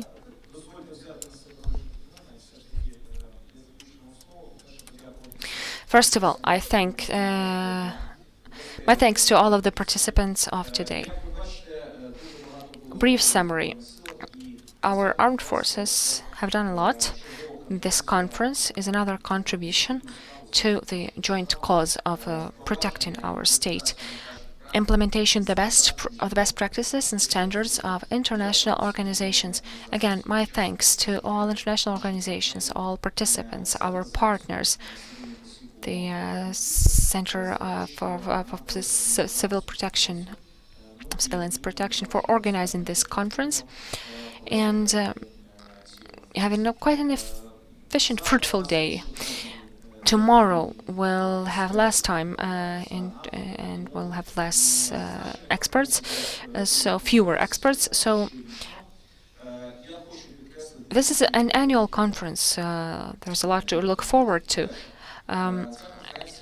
And another point, this conference is not just a reporting event, it's a platform to enable communication, civil, military, civil to civil, to enhance the networking and discussing the problems. Everyone in this room, everyone here is a member of the same family to consult if you have questions about protection of civilians. So the war is happening on our territory. We are the ones who build the conditions, who are creating the conditions, who are creating the environment. We should do it in favor of our armed forces. So within the framework of civil-military framework, we should promote joint events. Of course, we have COVID-related limitations, but there can be intergovernmental, interministerial activity, cooperation with international organizations, NGOs. We are fulfilling our tasks on the same battlefield. For us, well, we have our tasks, you have yours, but in the final account, it's all for the protection of civilians, for preventing a humanitarian catastrophe during the armed conflict. We can call it differently, different words, so we might use different terminology. So what we call upon is training together and maybe using the same vocabulary. Maybe our foreign partners can also join, like study with us at our universities and institutes to understand how our national strategies work. Please stay here. The unofficial part of our conference begins. The civic, and we invite you to the networking, to the dinner networking downstairs. If you participate in today's session, please be here at 9:30, 9:45 to begin at 10. At 10 sharp, we will have to talk online to our participants from abroad via Zoom. So thanks for your participation and have a lovely evening. Thank you.